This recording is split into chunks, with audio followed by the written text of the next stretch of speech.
It's time for Get to the Point, our Flashpoint pre-show. We've got some losers bracket matches to talk about today. Thank God he said bracket there. I thought he was like, we got some losers with us. We've got Maui, he never made it in podcasts. Posh, you was stuck at DreamHack. Thorin, you got fired from ESL. I've been fired from every company. All the best people have money, if you notice. I'm just going to say that. There's no super duper guy who's been at the same company like 15 years. We've all been fired. Exactly. Otherwise, you just don't have strong enough opinions. That's my take. That's what motivates you to come back to destroy those companies and therefore elevate your game to an excellent level. Exactly. Saga. Yeah, I do. I mean, I did choose the name Monte Cristo for a reason, right? That's what I always, laugh about when people are like, why is Monty so salty? I'm like, you do realize you're just fucking with a guy named Monte Cristo. Maybe the key was in the name and you should have taken some clues from there. See, I didn't pick my name for that reason at all. Like, the character I took the name from was a guy who had, like, an unbound hubris. Like, he was obsessed with a quest he could probably never accomplish and he got sick with a sort of disease of... obsession? Greed. That's what destroyed him. It wasn't really greed, though, because it wasn't the... Dragon sickness. Yeah, but in love with gold. It wasn't the value of the Arkenstone that he liked. It was more the symbol of his, lost identity and heritage. Right. And now they're telling me that we can't talk about The Hobbit anymore and that we should talk about brackets instead. Maybe they better get out here, get a mic and start entertaining us all. Otherwise, just keep pressing those buttons and shut the fuck up. All right. Well, I appreciate our Welcome to Flashpoint, everyone. Anyway, here is our upper bracket. Of course, Mad Lions and MIBR have made it to our winners finals, and they will be competing for that slot in our grand finals. But that's not what's going to happen today. Today, we are going to send two teams home. Havu, Genji, Cloud9, and Orglis are fighting for their slot in Flashpoint 1. And part of that $1 million prize pool, we're going to start with our later match today, which is going to be Cloud9 versus Orglis. So, interesting matchup between two NA teams, rising talents, I might say. Thorin might say something different, but we'll get to that in a minute. So Orglis, they lost to MIBR. Expected loss given MIBR's form online right now. But you know what? They took out Chaos 2-0 and so eliminated one of the other North American teams in this tournament and continue to be a surprise. Now they are going to be doing pretty well here, placing in the top 6 now guaranteed. So for a team that came in through the open qualifier that is not one of our partner teams, they've been doing pretty well. How are you guys feeling about Orglis now? I think Orglis have shown us what they got, and they are pretty satisfied with what they have, too. I'm a little bit disappointed with some of the just motivation. Extracurricular activities. Yeah, the motivation maybe coming out of all the players. There's a little too many times I'm seeing players with names on the Orglis team in Valorant streams, but I think they're still just happy with what they've done. They've guaranteed $35K for themselves, which is a paycheck that I think is more than most of them have ever had in one tournament. So they're going to be just pretty satisfied. And it's a shame because there's been so much talent we've seen on this team. There's been flashes of greatness from players like Infinite. We've seen, of course, flashes from Wardell on top of that. And I think this team has a lot more to give, but I'm not sure if it's going to be today. Yeah, let's be real. Like, with the way these guys are going, we could make a modern-day version of the Lost Weekend, and that's just them playing Valorant all weekend instead of playing CS, before they have a chance to get 100K. Thorin, they've guaranteed themselves $35K in prize winnings. They're getting paid $5,000 a month by Flashpoint, so why not just pick up on some drops while you're at it? You know what I mean? Power up your stream. I'd rather have 100K in my pocket, personally, but that's just me. Yeah, I think the key word is the fact that we can see that this young up-and-coming team is satisfied because they looked so promising. And I don't like the fact that they already feel satisfied either, but I do have to agree with Maui. This team, this lineup, they look so promising, especially FNS as an in-game leader. He's been so established in the NA scene, but he's been so quiet. And he was even one-tapping people in the server in the last series versus Chaos. And that's just form that I haven't seen coming out of individually from FNS. So again, promising, but disappointing all at the same time for me. Yeah, let's also make that distinction. FNS apparently is not one of the players who's messing around. He actually understands this is his road to redemption. Remember, this guy thought he was getting the career bump up to the top level when he joined Cloud9, that major winning roster, and he was supposed to be the guy who took Tarek and the rest of them back, and they cut him after 2 events. So after that, he's just been in the wilderness. He's basically, his career's gone way down, and he was actually considered like a wash. No one wanted him. None of the top teams were asking for him. When the NRG guys needed someone, they never said get FNS. They said get Stanislaw out of the wilderness. So I actually think it's cool enough that he's been able to show what he has thus far. And I hope in future seasons, whether he's here or not, he'll get other players in. He'll get some other people in and show again that he can put that talent together and do a run like this. Yeah, and let's talk about FNS because he has looked really good. I know, Maui, you've been loving seeing him play. You've got a clip here of him on Inferno to discuss, and let's show off what FNS can do. Oh, yeah, okay. All right, so this is showing just how FNS is actually reading Cloud9's strategy here. Cloud9 have been throwing this smoke in front of Library a lot, and what this does is it potentially separates the defense, but no, FNS just counters it so well, knows that the Cloud9 players are going to do that, helps solidify the A defense here, and it just shuts down that Cloud9 play in its tracks. And obviously, remember, if we played that game today, there would have been no kill with the creep. Oh, Yeah, would have been a long Oh, range yeah, we spray probably like should this. discuss that because yeah. if you haven't been watching Flashpoint, we are on the latest patch, including the Krieg nerfs, Deagle buffs, everything like that. The teams, I think, 7 out of 8 of our playoff teams voted to include this patch immediately. So the metagame has shifted substantially. I'm sure we'll get into some of that discussion as we see these maps unfold. But let's talk about Cloud9 right now because they won versus Gen G, which I think was a surprise to many people given the sort of pedigree and caliber of the roster. And they lost to Mad Lions yesterday, which was expected. They played them, into triple overtime on that first map. So they were at least looking somewhat competitive against what I think most of us would say is the best team right now in Flashpoint. Got bad news for you. That's because Mad Lions, to test out the map pool, Yes. they basically let the Cloud9 guys pick Mad Lions permaban. Inferno, yeah. And that was because it was a trap pick. Like they had prepped some stuff. Now you could see Mad Lions was certainly ropey on it. They didn't have everything. It wasn't their best map by far. So I will say props to Cloud9 and especially Sonic for the big time performance on that game. But that should have been a win, actually. That's the problem. If you think Cloud9's going to win the tournament, they needed to win that map. They needed to make that a 3-game series. All right, so we do have to talk about some of the adjustments that C9 has made over this. We've talked to OC. We've seen them sort of change the way that they're opping and bringing a double op setup into, we saw it on Inferno yesterday. What are your thoughts on sort of C9 changing their play style so far in Flashpoint? I've just really liked what I've seen from Sonic yesterday. When they voted to use the new patch, I actually talked to the analyst from Cloud9 about it briefly, and he said that Sonic was never really full in on the SG meta. He never really wanted to buy into it. I don't think he was warming up with it as much as maybe other players. He never really got the spray down just as well, and we've been wondering this whole tournament where Sonic. He was the star for this team just last year. He was a good player from Envy as well, and now that he's on the AK, he's looking straight fire. Excellent. Well, I know, Potter, that you want to talk about something you liked from Cloud9. What did you see that might encourage Cloud9 fans heading into today's match? Well, I saw a lot actually. Cloud9, their prep, it looked amazing, especially on that Inferno. They had very good coordinated HE grenades together. And this is actually a wrap coming out of Cloud9. We saw Maui Snake just show Orglis countering that. And this is that same exact wrap, but this is a fake back towards that A. And A-Core does pick off JT here, but Sonic timings A-Core and kick. A-Core had so much pressure towards that B that he actually over-rotated towards B bomb site. So it makes the A defense so weak.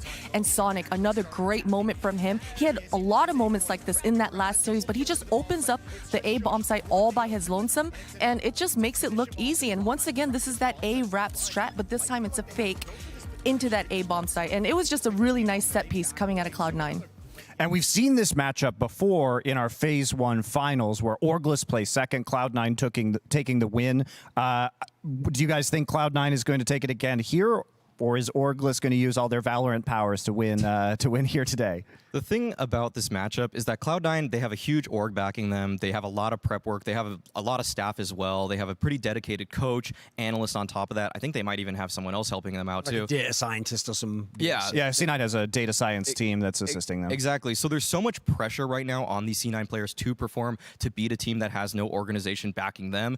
It would seem ludicrous for me for a team like Orglis, who's kind of already has one foot out the door here, to take this matchup. So I think C9 are pretty strong in this head-to-head.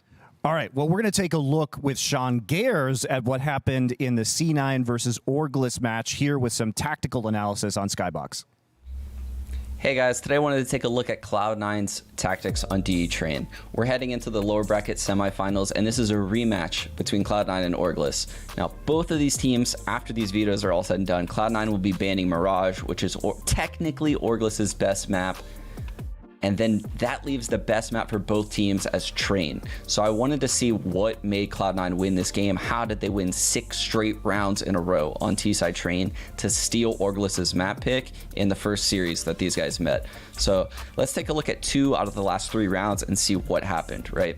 So at the start of this round, you can see Sonic throwing a sandwich smoke, just some small outside fakes, and JT setting floppy up brown hole. And then meanwhile, MOTM and OC are getting control of Ivy, and their goal is to just push Ye off of Ivy, right? So this is just the standard default. You can see now, 2 people towards the inner, infinite top bomb, Wardell upping upper. So we're just gonna fast forward, okay? And this is where Cloud9 gathers 3 people towards the inner, JT is above ladder, and now Sonic is holding team main. They're about to run an inside fake where they roll back to outside. Now, I love the way Cloud9 and JT approaches taking ladder control mid-round. JT will throw this deep smoke in ladder and a Molotov directly below, right? And the second his Molly fades, he'll drop down in and just wait for his smoke to fade. So you can see now the smoke's about to fade, and then FNS actually counter smokes. JT responds by just sitting in the smoke. So let's go back to inner. In the meantime, here comes the inside fake, right? 3 smokes out. Excellent smoke for MOTM, who's going to be your point man here and sell the fake, right? He's actually going to manage to get a kill on Wardell. The double molly's coming in, mid bomb top pop.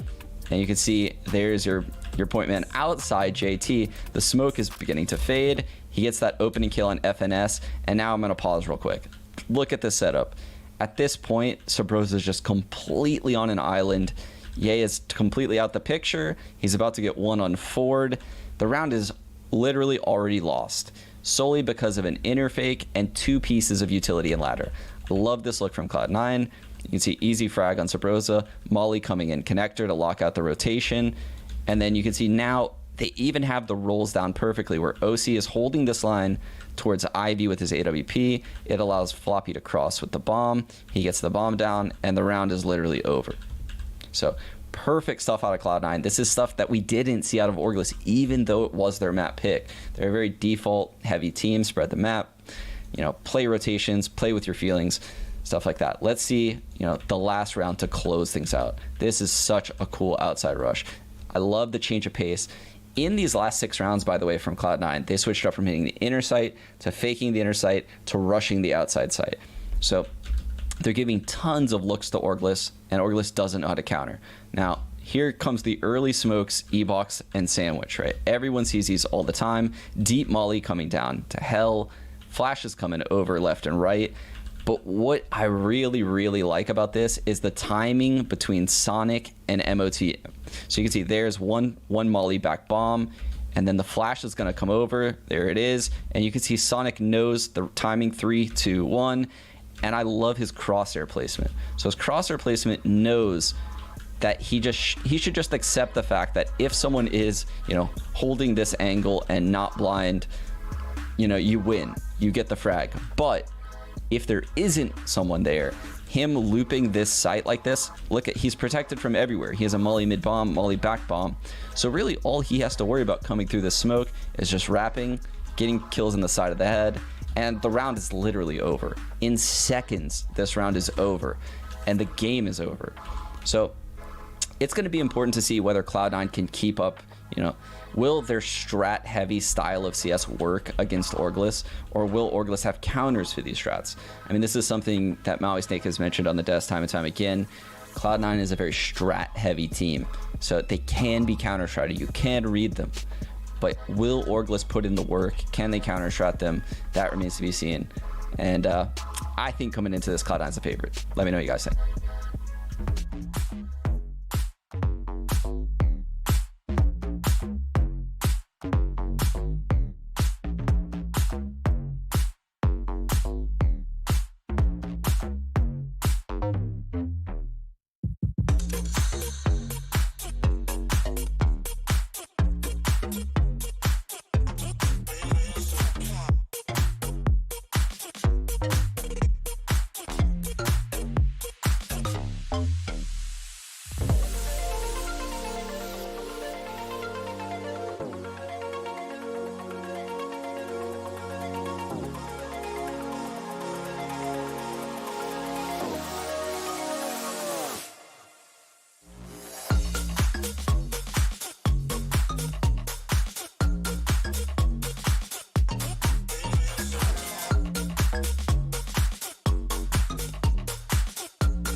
Welcome back. Here is our lower bracket. Now, we talked about Cloud9 versus Orglis, which will be coming up later today. But in our first match, loser will go home and not make the top 4 at Flashpoint 1. We have, I think, what's going to be a really cool matchup between Havu versus Gen G. Now, when we come into this, Gen G obviously expecting great things after their LAN win at DreamHack Anaheim. Havu, probably the most pleasant surprise of all of Flashpoint 1 in that they've looked really good. And even though they lost to MIBR, there's a world where Havu just wins 2-0. That series, it went to OT on map number 2. So Havu looking like potentially, you know, a top 4, top 3 team here at this tournament, could definitely secure top 4 with a win today. So starting with Havu, what have you guys liked most? What is your favorite thing? Pick one thing you like most about this team here so far in Flashpoint. I really like their late round just communication. It's pretty clear that these guys have been drilled just through experience, that every 2v2, 3v3 situation, it seems like they know how to set up. Against MIBR, they looked a little shaky in some sense, but for the most part, from what I've seen throughout this tournament, I've really liked just, you take any of these two players in a clutch situation and they come out on top a lot. I also really like Zori and Slowy. I think these two combo has been instrumental in Havu's success. Zori, he had 11 plus assists in the last series. That's one more than Fallen has. And Fallen is an S-tier flasher, man. He's always assisting his flashes. So Zori had a great series, that one. And Slowy, although I've been talking about how aggressive he's been being for this Havu side and how much space he's been getting for this Havu side, yesterday on that third map, he slowed down so much. And when he slows down, you can clearly see that the entire Havu lineup slows down. They're unable to make any sort of forward progression on the map. So Slowy today, he has to have a very good start in order to start enabling the rest of his team to have some more looks across the map. I'm going to disagree with Maustick just because that last game yesterday is just imprinted in my brain. I hate the end of the round when it's Havu. I like the first 40 seconds because the first 40 seconds looks like it's just like the Finnish Astralis system. This is looking great. Like they're setting up, they're spreading the map, they're doing the utility. They've got options as to where they're going to go. The problem is then once they move into the middle part where people have to make individual decisions, that's where unfortunately you see why these guys were at tier 2 for so long. They're not actually, they don't have the players who individually have the wherewithal of what to do in some of these scenarios. So they can still win out those scenarios, but actually I thought that's where MIBR, I mean, apparently of all the bedfellows to have, apparently KNG agrees with me. After the initial execute, that's where they do fall off. That's where they really become way less effective. To come back on that, though, against Chaos, which is, of course, inferior competition compared to MIBR, that's when Havu in those 3v5s were just completely owning them, decimating them. And so I think it just depends on their competition a lot when those situations arise. Well, you have an example of some of their execution, Potter. Would you like to walk us through it Yes. versus MIBR on Dust? Exactly, and this is going to be on Dust 2, which I think Gen G, because their B defenses are so weak, this is going to work perfectly versus them. And I spoke with Slowy, the way he jumps on top of this box. Yesterday in the clip, I thought that this was a counter specific for MIBR, but Slowy did mention that he saw first head on top of that box when he made that jump, and this fake, it works out so perfectly because of Slowy's pressure towards that short A. It makes this B mid split look so easy. The two B defenders have no help from their CT spawn player, and because Gen G's B defenses, we always point out how weak that synergy between Som and Daps is. If Havu have been doing their homework, which I'm sure they have, I think this is the way they exploit Gen G here. I mean, that was looking great. Look, they were up 9-3. They win that round 10-3. They probably go on and win the game, and we'll see them in the final, right? Listen, I tell you what, the biggest fans in the entire world of Havu on that round was Mad Lions. They were going, yeah, in their house, they were cheering. And then obviously after that, you know, they lost interest in the game. if I'm being honest. Unfortunate, but Gen G is also a team that has struggled so far in this tournament. They did, in fact, lose 2-0 to Cloud9 to start off their quarterfinal run. Is there hope for this roster and Gen G fans? Because I think that they have been probably the most disappointing team compared to expectations here in Flashpoint. As much as they have, here's the good news. I mean, this is where actually this is a perfect contrast. Havu have seemingly done everything right, played above their level, gotten wins they shouldn't have gotten, and they're in the same position Gen G is. Gen G has serially failed to meet expectations. Lost MIBR 3 times. I just hope to God we don't see that matchup again. I don't want to see 4 times in a row, you know. That'll make me actually start to regret double M and some of the 4 matchups. So, but the point I'm making is all of that is for naught unless you win this game here. So it doesn't matter that Gen G looked whack basically right up until the last series they played, because they did start to come online there. And actually some of their players, even Som was having good games. You got the flashes from people you'd wanted to see. You even had them winning close games. Like, these are all really positive signs. Now, if it can continue to now, some of that's on Havu. But I think if we can see that Gen G, you can wipe away the rest of the tournament. No one will remember if they come 4th, if they come 3rd in this tournament. That's true. I mean, we're just kind of waiting for them to come online at the right time. So let's go into our maps today to start things off. Now, what impressed me about Havu was that they were able to overtake MIBR and Overpass, which has looked like MIBR's most solid map. Do you think that's going to be a ban here, a veto right out of the gate? It should be. That's Gen G's auto veto right off the bat, so I don't think we're going to be seeing Overpass here. I am interested to see if Havu pick that Dust 2, even though they lost on it. Train has been their go-to map, and maybe they're going to start feeling like because they didn't get to actually play many rounds yesterday, they want to go back to their comfort pick and Train, but I hope to see Dust 2 coming out of Havu here. This is, though, where Gen G has their struggles, which is even though they've managed to get to this point, they've managed to even grind out that win the other day, they don't really have a map pool. Even picking out what they would want to pick is tough at this point in time. Exactly. I mean, do Gen G... This is actually a map that has a very high win rate for Havu. Thoughts, anyone? Yeah, I'm not really too sold on Gen G's Mirage, actually. It looked like a lot of it was fueled by star power when they did win on Mirage, and it's... Tactically, I feel like the only map I've been confident with Daps on has been Inferno, actually. So, thankfully for Havu, that is their permaban anyways. We are going to see the Dust 2 come out. I like this from Havu. Like Christine was saying, Dust 2 for Gen G, their B site defense is just really bad. Som and Daps have no chemistry at all towards that side of the map. Yeah, and as you say, like, they did at least accrue a massive lead on Dust 2, even though they lost it. And I think that's one of the situations where most teams will be like, well, we know what we did wrong there. We're still confident in the pick. And then in line with what Christine was saying, listen, the obvious angle here, if you have who in the rest of the tournaments, yeah, just go in a train, take that as a third map. But I would actually like that if they've already prepped this, and because it was actually a pretty predictable veto, and they just go into nuke. Like, go into a map like that, have something prepped, looks like they have.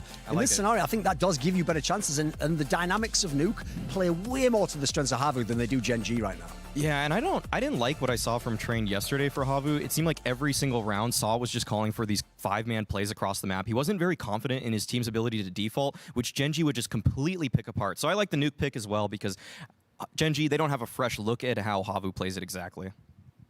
All right, well, with that, we're going to get into our predictions right away, starting with our casters for this match. Today, we have Birthday Bardolph and Semler to call the action. Happy birthday, James. Thank you very much, Daddy Michaels. There. Congratulations on the new baby. This is an interesting one. I think that Harvey got a nice warm-up for Dust 2 in the fun we saw yesterday. I had a chat with Som actually very briefly yesterday. He hopped into my stream, and I think they've got like a good group of players. I think they just need to kind of figure out where the best fit is per map and roles and so on going forward. I feel like, again, experience across the board for Gen G, I'm favouring them, partly because of that, because I think they've got much more potential than we're seeing at the moment, and I think they'll be able to overwhelm an up-and-coming Havu, who I think, again, are criminally underrated, and maybe they'll prove me wrong, but I wouldn't be sad if they did, if they won this series, but I will go with Gen G. I've got Havu on this one. for the main reason that I don't think that Gen G have this level of experience that allowed MIBR to pick Havu apart yesterday. We had it from Taco in the post-match interview where they said, you know, as soon as we started focusing on our game, we started thinking less about what they're doing, and we started focusing on our game, and that's where you saw the shift in the match, and it just started to go MIBR's way, and then they just crushed Havu with experience, not so much just, you know, sheer fragging, because Havu have got fraggers on this team. If you sleep on guys like Slowy and Zori, you're going to get your head taken off, and I definitely think they have what's necessary to match up against Gen G in a positive way there. So I give this one to Havu. I think he's going to nail it. They are going to nail it. Havu is now a single entity. It's a single, the Finnish entity is the tree, the one tree. They've merged together with their teamwork into one hive mind. So Havu or Gen G, Thorin? I'm going to go with Havu here because I actually think they would have beaten MIBR. Listen, take the third map out of it. That was a complete whitewash. Everyone on MIBR played great. They shut them down. But the series would have been over on Dust 2 if Fallen hadn't have basically played above the level of most of the players in this tournament. There's nobody at the moment like that on Gen G who I see actually completely neutralizing Havu. So I think Havu will have their way, and whether it's in 3 maps or 2, they are going to win this series. I think Havu have a problem playing teams that are ranked higher than them. It's kind of been their problem for maybe 6+ months now, and I think that's going to continue today. I was so close to picking them, but the map veto on top of it just feels a little bit more like Gen G can rely on their experience. So I'm going to go with Gen G here. This one is a really tough one for me. I'm going to go with Gen G here. I'm going to go with Gen G because I agree with Maui Snake. I think Havu have a hard time playing versus players that have a lot more firepower than them. They have to rely on their structure and strategy. But Gen G, individually speaking, if Bentet shows up, if Som shows up, it should be enough for Gen G's side. It's quite similar. Just the two of us, back to back. We'll shoot our way out of this one. Question for you two, because you say the map. I know you were making faces when they picked Nuke. So my question is, if it was Train as our decider map, would you have changed your prediction? No, I wouldn't have. I think the veto actually favors Havu more so than it favors Gen G. Okay. I think Havu, because they had their backs against the wall on that Dust 2, they should be able to improve on it heavily today. I just don't know if they have what it takes to be able to win out those late round scenarios. It's exactly what Thorin was alluding to, was that they can have every piece necessary to get into those bomb sites. They have all the utility. They complement each other well. But in those tense moments when Bentek can make a flick and get a 2K and make it chaotic for Havu's side, where they have to improvise and make a different game plan in the middle of the round, that's where they struggle. So I think Gen G have what it takes to bring that to Havu this day. All right, well, let's take a look at our fan predictions as well to see where the audience has landed on this. Gen G surprisingly only at 55%, which is a bit of a surprise considering Havu, not the biggest org. Havu. I mean, I think we've all been impressed with Havu. So we're going to go to a quick break, and when we get back, we'll get right into our first map.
it coming, build an anticipation.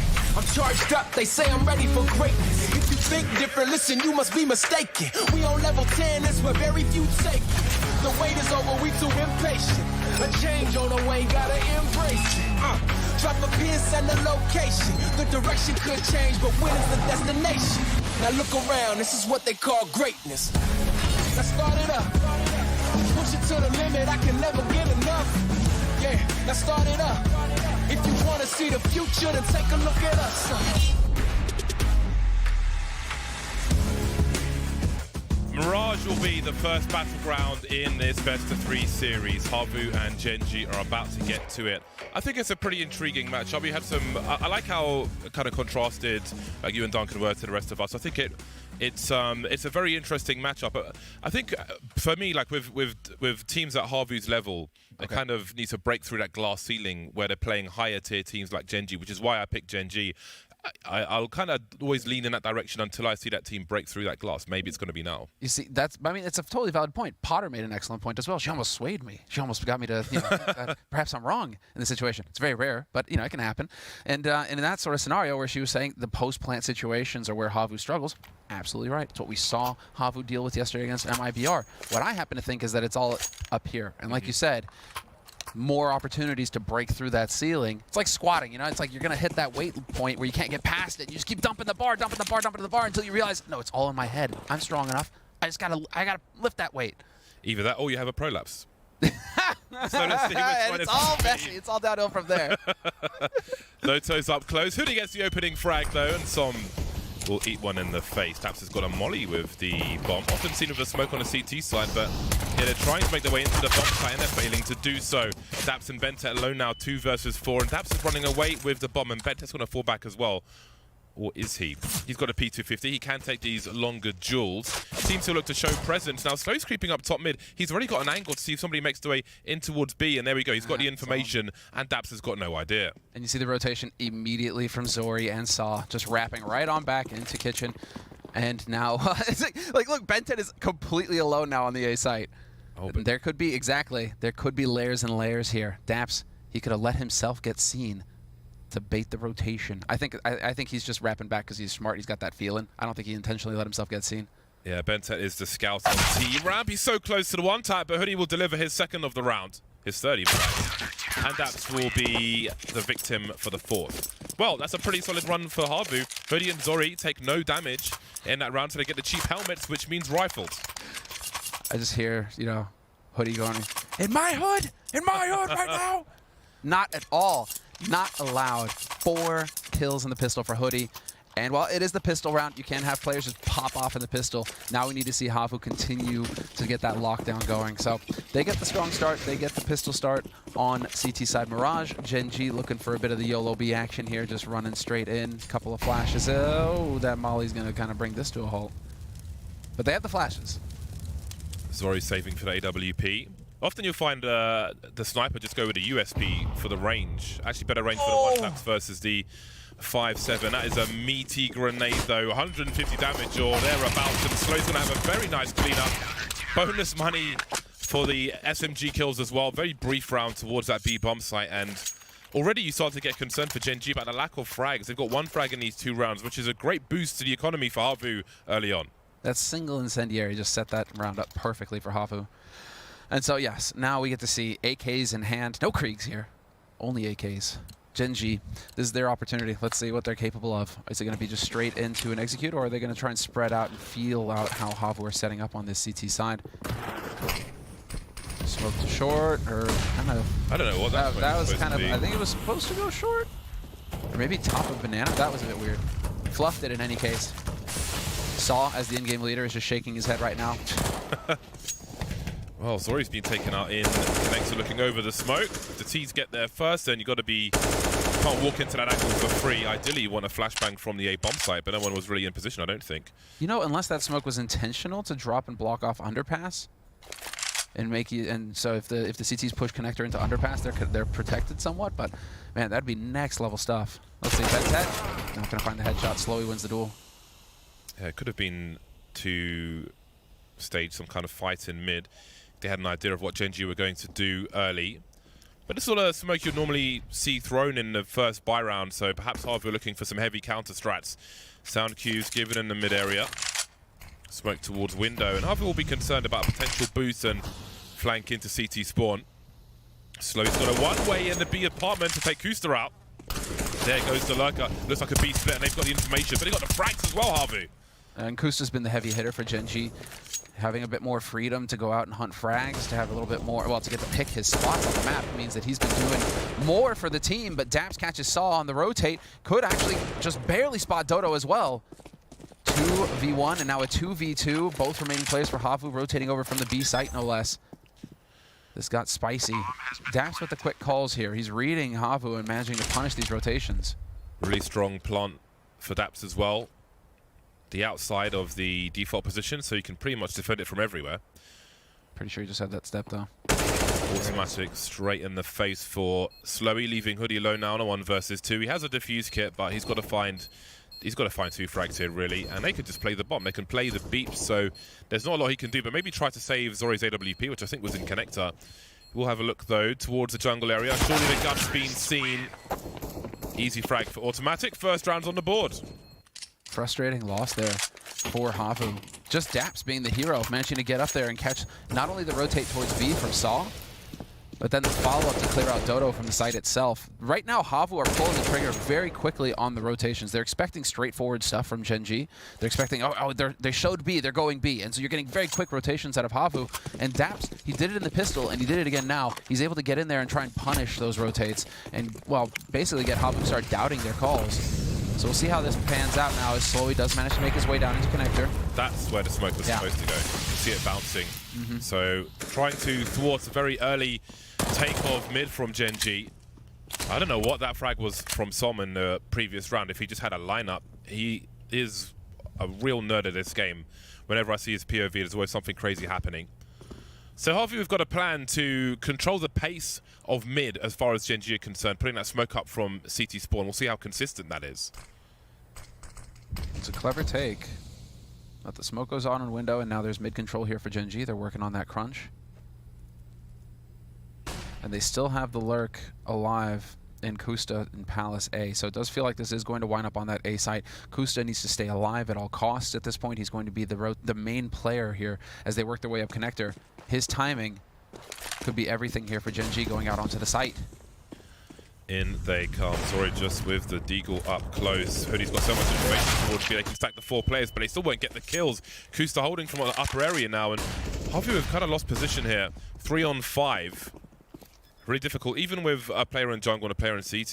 They just don't have the numbers to realistically get back into this. Actually, there's a shadow advantage for Som on that creep, and indeed more will be lost. Slowly just trying to hold on to the AWP, but the hunt is on, and all will survive for Gen G. They'll take whatever they want from this round. 2-2. Well, it was a promising start from Havu, but it quickly turned around. Despite their proactive plays with this smoke grenade and so on, they're just not really... They had 4 players around A, and still there was no response to those opening kills from Gen G. Here we're seeing what was mentioned by, I believe, Christine as well in the by Potter in the pre-show, which is the individual ability here on Gen G to frag. Bent head with a double. Som also stepping up. You're going to get these guys in these positions where they can get multi-frags, and Havu may struggle dealing with that. But you got to give credit to Kusta in the last round. He didn't peek until he had to, and then got maximum results when he did on that A site. And so, I mean, yeah, Gen G have the fragging power. It's good to see those players frag, and I suppose against Havu, these guys are going to have all the confidence. They should know that they have frag superiority here. Yeah.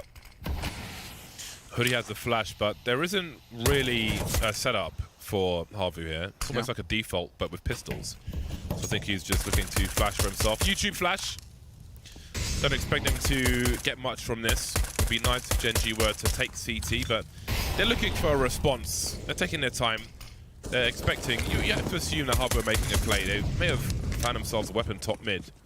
But in the meantime, Gen G, they will indeed take CT, which is pretty good. That really makes things a lot stronger for them. Fascinating is, look at the bomb is only just now getting planted, and Gen G been in control of the site for 20 seconds at least. Very slow take here from Gen G, and now they have to hold on. Hoodie still with that AK. Daps is going to catch it around the rotate as well.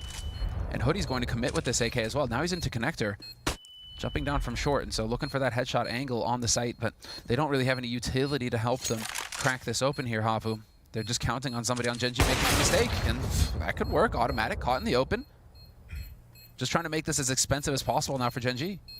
Yeah, with two players who've got nothing to lose, they could really make it more expensive, especially with that AWP line on the floor, which maybe Kusta's going back forward and managed to escape with it. The bomb will send the rifle away from the opponent. Kusta running for dear life now. See if Slowey gets another shot in. No, but Kusta will. Nice try. Yeah, I think Gen G were waiting for any potential gimmicks on the CT side, a swing from somewhere with a pop flash, but they just didn't really have any setup for that whatsoever. So it was a comfortable round for Gen G, despite losing that rifle with Bentet top mid. And they take the lead now, 3 rounds in a row. 2 A1s in play as well for Havu here. So starting to see a little bit of an adaptation made from the Finns with this new patch. The silenced rifle making a reappearance, and well, Slowey very quickly out onto short. Doesn't quite hit the shot though. Saw him just somehow dodging that hail of bullets. You can see Havu are really concerned with fast plays from Gen G in mid. We can see 3 smokes up in mid from Gen G, and a 4th round connector, of course, by Havu. Slowey with a really nice snap onto Som. Yeah. That's a big frag. He'll create some space with the smoke off the wall as well. And again, that will slow the pace down for the time being. Slowey is no joke. We saw him going toe-to-toe with MIBR yesterday. Some very quick plays with the AWP on Dust 2. He's got the aim. He's definitely got the capability of going toe-to-toe. So Gen G are going to have to deal with that. So far, a flawless round for Havu, not a point of damage taken. And well, Gen G looking like they want to wind back up over here. A little bit too predictable, Kusta. Dodo's going to start figuring it out. If you go Palace every round, they're going to start punishing. One thing that's to Havu's advantage is name value, or lack thereof. And I think that's one of the reasons why they're underestimated. It'll take a long run of success, just like we had with Ents when they had a good run, before you really earn your respect with these names. And he's trying to do more now. He will ring the bell, Doto, and he should see 2 plays on the kill cam, but not the bomb. So I don't think it'll be a full rotation just yet, but there will be a 3rd man making his way towards A. Yep. That's Hoodie making his way over here, and you're right, Slowey locking down that B site. It's a bit of a shame to have him as the B anchor in this situation because he's hitting shots right now. You kind of want him in the thick of things, but he'll be rotating in now as the smokes come through. 15 seconds on the clock. Gen G not leaving themselves much time to work with here. Zori gonna get the drop on him. Daps trying to check all the angles. Not gonna happen. Gets the double, Zori, and looking for the triple as well. They know that Automatic's up here in Palace. And Automatic not gonna make it. Big save of the AWP here for the Finns. And we've got a fight on our hands, James. Yeah, Zori was hungry for the AWP, and he was given his reward. Chasing with those extra bullets of the M4A1 definitely helped out when that came in. 3-3 now. Havu back. Both teams on the bye. Both teams at the AWP. Kusta can't just escape. He can't escape these Galils. He's back on the Galil once again. But we'll see. It is new and improved, and maybe hasn't really been investigated too much just yet. New and improved with reduced prices. Again, Havu's fighting to just stop Gen G playing their A game in mid. That's a very nice grenade up top. So there's always something. There's some kind of junk from Havu if it's a smoke round connector or flashbangs and HE grenades up mid. Gen G will have to be careful.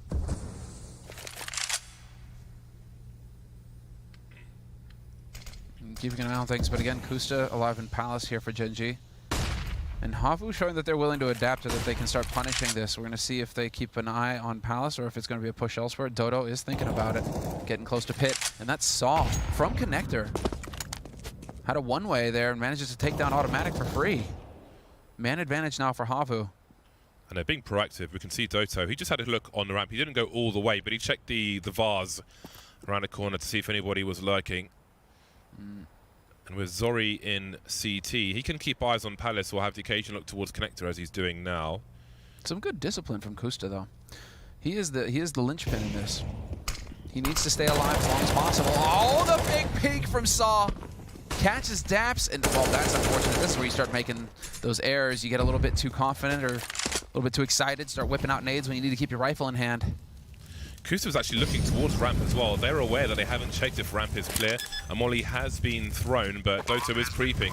Now, he will need to play off of his teammates. We can see that Slowey's made his way towards CT. We've got Som is in sandwich.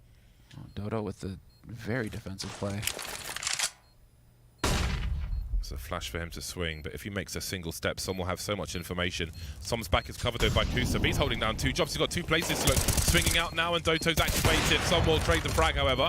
2 on 2, bomb is ticking. There are the fuse kits, but Gen G have just got superior angles. Slow making his way in, avoids the flashbang. Ventet making his way towards connector. The crosshairs in the right place already. Baits him off the bomb, but he can't land the headshot. And it will be Gen G taking the lead once again. And that sort of situation is so difficult for Dodo. You do feel like he is the guy who could have made a play, or at least tried to peek for info from Pit while all that was happening, instead of holding passively. It looks like, yeah, we got a coach crashing, actually, for Gen G. So, just pausing real quick to let him get back into this. Man, and then after that, the post plant gets played out perfectly for Gen G. Could have gone better. They had good angles. Som in sandwich was MVP position. The way that one played out. I mean, you had Dota's teammates showing presence and so on, lots of spray from Cat. They're making obvious, like, here we are, guys. Yeah. But Gen G are aware. And you can see on the radar, because we've got the little arrows, we can see where the players are facing. You can see Kusta was looking towards the ramp because he's aware. He's come through Palace. They don't know if ramp is clear. And if you haven't cleared it, you have to assume it's compromised. So he's keeping an eye on it. So it was in the back of their mind as well. But Gen G, again, showing the experience, I think, there to help take that one over the line, and the coach is back and the game will resume. Yeah, this is where you get that killer instinct on Havu. We need to see a little bit more of it, perhaps. They were starting to go after Kusta and Palace. That's good. Good adjustments made. But we want to see Dodo try and be a little bit more aggressive in the future here. We'll see. As Havu are going to have 3 on A, 2 on B, standard stuff, and it is going to be a bit of a push here to Pit. Automatic at risk of getting overwhelmed. Yeah, no flashes once again for Havu, so there's no swing, but there are HE grenades being deployed towards the B bomb site. Hoodie's in a forward position, which will give Havu more confidence, and you can see there's a bait set up here. Saw waiting for Automatic to swing, but he's ready for the close left. It's already taken out. However, Havu's starting to win these duels now. Back and forth we go. The good thing for Gen G is that they have protected all the weapons they've dropped. They're all on the ramp, and it's Havu rotating. Now, how do they get the bomb down? That is the question. Not really sure where the remaining 2 are. They would have heard some explosions towards B earlier, but now they could be anywhere. Oh, Kusta's now even worried about Palace behind him? What's going on here? There's the flash, and there's the peek. Slowly on the edge of that smoke, waiting, and yes, fantastic stuff here from Kusta. Well aware there could be some shenanigans going down in the CT smoke. And so Kusta and Som should be able to hold this, no problem at all. Hoodie had a bit of a quiet one since the pistol. Now he's got a chance at the CZ-75 if he catches Kusta looking the wrong way. Kusta right on the edge. How was that not a headshot the first time? Som's position was really good, where if he gets peaked, Kusta can swing. But he just about found the front of the face on Kusta. How was that not a headshot? Can we bring that up again? It was pretty close. I mean, you feel like it should have been an instant headshot, but there we go. We don't have it. Such is life, man. What? That's the way it goes down. That is just the weirdest thing. Okay. 2 AWPs now for Havu, Zori, and Slowy picking up the big rifle, so there's a significant change. In the meantime, Daps has got the Mac 10 on deck. We'll see what he's able to do with that. Maybe he goes towards underpass connector. Now, Havu have repeatedly been really aggressive in the apps, and that certainly helped him with information. We can see that there is an angle for Slowy, but he doesn't make the connection. That was a free kill, surely. Yeah. Gotta be careful. I think he was expecting the jiggle peek there. So it's going to cost him a missed opportunity for Havu at the beginning of this key round in their first half. They're trailing 3-5 on the CT side. And letting Gen G get more than 5 rounds comfortably on the first half is going to be very rough for Havu. So they need to put their foot down. This has got to be the key round for them to just shut it down here and start linking rounds together of their own. Oh, surely he's not going to get caught again. That's harassing with the Mac 10. That is the job for it. The edge doesn't even find any shots. Still work their way up through, though. Som on the site itself. Nobody watching Short. He snuck his way right on through. And is this timing going to work out? They are all so worried about Short. Not one of them is watching. Oh, no. He had an opportunity for 3. Almost gets 2. It's a really interesting round, actually. Daps and Kusta remain, however. And there's the Mac 10 coming into play once again. Kusta looking to catch the rotation, but he's got the bomb. Now, does he throw the bomb to Daps? Oh, he's picked up a rifle, so never mind. It was a Mac 10 question, 20 seconds. I didn't realize that all the players are there. They may have to go for a short plant, even though they're not sure if it's safe. Oh, Dodo's going to wrap around to short. Can he make the jump? Makes the jump. Solid. Okay, so now we get a crossfire at least. But 2 from kitchen, 1 from short. Both of these angles being watched by Gen.G. Zori, let's see. Havu need to come in here together, and they need to trade. Saw taking point because he's low HP. If he gets the dips, this is going to be it. But Saw is so good. Saw has been stepping up individually here. He's hitting the shots that he needs to save his team in these rounds. Those are 2 huge kills that you don't expect him to get. That was a really interesting round. Gen.G see that Havu are taking aggressive positions in B apartments, and they can't allow them to have that for free.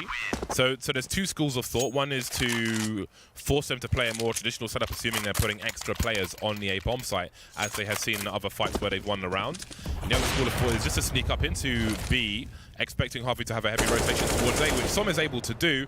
Only he has an opportunity for 3, but only gets 1 out of it, unfortunately. If he gets 2 there, then maybe we see a different round, but it is what it is, and Havu will come out on top. But Gen.G have realized at least that we're seeing a deep investment into B apps from one of their players to focus on the A bomb site, and they might start to play around that in the buy rounds to come.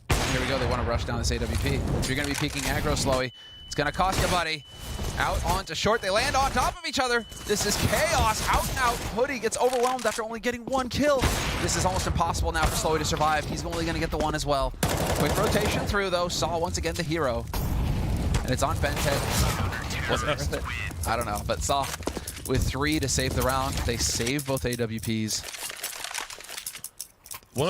In the recent updates, actually, it's worth noting, on the wall of the B balcony, if you're like running along that wall, like against it, sometimes you would get stuck. But they've changed the corner of the wall, so it's sharper than it was when you have the whatever the setting is, which I think stops people getting blocked. In that position, it's a very minor thing, but anyone who plays a lot will know what I'm talking about.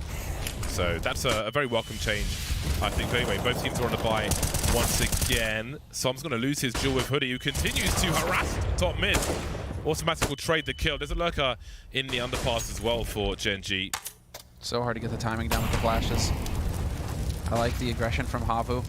Just timing's just ever so slightly off, and the flashes come back to bite him, or at least to bite Hoodie.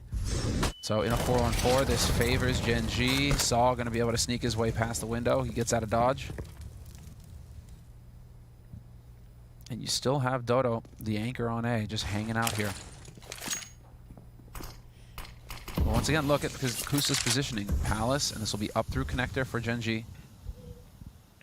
Crunch onto A, and it looking like Havu have figured this out once again. Well, we could have a replay here of 2 rounds ago. Havu actually have a crossfire. It's so important for Doto that he has Saw on the ramp, so he can stand by triple hiding from Palace and keep an eye on connector. But now there are problems because Saw's being taken out in the window. That changes everything. Kusa popping out from Palace once again. You never know when that's going to happen. So now we're in a similar situation where Gen.G know that they haven't gone up ramp and somebody could be. Zori showing presence. Doto poking out. Bentet's ready for it. Again, assume it's compromised until you know otherwise. Now Havu don't really have position. Slowy's got to make his way through the crawl space. In a normal retake, you'll often see on MIBR, the guy through the crawl space comes super late. It goes super late because he has to wait on a distraction elsewhere to convince the team that no one's coming from that position. But with only 2 players left, you can't do it. They're just stuck in the muds and executed by Gen.G. Yeah, and this is both teams adjusting. You saw that time Gen.G, Bentet was ready for pit. They knew that Dodo was there. Dodo, once again, expecting there to be a player coming in from pit. Nobody was there. It's all the mid-crunch with Kusta from Palace. So the details here getting adjusted to by both of these teams, but Slowy is missing some of these shots at the op that you expected to hit.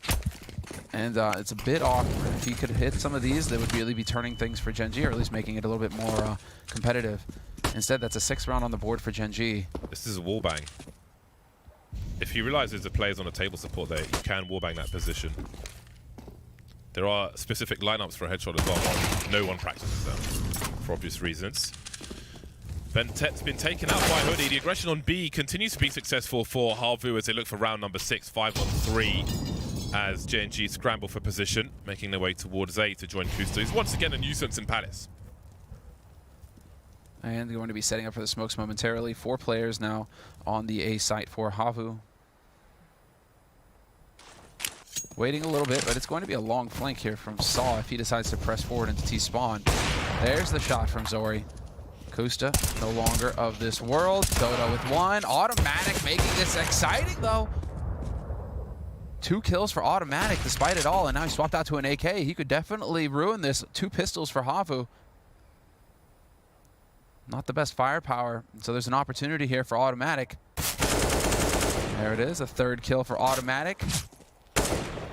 Even knows that Saw's coming in from T-spawn now. Hoodie would have to rotate through the murder hole if he's going to get through this. Automatic has played Havu. He just needs to make it past the murder hole now. Ooh. Now Hoodie with the clean peek. That was a brutalizing peek from Hoodie. Really nice work. Very nervous stuff for Havu. Can see the juices flowing in Automatic's mind. Kusta's, he's only got 4 kills so far, but he's doing a really good job from Palace because it's so hard to peek early from that position. Especially, normally you want to be alive there for the post plant and just be the necessary threat later on. But From Kusta? Yeah. Yeah, the main thing is that Kusta needs to just stay alive.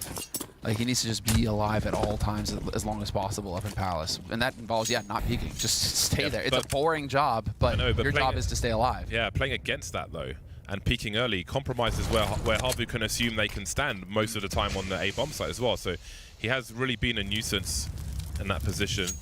Now we see where Doto is. That was made wallbangable by AWPs and the like in Palace, but no one really bothers with it. I think for the most part it's not worth it with an execute because you're just giving information to your team, but just something to bear in mind. Are we going even deeper with the layers here? Dap's going to make noise in Palace to make Havu think this was going to be A, but then the bomb rotates back mid. So,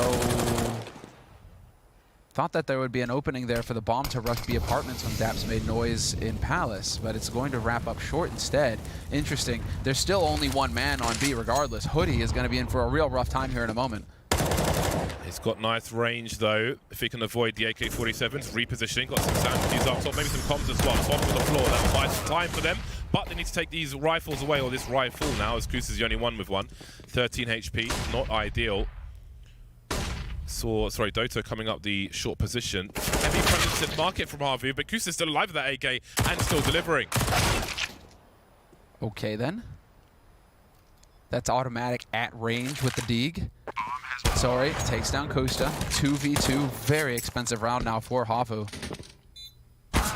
And peeking into it as well. So now it's all on Dap's Glock in hand and a Dream. Versus Zori and Saw. We're not taking any risks. Don't hold on to the AWP. They're going to have to get in here, though, eventually. And sure enough, there it is. Saw with the pre-fire. They need to save that off in the back line. Didn't even realize he was there after he killed him. Trying to figure out where the op is. Oh, there he is. There it is. Zori's pick on Kusta was so important after the bomb being planted. They almost stopped the bomb from being planted. It was a ridiculous shot from Automatic to stay alive in the first place, but taking the rifle away completely handicapped the remainder of Gen G with a Deagle and a Glock, a hope and a prayer. Now if we were able to bring it back. It's been an exciting game thus far. Money is limited for Gen G despite planting the bomb in that round. They'll only be on the pistols. I mean, if Daps' intention was to get them to rotate A, it worked. And I don't know if Saw is shooting Daps, saying, hey, I'm in your head. But I think Daps is in your head right now, Saw. Well, Zori's lost his position already. He can go for a... Well, just go for a peek anyway. Could go for a peek with some flashbang support, I was going to say, but he will just peek when he feels like it. He will eventually reposition, however. Now, Havu will be concerned. I love those HEs towards the chair position. Oof. Big damage onto Som. Finished off by another one as well. Now, a boost into window will be a concern for Havu. So standing on the blind spot in connector, but no frag. That's just how unfair is that when you die to HEs? I just want to fight! They're so brutal with no Kevlar. If it hits you and explodes, it can do 101 damage in 2 hits.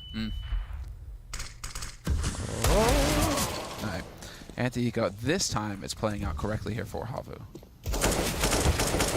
Although now I may have cursed them. Nope, there it is. Slowly with the double spray. 5 survive for Havu. That was imperative. And now we go into the 15th round, last round of this first half. Havu have actually managed to save it. It was looking a bit dicey there, but now they can at least win out this half. Whether it's 9-6 or 8-7, we'll see.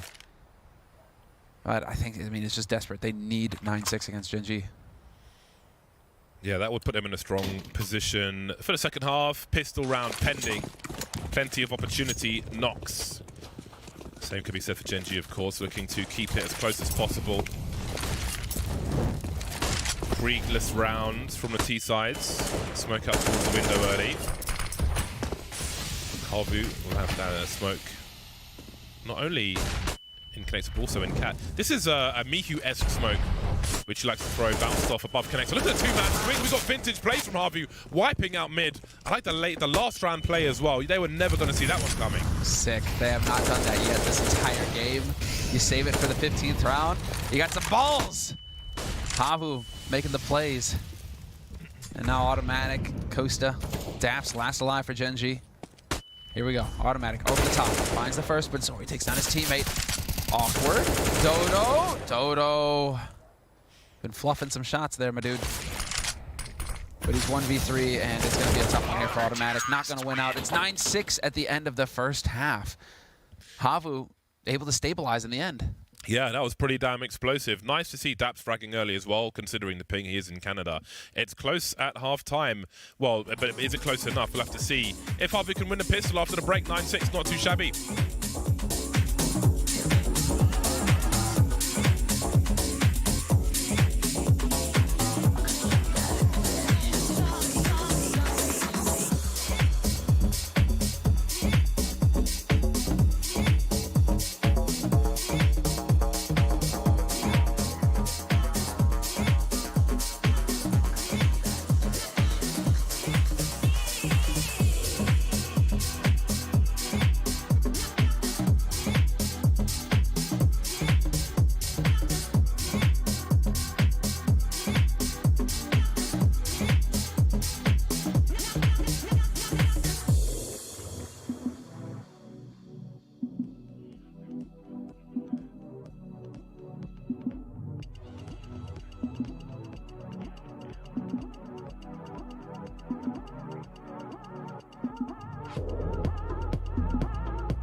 Welcome back. So, Flashpoint, as you right. guys saw, tragedy struck in the hallway leading to the stage as we lost a drone.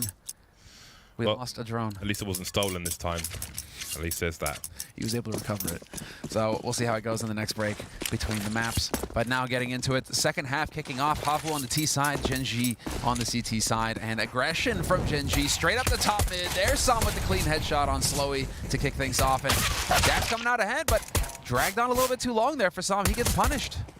Great chance for Havu to make it to 12-6 if they can win this pistol. Could really start off the second half well. That bomb needs to be collected though, and we got automatic in very close quarters. Oh, can he see the shadow? Buddy. Maybe he can. Pop! Yes, indeed he did.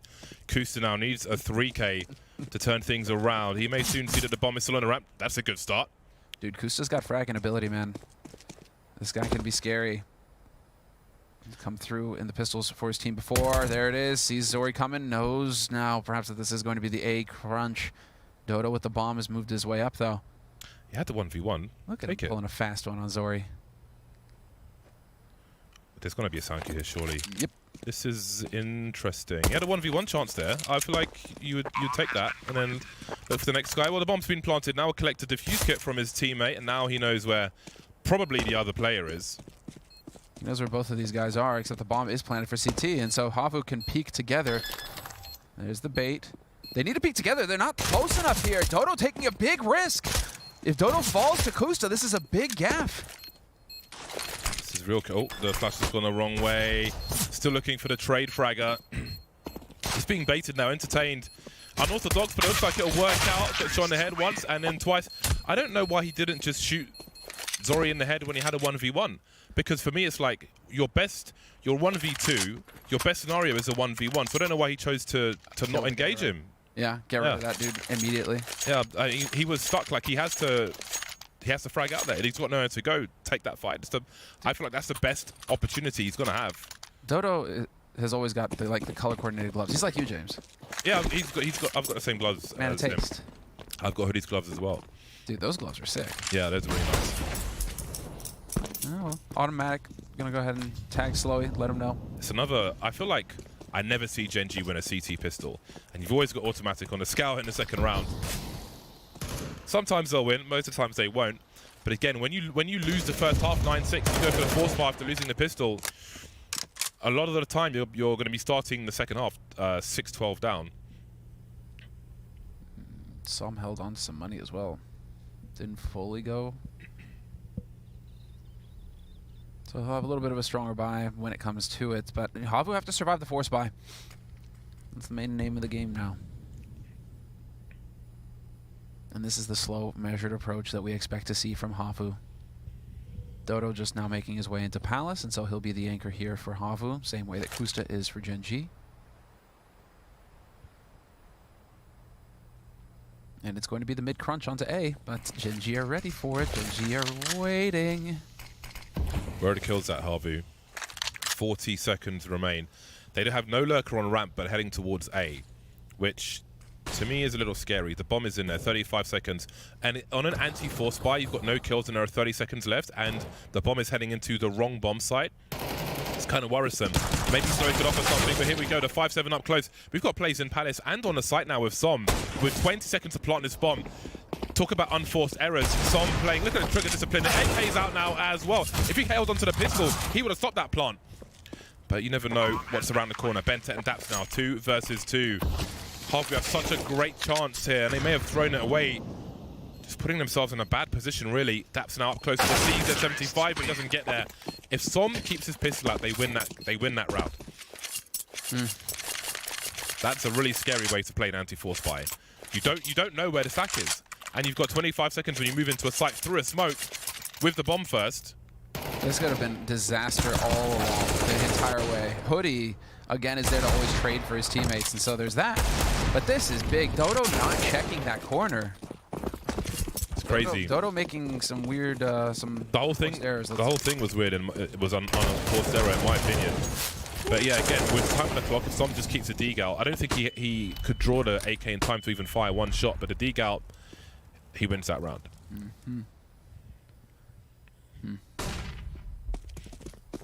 Not to say he shouldn't have pulled the AK out, but I'm just saying that's what happened. Well, protocols need to be tightened up a little bit here for Havu. So they can't really afford for things to get messy like that versus Gen G. Gen G will punish them when Gen G have a bye round. And so that'll be coming up in the next round, barring a big anti-eco win here for Gen G.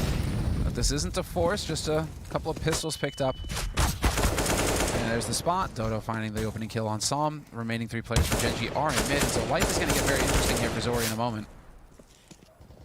Guys.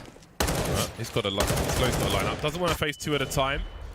He's positioned himself well. Bomb planted on B. And this is indeed worst case scenario for Gen G. 6-12 start on the second half. All Spatter could really do with that bonus money, but he won't get there. $5,000, so perhaps Som will drop him a weapon, but then maybe Som would be light on grenades. Entirely possible. I mean, Som did not spend as much in the force buy round, and so he had a little bit more.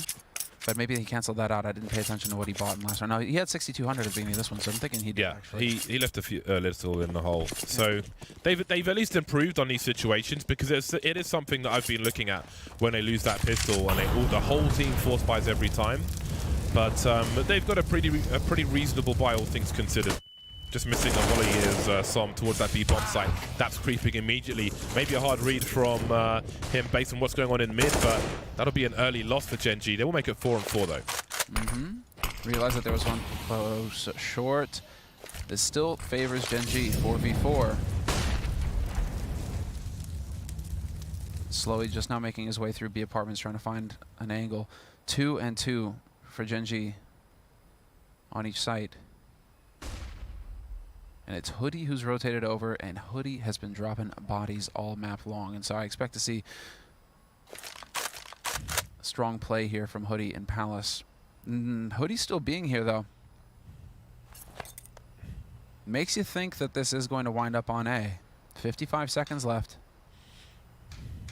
Zori alone with the bomb top mid. He must feel nervous. Sorry, go ahead. I was going to say he must feel nervous just up top mid alone with the bomb as that time continues to tick. I forget if that's jungle or top connector. I would assume jungle. Oh, that's the one it is. I never throw that one, so forgive me. We're getting the rotation over towards A now, though. But there it is. Okay, this is why Slowly was hanging around so late into the round. Oh, man, this is awesome. There it is. Automatic catches Hoodie. The bomb's creeping towards B, however. 18 seconds, and there is no full rotation. This is such a strong angle for Som as well. He'll have the sound cues. He'll raise the alarm. Bentek can start rotating. He's moving in for a more aggressive peek. Maybe thinking that was a bomb carrier, but he was coming from Cat. That said, Bentek rotated fast enough, and Zori is alone. Bentek going for the duel, trying to keep Zori in place. Won't work out, but there are still 2 players. Automatic has the angle on bench. A very strong retake angle. If you have the angle with the AWP through the window, make sure the T can't go for bench. That's really strong info for the remainder of the team. Holds the angle, wins the round. And a very strong performance from Automatic individually this round. 3 big kills for him, catching the Lurker and Palace on Dodo to begin with at the round, to bring his team back into it, locking down Hoodie as well. So really just keeping that whole Palace part of the map on lock. That's what we need to see from Automatic if he's going to have that AWP. The big green, it's so expensive, you need to get big value out of it. And well, this was a huge round for him. So that's going to build a bit of confidence here for Gen G if they know that Automatic is hitting shots as well. Considering some of the other heavy hitters, I mean, Bentet having a bit of a quiet one. I think Bentet there, he's trying to make that hero play because he is sitting on 7 frags right now. He's probably just like, all right, time to go. Except that you're forcing it, and you're going to get punished if you keep trying to do that. Despite the flashbangs from Triple, Zori still makes his way up aggressively with the AWP.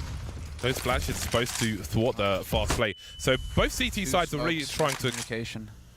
Both CT sides are really trying to control the pace of the game that the T's are forcing in the mid position. You saw the flashes from Triple there, but to no avail.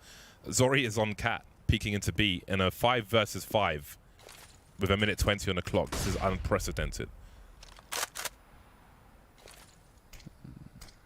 Let's see. This is going to be a shot here. What? Oh, he hasn't checked it properly.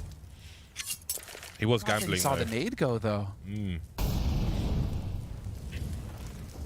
Well, his team is still poised for a split of the B bomb site. Bentet just saw the information on Cat there, which may raise the alarm, but there are still 3 people deep on the A bomb site. Gen G might push T-Ramp. In the meantime, Bentet will deliver more, as he always does, on B. more warnings, but still, they'll leave him to it. Bentet and Som is a strong combo, and they're 2 versus 2 worst case scenario.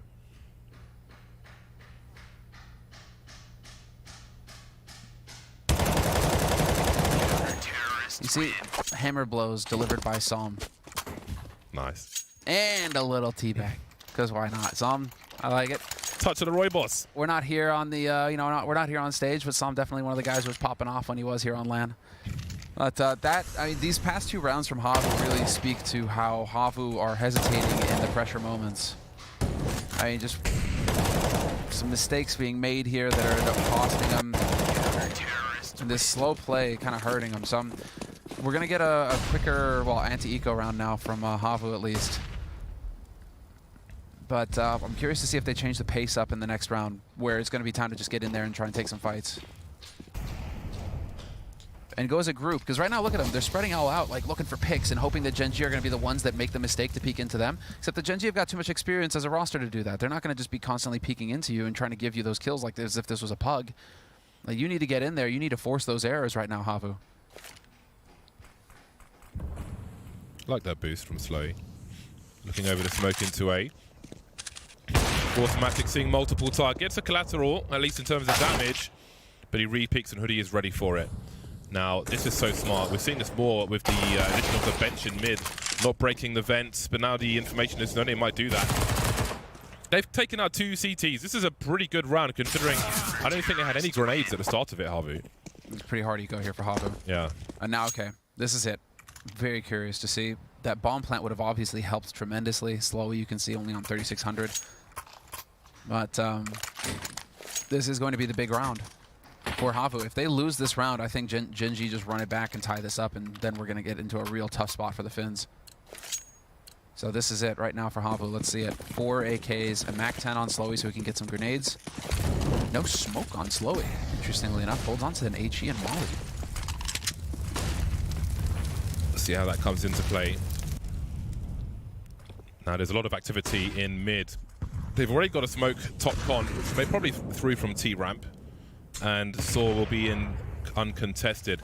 Big focus again, Gen G aggressive towards A. They've been expecting a play, and finally it's coming, but they don't have position because Saw's got free reign around Connector. A second snap looking for Dax now as well as they swing through the smoke and overwhelm. Out position, Gen G really focusing on ramp, completely forgetting about Connector. The T-smoke is up, doesn't count as a brick wall though. Slowy wins the duel with a MAC-10. That's got to be frustrating. If they won this round, Harvey, and they will, they're still in a super strong position. Only 3 rounds away from victory on Mirage. Woo, buddy. That was a spicy one. And that's the kind of stuff that we need to see. Quick, get in there, orchestrated. There was a clear plan from A to Z. That's the whole thing right there, wrapping up nicely for Havu. Showing that they've got some fight. If they'd have just gone for duels in that round, it'd have been real rough. It'd have been real hard not to throw in the towel. But now, showing that they've got a little bit of fight in them, this is very good for Havu. And for my prediction, obviously. Totally unbiased commentary. Do we have an underpass play? Almost. Som's position is a blind spot. You can't see him unless he swings out. There is a pop flash you can do if you're in the window, which pops just underneath the top of the arch, which is nice to help Som swing. But we'll see how this one plays out. It's going to be a slower pace. So after that charge from Havu, finally getting the luxury of a fast play through mid, uncontested by Gen G, they will completely change the pace. And it looks like Gen G will be proactive with this. Som will quietly escape the underpass position and move up with Kustar. Angle's being held up top, and there might be flashes from his teammates. Som's going for the dry peek, actually. And Kustar separated, so I guess they were going for something else. Maybe reading a play towards B. Team Kustar was headed there, trying to find the right timing. He'll take Saw out, but Slowy was the one who killed his teammate. I think he's just realized that, turning around again, and he will deliver that second kill. Beautiful stuff. There it is. And this comes back to what Maui the Snake was saying on the desk. Dodo with the clean one tap, but automatic is there from jungle. Still information gained, 2v3, still a workable situation for Havu. But Gen G just ride or die on individual skill at this point. And Mirage right now, it's like you need these guys like Kustar to come up with the doubles, because otherwise it doesn't look like it's happening. And now, well, Bentet, time to shine. Hansel is so hot right now. So, Bentet with the double. Double digits for Gen G on the T side.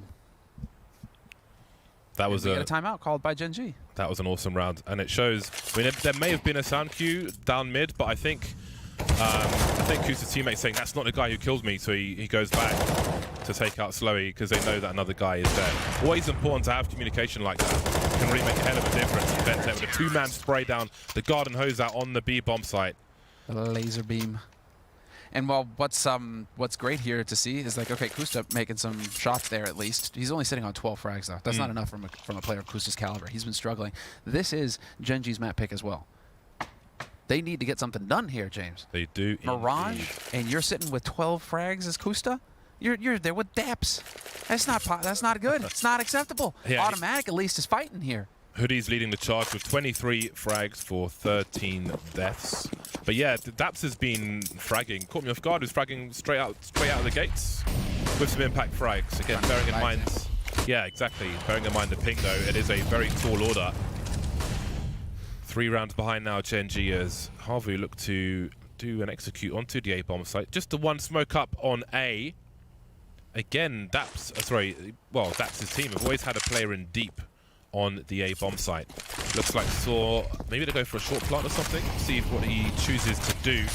Playing extremely passively. We've got smokes all over the shop on the A bomb site. Just one player in slowly screaming out to get the information maybe. And now his teammates come in along with, they haven't seen the bomb just yet, Gen G, but they are all committed to this bomb site. There's Slowy. Big round from Slowy.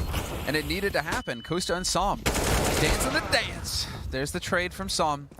It's a 2v2, and Saw, you better haul some ass right now to get into connector fast, because your buddy is going to need you. Just a little bit of a tap. Zori gives away his position. This is going to be Bentec going for the peek. Bentec looking for the play. He's going to find it. And now Saw. Hero mode, yes. Gives it away, but now as long as he stays alive here, things are looking good, except that Som is now repositioned. He's going to be watching his teammates back. They both have kits. An incredibly difficult position now for Saw. He survives again somehow. And HE dunks him. Man, so that finest of margins for Havu. But not quite there. Not quite there. What am I thinking? Was it Slowy or Zori? I always get confused between the two. Who took point there? Who was alone? I think it was Slowy. Just out on the A side, alone. If he doesn't get that kill, the whole round is done for Havu right there. The fact that he manages to get not 1 but 2 kills, he takes automatic and CT as well. I mean, that's the only reason that round is close at all. Because Gen G with that Molly just had Havu covered. And so Havu trying to run another set strat there, and they just got boxed. Again with the smokes, and full execute now. 4 smokes going in, straight up short. And it's going to get fun here for Bentec. He lost the first and the second. A little bit of hesitation. He's going to get traded, but it's not enough. That first shot was unreal from Bentec. Very fun to watch. Should be a good cleanup for Gen G. They've got good angles for the remainder. The remainder now is just Zori, 1 versus 4, looking to do some damage. Smoke is gone. Som will stand and deliver. Just 1 round between them now. This is where Gen G can dig deep, and we need to see if Havu have it in them to break that glass ceiling. Let's see it. AKs being picked up here for Havu.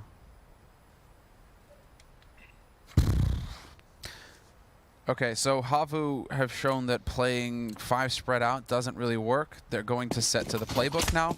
That's not really working because it's a bit too on the nose, and Gen G know that a single Molotov will wreck your day if you try and throw out all your smokes early. So where does that leave Havu now? Short and window smoke, holding on to 3. Or 2 smokes at least. Because again, Slowy not buying smokes. This is a revelation here. What is going on with Slowy and not buying smokes?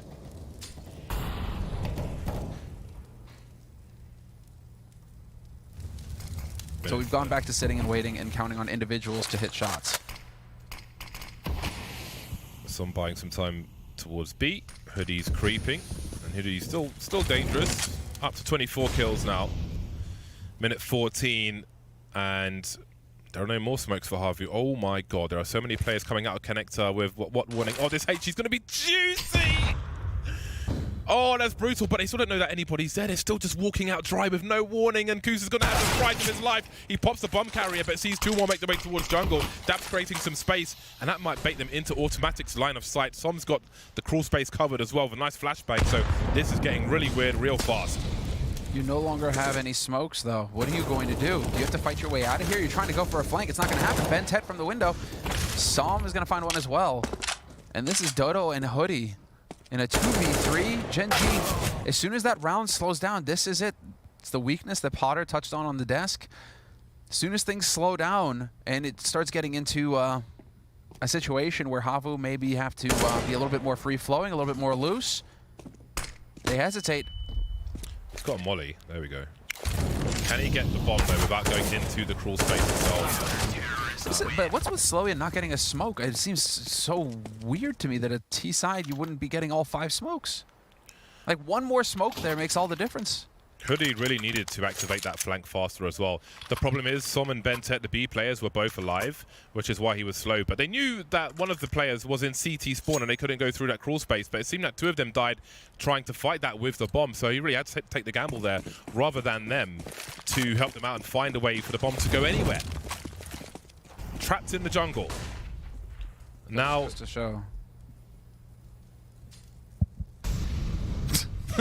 You stopped for me, I stopped for you. After you, sir. Havu are left on pistols. They've lost the leads. And they will soon be behind unless they can get some 1Ds going, maybe even jumping. It just goes to show how lethal these players are, though. Kusta, that last round, still gets a kill with 2 people staring at the site from Havu. So it's no easy task here for Havu. That much is clear. Kusta with the peek, finds the 1, and again, Kusta gets a kill. Let's see it, automatic. Oh, nice. I'm satisfied. That was good. Bomb was spotted towards B. Saw's taking a lot of damage, but he still has the bomb. Automatic falling back to CT spawn. Bentet can look at the crawl space if required. And once again, it's a creep through connector. Well, there's something. 2 on 3. There is a chance. Doto doesn't have the bomb. This jump will be heard, though, by Bentet. Surely has a checkmate here. Indeed, he does, which leaves Saw with 4 HP. Saw with 4 to try and plant the bomb. So money they can get more, but it won't happen. Bentet has been waking up as well in this second half. He started out pretty quiet at the beginning of it. I think only had like 6 or 7 frags. Now he's back up, you know, 1-1. 18 kills for 18 deaths. And a lot of these high-impact frags. Automatic has just been steady. He's pretty much the only thing that's kept Gen G alive in this at the beginning of the map and going into the second. Now that his teammates are starting to catch up, right? You can see Psalm is starting to get in there. But you got to give Tim his due. He never gets his due. He never does get enough credit, I feel. Glad to see that he's been one of the main driving factors here for Gen G to stay alive in the match. And now, while his teammates are showing up as well, the cavalry. He's like Custer, you know, just hung in there long enough, except that he didn't, you know, wind up scalped and buried alive and all sorts of other horrible things. That would suck. That would suck. We think bloody lockdown. See, that's for why it. you Imagine don't being have buried alive. Games. You see, you and I, one step ahead. There's a flash towards top mid once again. When Flash saw too much, they will deter him from his operations. So Daps will be in connector, keeping up with his teammates on his 80 ping. Heavy presence from Havu towards the A bomb site with the bomb in tow. Very clear what their intentions are. Got Slowy coming through the underpass. Saw top mid will put a smoke in the window. CTs will re-smoke connector though, which will ruin the timing somewhat for Havu. Minute 16 on the clock, and oh my god, they managed to get a frag from that Molotov, forcing Kusta into position. Automatically picked up by T-Ramp as well, CT-Ramp rather. So there's a lot for Gen G to do now. They have no position, the bomb site's been taken, and Daps is stuck in connector. He's the only hope here. Oh my goodness gracious me, Daps needed to get that kill. And now it's Bentet. I feel like this round has gotten away from me, James. It's just wild. Molotov into connector. Maybe forced Kusta into the peak, into the angle over the smoke. He got blasted in the face. Automatic. He might have been pre-fired because he's standing in a common position. If you see where the X is on CTA, if you know that snipers like to sit by that box, if you're sitting there crouched, not showing to Palace, so you can just wide swing that and go for a one-tap with an AK or whatever. So that may have been what happened to Automatic. That was off camera. And then Daps is the second person in connector, so they don't know a second person's there. But in the meantime, the entire A bomb site's been lost. Zori's wilding out on some in jungle. They just got shot in the face. But this is it. Now, is it redemption time for yesterday in the performance against MIBR? Can they show us that they've got what it takes to lock it down against an opponent that some would say is favored in the match? Some would say.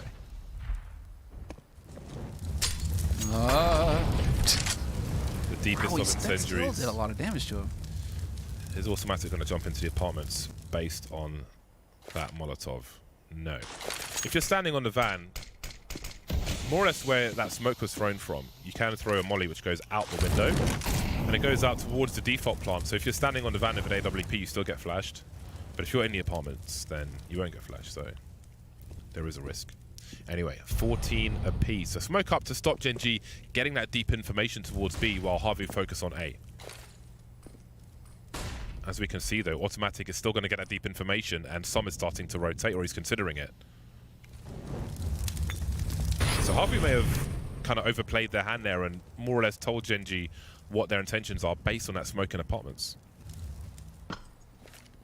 Now they've managed to work their way through. Do they have any way to block this off? It's going to be tough, but Slowy does manage to get across. Assassinates Ben 10. There it is. Slowy in position to trade his teammate, and that was so important. Now it's going to be Daps point blank. He's about to get swarmed. He's been spotted going in, but Kusta's there to help out. 2 players still alive on the A side for Gen G. Zori takes Kusta, and Daps is not long for this world. Havu on map point. There's No so way does much. Automatic go in here. Yeah, there's so much going on in these rounds. It's really awesome. Daps has got a super late smoke. They're expecting an execute towards the A bomb site. They start throwing grenades. Daps is on the ramp with an MP9 on the smoke. He drops the smoke on the ramp. But then because Harvu have a player in jungle through the window, that is the big play. Takes out Benta. It gets traded by Som, but it's a trade straight back from Harvu again. That whole position, getting into window, wins Harvu the round because Gen G knew what was coming. When you've got that late smoke on the ramp and you're forcing the T's to run through it, if those frags don't come in, it's such a bad situation for the T's, but having that play in the window wins Harvey the round there. No confusion on the side of Havu this time. Just right on through. And so now this is it. Havu again. Are they capable of getting it done in 30 rounds? They've secured that point. Gen G are in a terrible situation economically. If ever there was a chance for Havu to lock it down, it's now. Just look at this. The buy is going to be atrocious for Gen Z. Slowy. Man, Slowy continuing to deliver. 24 frags for Slowy right now. Hoodie up there with 26 as well. So yeah, the AWP that was saved, an MP9 that was dropped by Automatic, and then the rest of them, CZs. Yeah, this is the story. Automatic is the story of this round. We need to see what he's up to. He's making his way towards top mid. He has to find something from somewhere with this AWP. Even if he's running, they might potentially hear that from the ramp. Now we've got Daps playing close to this smoke. There are 3 other smokes for Gen G, but none of them are on the A bomb site. Let's see it. Smokes are coming in. This is an execute onto A. Oh dear. Forced from his position and executed. Daps are taken out. He was the only person on the A bomb site. The rotation is coming through. Automatic is in connector. And there are smokes up. Kusta will show some presence, doing some harassment, some light damage, if you will, with the MP9. So terrifically slow, but now everybody is here for Gen G. They need to get this bomb planted, Havu, before these smokes clear. Otherwise, it's going to be a nightmare. Automatic gone, though. Slowy and Dodo ganging up on him, and now it's Som sneaking his way forward, hoping to get close to the CZ 75. Gets spotted by Hoodie, still gets the headshot. Looking for Dodo, gonna get him too. Som with the play. Oh my Som with days. the triple. Kusta's got the AWP as well. Kusta was standing next to Automatic, so the sniper picks up the sniper from the sniper, and they have the crossfire. Harvey was stuck. They're retreating. They're starting to fall back. Kusta in shotgun mode. 2-on-1. You used to be able to see people's feet under those bricks. You can't anymore, I don't believe. Might be worth checking, though. He knows Kusta's stuck in the corner now. Suddenly, they've got Novas. 20 seconds on the clock. Zori trying to bait the peak. Kusta coming out. The Deagle's out as well. He's missed a shot. Repositioning, but the Craps will get there, and we get to overtime. Absolutely absurd play from Som. Hesitation from Havu. Som takes control of that. Kusta picks up. He picks up the sniper from his brother, from Automatic. Let's go. It's overtime. It's break time. We will see you. We need a breather. I got asthma. Get out of here.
Well then, it continues. You were so close to the first map, Semla. You were so close. Dude, it's like Havu. What else do you need, guys? Just go. Just go. Somebody get in there. You threw all your smokes. Everything was there. You get the first kill.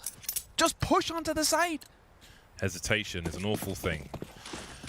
We resume in overtime, and you wonder who it favors now. Both these teams continuing to absorb information. Gen.G had Daps in sandwich with a CZ. They mollied him, he came out, they shot him, he died, and they still managed to lose the site.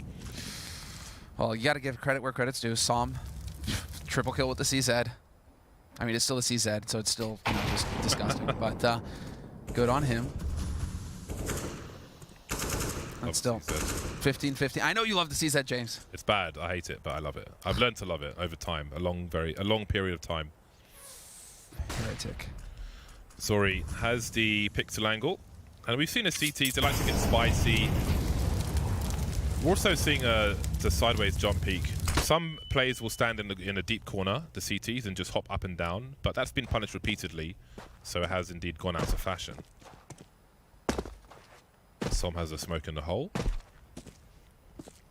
Now, Slowy's in connector, so he may try to offer something towards the B bomb site. Hoodie running with his potential to catch a CT out of position, looking for Benta, who's changed up from the bench area, but still gets the kill. Oh, man. And the spacing right now, well, pacing and spacing for Havu is all out of joint, all out of whack. You're just going in there one after another, hoping against hope that you're going to get the kill, but Gen.G not going to let that happen easily. So 1v4 situation for Slowy, walking on in, and he will take it. I mean, it's going to be a duel, and Slowy's been having some, he's been making some plays. 1v3 now. 15 seconds, though, so he's just limited by time. He has to get the bomb and plant it. No other options. 10 seconds. Somebody called it man the clock. Oh, it's not going to happen. I was really confused because Daps' arrow is facing the wrong way. So I was like, why is he looking on the stairs? But he was actually looking down into the apartments. 16th round for Gen.G. I found some of these T rounds, the guy who's lurking or trying to catch the rotation ends up the last man for Havu. Where sometimes you're in a situation where it can go either way. That guy can potentially go into a flanking position instead, as we saw on the B bomb site in normal time. That time it was a risk to try and get towards jungle. But they have made it there in a few rounds to good success, at least in the short term. Second round of overtime, and Havu will be uncontested in mid, so that has changed from the beginning of these halves in normal time. Doto, in the meantime, is creeping on the ramp. Little HE, just to say hello. Don't break your phone, please, James. And well, into connector we go. This is it. Slowly making the jump. Smooth as silk. And the bomb is rotating over. This is going to wind up on the B site on the round and voluptuous letter. Bentet and Som. Can they withstand the Finnish storm? The White Death. Let's see it. Again towards the B bomb site. Som drops the smoke, which allows the teammates to rotate in through the door, and Bentet, of course, is going to wipe out. In the meantime, Bentet is almost unstoppable. A 3K from him. Maybe they'll just leave him to take out the rest of the players and they'll just watch AFK. Bentet with the 4th now, looking for the 5th, saw by the van. Som will take the bullet to get the information, and Bentet, I'm sure, will hunt for it, but automatic will deliver the kill. For shame, Tim. Bentet's a beast. He doesn't even let his teammate try to get the ace. Could have let Bentet have a little bit of time to work with there. You knew where he was.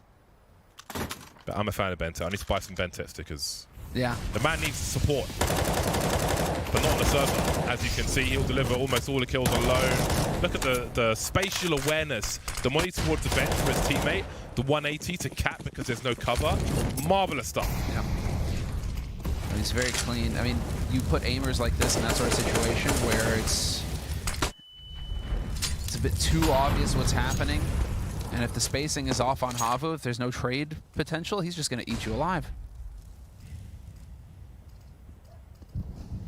So, last round of the first half of overtime. Gen.G looking very comfortable. We're looking for the first team to reach 19 rounds.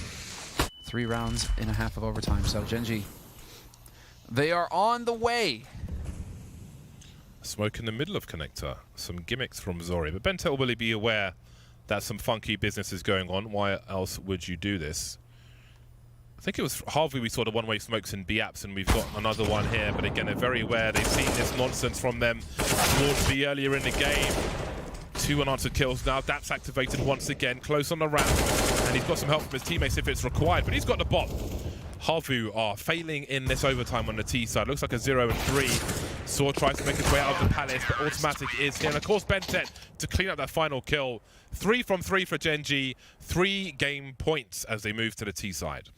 And feeling pretty confident now that they're going to get it done. That Gen G now, you know.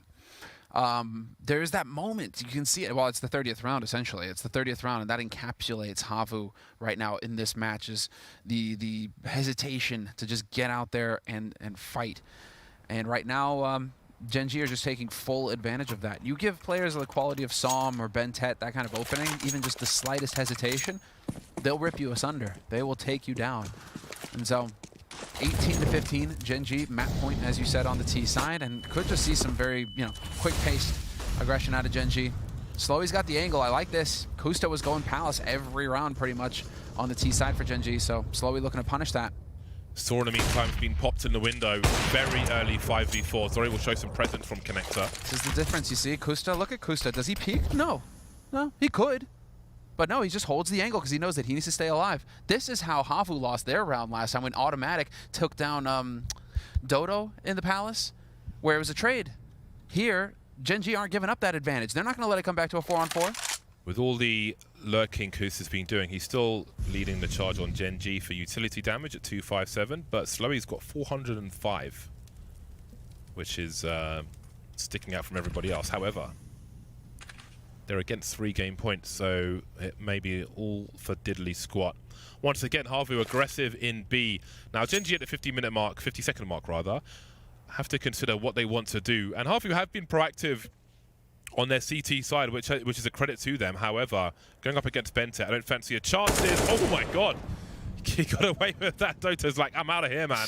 Seen one on ramp, haven't seen the bomb though. But is that enough information for them? They probably assume Kus is lurking in Palace once again. Yes, Hoodie's pushed B apartments and sees nobody, so they know that this is going to be an A hit at this point, Havu. Now it's a matter of getting in here. Gen G need to show that they are capable. Bentet and Kusta. There it is, Kusta. Gets his value in the end. 2v4 retake now for Havu. Oh, they even had the smoke. That's so awkward for Slowy, but maybe there's still a chance. Hoodie's putting in great work. There's 9 seconds to plant the bomb. Zori's got to hide. How has this happened? It's a 1v1. They've won the round. Unless the frag comes in, but the flashbang is amazing. That's going straight past. What just happened? That was a wrap. It was over. I don't have an answer. I was waiting for them to die. I had already started my sentence. I don't have an answer for you, James. Let's see this again. So this is Tim opening it up. Oh, Hoodie. Oh, where you going? He's got the individual plays. That's the thing. There's the individual players on this Havu team. That flashbang was nasty. That's Hoodie dropping nearly a 30 bomb here. Oh my god. Well, Havu are staying alive. Some Rocket Maivia business right there. But this is Kusta taking Hoodie down. That's it. The hero of the last round for Havu has been laid to rest. And, well, now... Oh, Bentet gonna make it dance! But Dodo wins that! I don't even understand the mathematics of those angles, to be honest with you. But, but. We got a 4-on-4. Again, Havu looking to be proactive. Caught jumping onto the van, but Daps looks for the short player, but Saw was alongside his teammate. Funnily enough, since they were both together, they could have boosted on the wall, which probably would have been wiser than jumping on the box. You're really exposed when you go up on that box.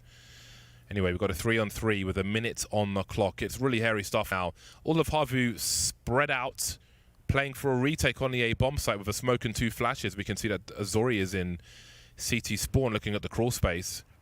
And Doto is in a very precarious angle in connector.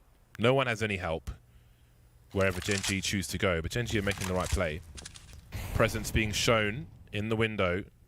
Now, will they creep out quietly? Will they just go for the dry peaks? Will they walk down the ladder? Oh, man. Let's see. Automatic has really got to sell this. And at this point, look at how passively Zori's playing it all the way back in CT spawn, expecting it to be some kind of wrap through window. Oh, look at the rotation from Zori. This is going to start planting the bomb. Automatic thinks he's got the short plant covered, but he doesn't, and Kus is going to go down as well. It's another disaster. Oh, they had the time to creep into CT, but they just didn't know anybody was in connector. It seems like Havu held the right cards on that occasion. I feel like both teams are all in. It's just coin flip. It does feel that way, doesn't it? It feels like DM or something going on here. And we're just letting the clock run down as everybody's hoping to find shots and everybody's playing so very far back. I mean, credit to Havu. Zori just sitting all the way back into despawn. This is the kill that makes it pretty much. Dodo shutting down Bentet in the pit. If he doesn't win that duel, Gen G then have the 2-man advantage and they crush that A site. But yeah, this is both of these teams right now really trying to dig deep. Here we go again. 2 players towards A is an indicator of what the plan is. However, I would say that normally, but on this occasion, Havu have been so proactive, as I keep saying, and pushing things, that this might be just to cover all the bases and wait for a push, which may come in here early from Zoe. So the gun, the silencer, will concede his position. And there's another early 5 versus 4. They see the jiggle from Connector. Lucky to get away with that second peak. Really lucky. Maximum amount of noise being made in mid as well, trying to sow confusion. Man, and Slowy, no fear from him, just walks right on through. So he's in a position now to take a peek into mid. They are trying to get that information right now between Slowy and Saul. Man advantage going into it.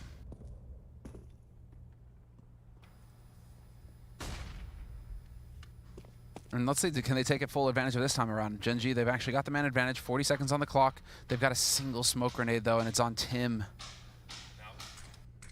Now, Havu, they've heard these footsteps towards the B bomb site that were made by Daps, and I think those were made deliberately. Almost like you're suggesting that you've made a footstep by mistake to bait them, but Saul's got the information. And look at the rotation now. Havu have Slowy on the way to the A bomb site with an AWP and no smokes for Gen G. That could really be a problem. They're walking into a crossfire of sniper rifles, but Zori's muffled his first shot. 15 seconds to plant the bomb. They've got to take care of Zori, and Slowy's here as well. The bomb carrier's dropped. How on earth can they even plant the bomb in this situation? Slowy delivering all the kills. There's nowhere safe to plant. The flicks are here. Som has 4 seconds. He can't do it. They can run away. It's overtime 2. 2 rounds of overtime. Just all over the place. Neither of these teams knows how to go for the jugular after all, James. Neither of these teams know. They managed to like get their hands there, right? Yeah. You know, because it's like each time they're getting a man advantage, a 2-man advantage, you know, it's looking great. And then they just slowly let go. When they get to that late game, they just don't spend enough time figuring out the makeup of the last few players. But it can be very costly. What do you got? No smokes, and there's that rotation again. Havu's proactiveness on the CT side is getting them so much information at crucial times, allowing that rotation. If they don't go through underpass there to find out what that footstep is, then Slowy never makes it to the A bomb site in time, and who knows what happens. Oh, the boost as well. Missed shot though. So another round of CT on Havu, Gen G on the T side, and Hoodie this time hunts down Kusta. No mercy. Look, man, when you're having a good game, go for it. He's just made it to 30 frags. He has to be careful though. Som is close this time. Perhaps expecting Bentet to be in the pit, but now Som has rotated over into Palace, and this could throw things out of whack for Havu, depending on how aggressive Som wants to get. They think that they've just cleared this part of the map, and now Som looking to punish that. Oh, this could be perfect. Som could be the hero here for his team. But the timing does manage to catch one, and he knows Hoodie is close. Sets up for him. He's ready. Oh my god, the jiu-jitsu down the ladder. No sound cues, it looks like. Hoodie had no idea, thinking of creeping Palace. A 4-on-3. They charge in. They've got a smoke on connector. Automatic has the angle. Scope is heard, but Doto does not fear. He's got one more smoke to go through. Oh my god, he's rung his bell straight through the wooden panel, through a smoke as well. But Bentet's looking to punish the reload. He's too close to the smoke. Very well played. Now, well, Havu, considering how difficult it has been to pick up T-side rounds in this overtime, this will be monster for Gen G. Saw and Slowy, though, showing no fear, pushing forward, looking for the angles. Slaw working his way out from CT. And here's Slowy up close. Saw finds that kill. Not sure if they got exactly the audio cue. And so Slowy's in a 1v1. Bomb going to get covered by this smoke. And Slowy just going to go for the stick. Bentet. Oh my days. That is just down to the recoil pattern gods. In the head, no less. In the head, no less. One bullet did it. 19-18, and there it is. In the second round of overtime, Gen G succeed in picking up a T round. These rounds, every single round is really just down to a coin flip at the end of it. One way or another. That's madness. Gen G take the lead in overtime number 2 for the first map. Harvey still looking to smash that glass ceiling. Son makes his way towards top mid. Weird for him as he's in a smoke now, but his teammates have the angle.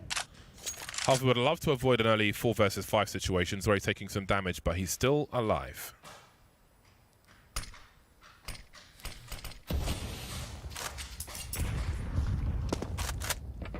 Gen G continuing to probe.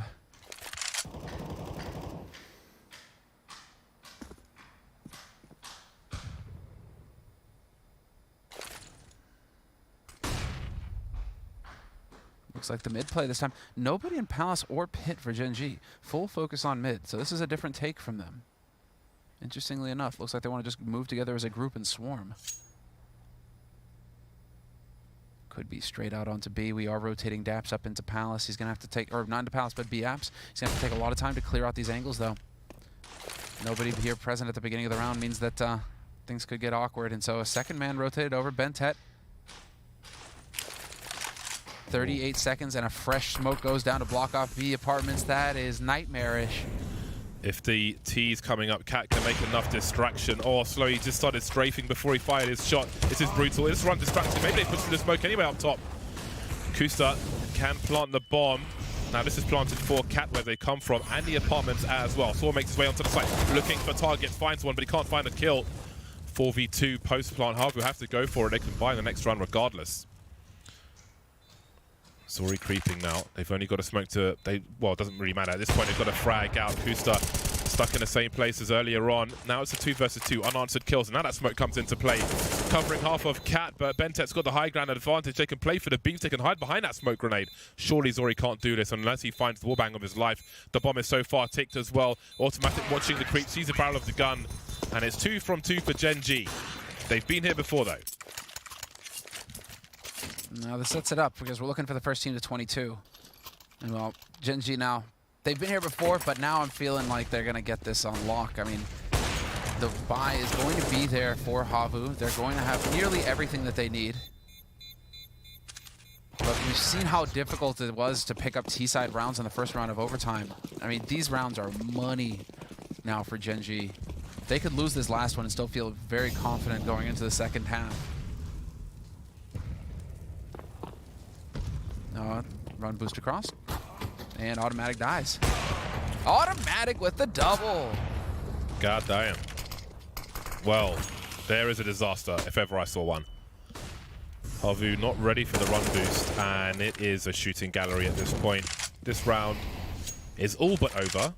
We have seen absurd rounds 1 before, so we will make no assumptions. But taking CT is a very strong play to make. He can get a flashbang from some of his teammates, although they may have to use them elsewhere to cross. Smoke up for jungle connector. Hoodie makes his way through jungle, and we've got Slow making his way into connector, but his booty has been seen by Daps, who will have a free kill, which makes it even harder. So Gen G look going to get their second clean sheet half. Surely this time they can convert it. 6 rounds in a row for Gen G. I mean, that is remarkable stuff. Considering how things have gone this map. This is Gen G's map, and they've gone to double overtime against Havu. Really makes you wonder what's going to happen on Dust 2, which is coming up next. But it's Hoodie, 1v2, and he's going to get shot in the back of the head. Assassinated. Put down. Som picks it up, and that's 21 rounds. So map point, once again. Once again, 3 map points. Now, the fashion in which they capitulated last time, I cannot see that being replicated. But who knows? It's overtime. Crazy things happen all the time in overtime. Harvey moves to the T side now.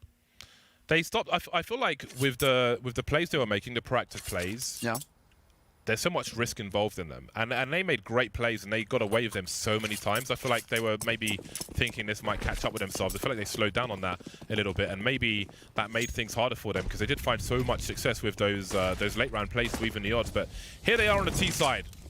No mistakes can be made. Yep, no fear, only dreams. Get in there. Timing was just barely off for Saw to get through. He's going to get spotted by Bentet, who continues to play aggressive. They have not given him a reason not to play aggressive. Bentet, once again. Zori over the top, though, going to come down like a hammer. Bentett, king of the multi-frag in this game so far. Finally been taken out. He's dropped the 30 bomb. He's right there up with Som. Som has quietly made his way up to 34 frags as well. And Som waits on the B bomb site where he hasn't got any sound cues for his opponent, but he's got a pillar to dance around. He's got no smoke this time to help his team rotate. Just got to land the headshots, but, well, he will. But not the second, not the follow-up. Hoodie with 2 HP, still alive, creeping now. He can take these risks because he's so low. Putting his team in a position to win. A bomb's just about planted. Automatic trying to figure out where the other players are. Dancing around the pillars of Zori. But here's a flank from Doto. Kusa now makes his way into the market. The first test, 1v3. We've seen him do crazy clutches, but this round won't be one of them. Zori delivers a headshot. That's 1 from 3 for Harvey. That was actually the duel that I wanted to see. Hoodie is the top fragger for Havu. Som, top fragger for Gen.G. Who would win that fight? Turns out, the Finns. Hoodie just getting it done. But there's more to do. Oh, yes. 2 more rounds in this half, and we'll see. Gen.G, do we allow a third one? Would have been the story, you know. You and I, James, it was also, you know, in the contract, so it has to go into overtime. Yeah, that's true. Well, it's not true, but I mean, someone out this way, like, that can't be true, guys. It does usually work out that way for us. Hoodie, let's see it. Oh my god. He lined up perfectly, but still you feel like Doto should see something, but Automatic just came out like a spectre. And he's got a 5-on-4 for Gen.G. He knows nobody's T-ramp, or have to assume that since they've got no one T-ramp. The bomb alone in mid, maybe feeling nervous. Oh, how's he got here? He's looking for 2. He's looking for 2. But you never know with Som. Can he get the spray down? No. Bentett will hold. They know where he is, though. The element of surprise is gone. They can just about see his elbow shooting the foot, and that'll be enough. 3-on-3. 3-on-3. Very quick here from Daps, though. He's trying to go for the turn of speed. Doesn't quite work out. Still has the utility, though. The smoke to help out. Kusa's got one of his as well. Kusa's actually got quite a few nades. Molly to the back line, trying to create some space. Hoodie through the smoke, though. 2-on-2, and now it's Zori finding the shot. Automatic in a 1v2. No reason for Havu to peek. No reason for Havu to show anything. And we are going the distance, James. If he pulls this off, Automatic, this will be the craziest clutch of the map so far. Oh, I saw the scope. I saw it. I saw the scope for a split second. But no. Denial. Denial. Havu. 1 more to go. 1 more test. Well, in this overtime, then there's more tests to come. But I want it to be scrappy for them. If they are to succeed and win this match, I want it to be like this. I want it to be hard fought for. I want it to put stripes on their chest. 1 more round to go for survival. And then we'll see what's what after that. Havu looking to take it to a 3rd overtime, to a 43rd round. Saw makes his way towards connector. Kusta lies in wait with the smoke. HE won't do much of anything. And Molly under the window. That window has been a problem for Gen.G in normal time as well on their CT side. And Kusa's creeping around the smoke, looking to crossfire with his team, but Daps has got 2 with a flash from Bentett. Is this too much? Has the road come to a close for Havu? Zori spotted with the bomb at top mid. How does he escape? He's alone. They'll have to use more utility to help him get out. Kusa's got no fear now. Kusa's just running around, you know, fight me! Fight me! And all 3 gathering up for Havu. It feels like this is the appropriate response. Just get in there together. Zori going to lead the way with the AWP. Well, he needs to find this opening shot or they do not stand a chance. Let's see. Steps out and Automatic is going to just clock up. Oh, boy. Whoa! Oh, no. Doto crawling to the finish line, leaving a trail of blood in his wake. And there's going to be 2 bursts from Kusta, deserving final frags from Kusta to finally take the game for Gen.G. A back and forth affair. Havu on a cusp of victory. Gen.G on the brink of defeat, but here we are.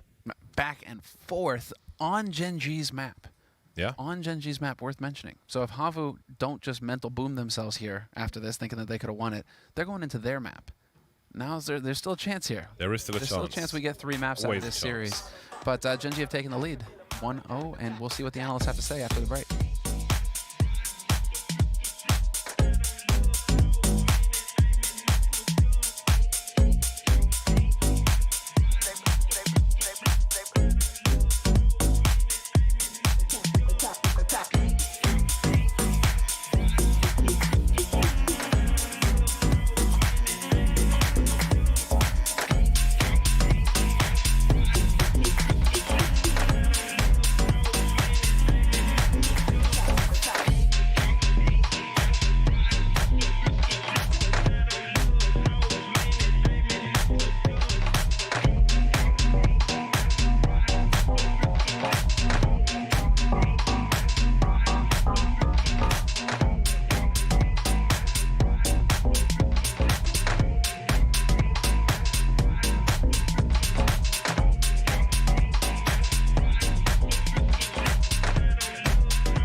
Map 1 in the books between Gen.G and Havu. It was Gen.G's map selection and Mirage. It went into double OT. Very close affair. Gen.G really having to roar back and win that one after going down early on their T side. Yeah, that was not the best start for Gen.G. It took a while for some of their players to really warm up in this game, but on their CT side, you can say that it was one of the best side holds we've seen from just Bentet and Sam on that B side of the map. Yeah, so what changed for them? Because that was the point of criticism, was that it was their CT side that was going to be weak coming in, especially on that B site, and that was going to be a potential point of attack for Havu. So what looked better about Gen.G here? I don't know if there's anything in particular that looked better for the Gen.G squad, but it's kind of that same storyline that we've been talking to, is that Gen.G, they don't have the hunger to win these rounds, but they've got everything to make sure they don't lose these rounds, right? So they were hanging on into this game by the skin of their teeth. We have to remember that Gen.G lost both pistols. Then we have to remember all the opportunities that Sam kind of whiffed. Now, I don't want to nitpick too hardly on that, because Sam was the player to kind of bring Gen.G back over the line into that OT with this play right here. It was such a heroic moment for this young player, but I gotta admit, there were a lot of opportunities for Gen.G to have a dominant Mirage, but they didn't take those opportunities in this map. Yeah, the wild thing is, on the one hand, it's nice if you have you had a chance to win their map, pick actually a map that you want like a 43% win rate on, but it's actually terrible, because this was the only way you could have ever gotten to this point in the game, was exactly the way this game played out. You didn't have many extra chances. It was actually Gen.G who flobbed a lot of their chances, sometimes with poor comms. I think both teams on CT side, occasionally in the mid round, had some very weird comms, but some of these rounds here, like, I could not believe how many times when they were on their own T side, the Havu guys attacking A just got killed in the side of the head. Like, they would forget that someone could be underneath Shadow. They would forget that you could hide at the firebox. And it's almost like they didn't even have their protocol set. So I actually feel like Havu played a lot more like they did in the MIBR series, where mid-round the comms either weren't existent or were incorrect or something, because fragging-wise, they were having a very good series, actually. They were really in it in that sense. But in terms of once it got to those mid-round 3v3s, you could bet on the Gen.G guys every time. Like, they would just be in position. The amount of times they shot people in the back was crazy. And so you want to talk at least about a bright spot for Havu, right, Maui Snake? Because you pulled a clip for us. Walk us through it. Yeah, so like Thorin said, a lot of the rounds broke down pretty oddly for CT sides. We can see right here that Slowy was killing Bentet in the side of the head. And I don't know if that's ever happened ever in Counter-Strike, that particular player there. Yeah, just a window flank that Sam should have been taking care of Bentet on, but no, the comms kind of broke down, and I thought at this point the game was actually going to be over. Havu pinching the site, they had every reason to win, and then a heroic effort from Sam in the next round kept Gen.G in this game. But yeah, that was just the defense of Gen.G breaking down. It still shows that there's a lot to be desired from this Gen.G team in terms of communication and how they mesh, because when Bentet and Sam are on that B site, they know exactly what each other's doing. But when it was just kind of a slightly altered situation where Sam was outside window room, Bentet's in jungle, they just seemed completely confused as to what the other was doing. And I'll even say that was interesting in terms of if you just assess Sam's performance, because obviously the highlight clip there with the CZ, he basically got them back in the game. That could have been the end of the game, but he's also part of the reason that they were facing the deficit, because when he was in just scenarios where he's just holding back and he's just got a rifle, he kills the guys. He's very good mechanically, but he made some very, very weird calls as to what he did in some of these situations. Like, sometimes it looked like he wasn't, like, remember, this is the one problem, is if you're going to build this as Havu's inexperienced and Gen.G are experienced, well, one guy who isn't experienced is Sam. He's basically played something like 3 meaningful lands in his life, and only one of those was actually one where he had success, otherwise he's coming last all the time. So he's got the mechanics to do it, but he hasn't actually been blooded that much at tier 1 for me. So where does this leave our Gen.G selectors on the other couch right here? Because this was their map pick, and it went into a pretty double OT, and it took a heroic effort to come back. So is Gen.G warmed up now? They're heading into the next match. Is this still looking like something they can win on Dust 2 and moving forward onto Nuke? I think it's still looking like something they can win, but Sam's got to get up and do some jumping jacks. Maybe do some 20 sets of jumping jacks before we go live in this next one, because Thorn is right. I mean, Sam, he's got to be able to capitalize on those forward positions, but half the battle is being placed in those positions, being able to understand when you have those opportunities to capitalize on. And this was just a matter of whiffing. And I think whiffing is forgivable. I think every player at this level still whiffs here and there. And being able to have the game sense to put yourself in those positions is what counts. And since Som was able to find those holes, be able to be slippery and find those opportunities, this does too. Hopefully, they've changed something up on their B defense. Yeah, I'm really excited, though, about how well Bentet played in this game. It seems like since the Krieg nerf, he's been so enabled on the CT side. I know that on the CT side of this game, he had over 100 ADR, was the top performer for their team throughout the entire game. And he just shows a fearlessness that I haven't really seen from him throughout this tournament. And I really hope it carries into Dust 2 because he can do a lot. Also, Automatic was a lot more active on the T side of this Mirage, a lot more active than I've actually seen in Flashpoint 1 thus far. He was getting double boosted in middle, run boosted in middle. He was very much looking for duels that usually he's a lot more passive, a lot more cerebral, a lot more into the trading and post-plant positions. So Dust 2, this is a good look for Automatic going into this map because he's definitely going to need to step up. Well, exciting stuff if you're a Gen G fan, seeing that perhaps the patch has assisted them in a deep run here at Flashpoint 1. It's time to get into Dust 2, which will be Havu's map selection. Our casters are ready and waiting. We are indeed, Monty, and yeah, Potter, Maui making some very good points. They're Duncan too. I mean, everybody's making good points. You know what? Everybody gets points. I didn't say shit, but I'm not making any points. I just ask Duncan's questions. just pissed right now for whatever reason. I think because once again, him and I are watching our predictions just kind of slip through our fingers here as Havu are not able to lock it down on Mirage. Oh, look at this. It's not quite there. A little more. Thank you very much. 0. Is it an Orgless? That's my mental age. Is it an Orgless cake? That's for later. Can I eat that? Like the orange bit? What is it made from? I don't know. It looks like it could be wax. I think Be wax. careful I before think I that's like a candle. You know what? Take a bite. Tell us. absorb the toxins. I mean, This is a fire hazard, guys. What I don't know. Health and safety is just it's a complete mess. Thank you very much. I appreciate that. They're loving it. They got me a They're cake. loving I actually stole a red velvet cake as well, so I've got 2 cakes. See? But I'm big enough. I can take it. If I stand up, no one knows I'm fat, so it's fine. Exactly. It works out just fine. Well, I also see the pretzels over here that you hey man, this is like aren't putting on it's display. 100 calorie pack. Okay, this is controlled intake at least. so there we go. Well, what else is controlled intake? Havu's ability to pick up T-side rounds. Gen G, same thing until the overtime. Ooh, you can see the odds here. Oh yeah. Pretty So even. yeah, it's pretty damn close, and it's kind of weird if you talk percentages. Gen G at 80% on Dust 2, but that's with 5 maps played. So that's a throwaway percentage. Doesn't really mean anything. Havu have played 18 maps in the last 3 months, and they're just shy of 70%. So I would put a lot more stock into those stats than the 80% doesn't really mean anything with all the 5 maps played. But no one's a stranger to Dust 2 really. So it's I feel like this can be taken by both teams, and I feel like it was such a warm-up as well. Everybody was delivering, everybody was fragging in that previous game. So I would imagine that both these teams will be coming into Dust 2 hot. Everybody was also making mistakes in Yeah. the first game. Not to be the negative Nancy and all that, but there were quite a few errors made. It's a lot of hesitation. So what I'm looking for here is these guys just get in there and start I taking don't think you fights can with, eat this. The whole thing is a candle. Dude, it is a candle. Someone said you can eat it. What are you trying to do to me? I'm doing that just because I wanted to see if you'd actually take a bite at it. I would have as well. I'll eat anything, It's definitely wax. apart from a candle if I know what it is. Okay, perfectly timed flash. P250 boys. They've got 2 of them. Yes. Double raid boss. Oh, double smoke. Perfect wall going across. Nobody dies in the smoke. And Bentet forced to give up catwalk as well. So this is big. Havu. Very clean pistol round so far. Gen G on the cusp of losing another pistol round. Who would have thunk it?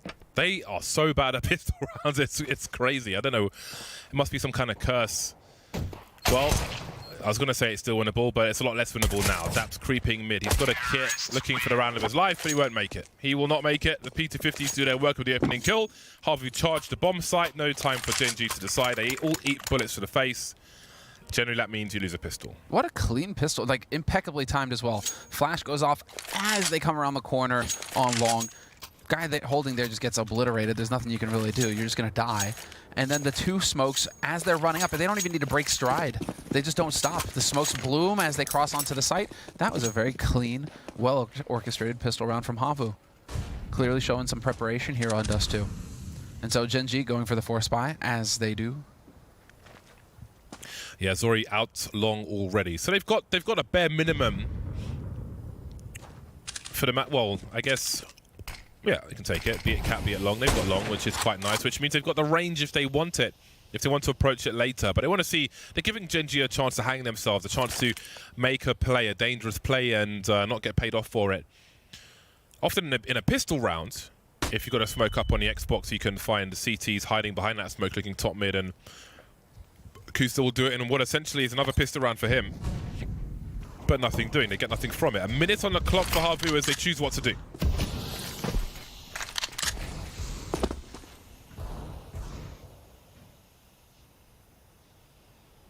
No aggression coming in from Gen G this time. So that's the intent of that smoke. Blocks off vision towards Catwalk, but also exactly provides not necessarily a one-way. I mean, you're definitely, as you can see, going to get spotted. I mean, Hoodie loses out on that duel, funnily enough. But straight up Catwalk we go. Havu, this is where they wanted to wind up in the end. 35 seconds left, and they need to find some kills. Boom. There we go. Stereo frags from Havu as they take the A-bomb. So I had long the entire time, and they'll force their way up short. One of the scouts taken away. Gen G have lost position, and I would presume they'll go for a save. A scout into the next round, which will be an eco for them. Can still do some damage. Daps and Som with a CZ and a Deagle, respectively. Daps with the Crimson Web. CZ, the man of taste. I approve. Little shame. No shame. CZ 75. Let's see. Dodo, are you going to die to this mini machine gun? Oh, hello. The answer is no. That's what Daps deserves. Very good, very good. It's like the Zeus, you know? There's certain things you just don't buy. I actually don't even know how to buy a Zeus because I only press buttons. I'm a guy from the days of the text menu, where you can just have a text menu and just press the numbers. Yep. So I don't know how to buy a Zeus. I've got to like, it takes me. I'm late out of spawn trying to find what I press equipment, and then like I have no idea where it is. The one that, like, I'm playing on the keyboard here, and what's fun is to have the numpad again. Because on home, I only have a 10 keyless, right? Yeah. But having the numpad to buy is just so nice and satisfying and fast. There you go. Slight adjustments made, like automatic peeking aggressively in mid. This kind of plays up to what Potter was talking about there on the desk, that automatic. He's looking for fights as the sniper. He's trying to get out there and make plays. Yeah, and it's good because it gives you an indication that they are continuously developing their team and saying, okay, let's tweak things and see if this works, see if that works. Again, I think the roster is good. Just need to put the pieces in the right order. CT's trying to rotate to the A-bomb side. They are surrounded, as they say in the 90s action movies. Som now with the Deagle. Ever dangerous Som. Well, that was awkward. Yeah, well, let's see what he can pick up from that, what he will choose to do with it. Told him I'm going to watch some of his demos. He is a very good POV to watch. Just the sheer game sense for his age is just out of this world. This is where it stops. Like, you don't even need to go after that kill. I mean, sure, you do it, but I don't think you need to at that point. What are you risking of the 3 guns? You let him get a Galil. It's like, cool beans. He was going to buy next round anyway. Yeah. You know, you're risking 3 rifles by going for that peek there. So, I mean, it works out. Fantastic. But at that point, I mean, it's just small decisions like that where you don't really need to be taking that risk of going for the duel with Som. Still, big buy round coming up now for Gen G. This is it, what we've been waiting for. Daps and automatic on the op. So it seems to be by design if they lose the pistol that Som has enough money to drop an AWP, because this time he dropped one for Daps. Just think about that for a second.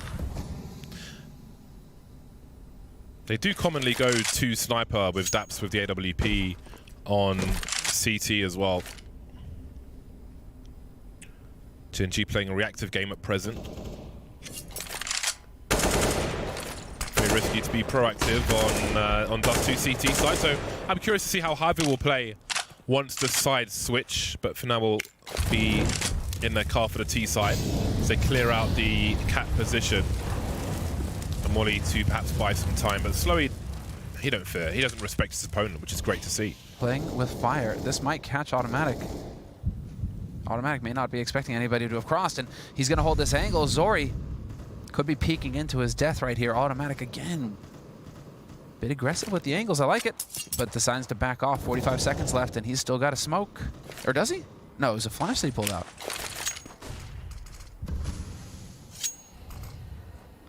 The smoke now would have been disastrous for Havu. Instead now, it's a 5-on-5, and it's a full take. With 30 seconds left, Havu have left themselves no room for error. They have to get in here immediately. What a monster HE. So much damage. And now Gen G, BnTeT, this is totally doable. Taking all the angles away with the utility, and they've taken the sights as well with 2 kills. Very nice flashbangs, and Gen G may be out of this one already. The B players will remain on B. It's a classic take. The lurk smoke gives you a gap to look towards the car. Everyone's aware of that though, but it also allows you to get those deeper mollies in for the ramp, so the CTs can't really shoot at you while hiding mostly behind the box and so on. Takes all the angles away. The pop flashes were nice as well. Just a great execute from Havu where Gen G were unable to respond. It's the flash on BnTeT as well. I was expecting him to be able to just peek up and manage to pick up another one, but again, Havu with the details. Oh, God. Kusta's not going to let you get away with that. There we go. Just running up the corner. What do you think? Oh, no. Oh, no, Daps. Haircuts. But not fine enough. Everything is lost in the late game for Gen G in that 4th round. They are not getting kills right now on the CT side. If you take a look at the scoreboard. Yeah, that's rough because when you do win that 1 round, Havu are going to have at least 1, maybe even 2 full buys in the hole. Considering the loss bonus as well that they'll get for losing rounds, they're more or less there already in the current situation. So that's so much pressure on the CT side, and when you're struggling on a map like Dust 2, does not bode well at all. Pistols are around. So a flashbang is in favor of Havu as they take long. Automatic trying to make his way towards the pit, but he won't. Dodo showing no fear. Very aggressive take here. And so man advantage again. Gen G trying to stack up on A. We'll see if this gets figured out by Hoodie, who's been hanging out over towards B in the halls. A total of 4 kills going into the 5th round for Gen G. Not good enough. That's pretty rough. Like sandpaper. Oh, they can change it here. They can. Nice bait, nice bait, nice bait. Psalm with the CZ. Oh, Slowy so quick. That smoke stops the crossfire, so they can't peek him from the door. Very nice stuff. Angles being held. Havu have the protractor out for the angles on Dust 2, and they'll start 5-0. Gen G will enjoy the luxuries of maximum loss bonus as they look for their 1st round. That's the only thing they have to really be happy about at present. I suppose it's something positive there, right? Yeah, you've got max money. You've got to get a positive spin on it somehow for the sports psychology. I am an unlicensed sports psychologist, cash only. There you are. Hit this man up. And it was a tactical timeout called by Gen G, so we'll see. Yeah. Trying to think what it is, because, man, Havu have been pretty active everywhere along the A long and short areas. We haven't seen any early aggression towards B halls, though. Curious if Gen G are going to try and push over there, see if they can get anything done. I love that Doto is called Doto. I'm just looking at the names of the players and like when will these names, you know, have weight to them? When will they strike fear into the names of players? Like when Ents were at their best, they were destroying everybody and earned their reputations. But Havu still on the way to doing that. Automatic with a cat boost would get a fast frag. But once again, Long's been taken by Havu and Short as well. Gen G have already been positionally compromised on the A bomb site all over the shop. They've got to stand and fight, and that's one way to start off. Automatic in battle sniper mode had to land that shot. BnTeT's been lost in the meantime. He's got to fall back to CT. Very quickly done here by Automatic, though. This was so important that he stays alive. Oh, a gap in the smoke as well. Automatic. Oh, the boost. Very nice. Woo! Doesn't hit it. That would have been insane. But Havu trying to play around the details, and now it's going to be the long wrap. Psalm making his way towards Longhouse, and it's the one-on-one duel versus Slowy, who has been taking heads off this entire time. Slowy, let's see it. Oh, there was a fast flick coming from Sol, man. He's so fast, but that was too much to ask on this occasion. And that loss of position will be it for Gen G. They're struggling to hold long. They're struggling to hold short, even with the first frag. Yeah, and it's not from Automatic.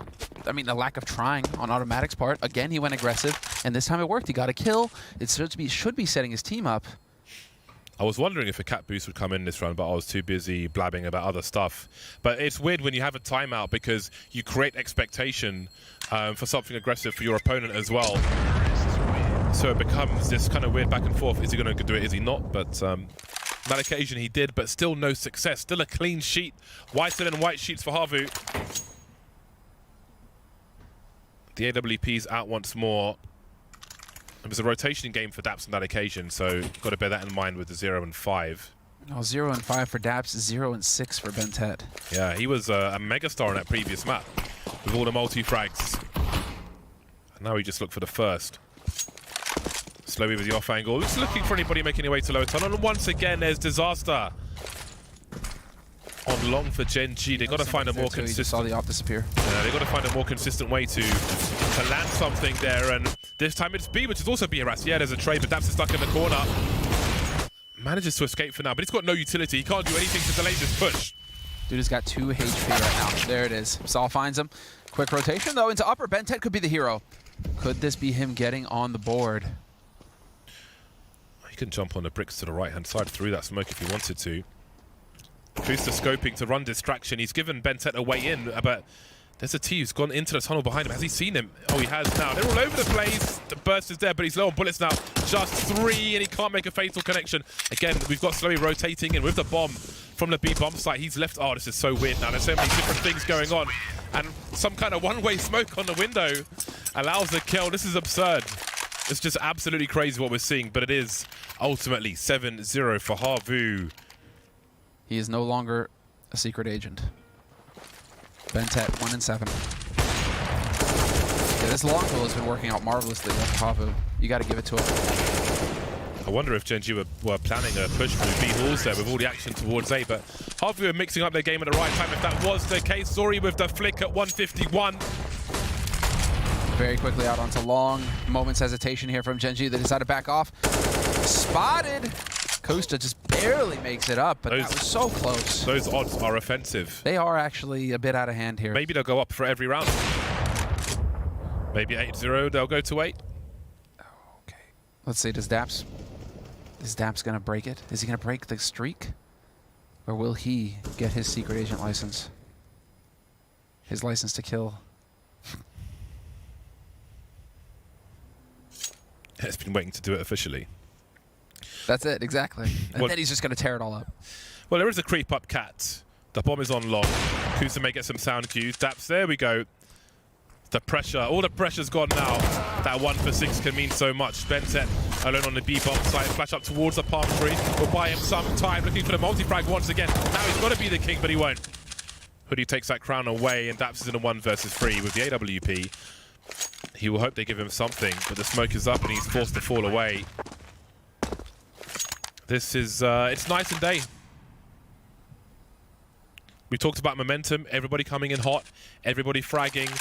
But sometimes the CT side of Dust 2 can be difficult, but this is so difficult. Yeah, it's worth bringing up. The fact that CT Dust 2, when it goes against you, can just feel like you're pushing that boulder up the hill. Sisyphean struggle. You can't get anything done. Everyone's going to get 10k plus on Havu. So just bear that in mind. If Gen G win 1 round, it's like they're poking the bear in the eye. They're going to get the claws afterwards. And then, well, Havu now are just filthy rich for the rest of this. It's going to take so long. They're just not going to have to worry about buying for the rest of the half, it feels like. And that's Zori just with the start. Quick flick. And then, you know, gets it done in a nice leisurely fashion. Super clean stuff. 8-0. And, well, man, it almost feels like you don't want them to be saving these ops because these ops just don't encourage retakes either. But Automatic going to have this AWP, and we'll see where he decides to get aggressive with it. It's looking like hat boost coming in here for Automatic. He had success with this in the past, so he's trying to go back for a second dip. Slowy and Dodo annihilating the A-long defense, though, and this is on Automatic. Saw, he's going to spot this. Turns out he doesn't. Unbelievable. Harvey like the Incredible Hulk on steroids. Just rampant wanton destruction of Gen G round after round. It is violent, it's brutal, and it is relentless. Automatic has made his way towards A. Now Zori could be peeking. Oh god, he's cleared. They're lined up. He's cleared the angle, and as Zori repeaks, it's going to be free. Automatic falls back. He's had his chance, and he's missed it. He's got nobody to boost him either, but he will find the creep-in sword. There's no gap in that smoke. It's just gambling now. Bentet on the site with a P250, up close. He needs 2 shots, though. He will be executed. Now what does Automatic do? At this point, he could buy in the next round anyway, but he's just lost all position. If Daps can do something, then maybe. Zori has so many players to cover his angle for him, though, but you won't need him. He'll do it with a P250 himself. And it's 9-0 for Gen G. I mean, for Havu. Excuse me. Definitely not Gen G. I mean, dude, it's still 2 kills for Bentet, 2 kills for Som, 2 kills for Kusta. These guys who were hammering, at least on CT side Mirage, Bentet, yes, he did come back into it. He started to perform. He had a really slow first half on Mirage, but you're thinking Bentet's just going to roll through into Dust 2, and it's just not the case whatsoever. And do we get a B rush? No, the Molly, the anti-rush Molly's there. It was looking good for a moment, though. If you believe in that comeback, 10.46. Those are pretty big odds. Daps takes 2. There we go. On the comeback trail, looking for the 3rd. Swing and a miss. Som is here, however. Will that spur on the troops? He's taking a lot of damage through that smoke. Plenty of harassment from the AKs. Can't stand in a smoke for free. Goes down eventually. And a bomb site's been taken. However, Gen G are here. Kusa's got a molly, which you can put under the window. Or for the car. They're going to push through the window with no warning. The trades continue. Automatic has no idea where Zori is, or does he? Looks like he does. Takes a more passive angle.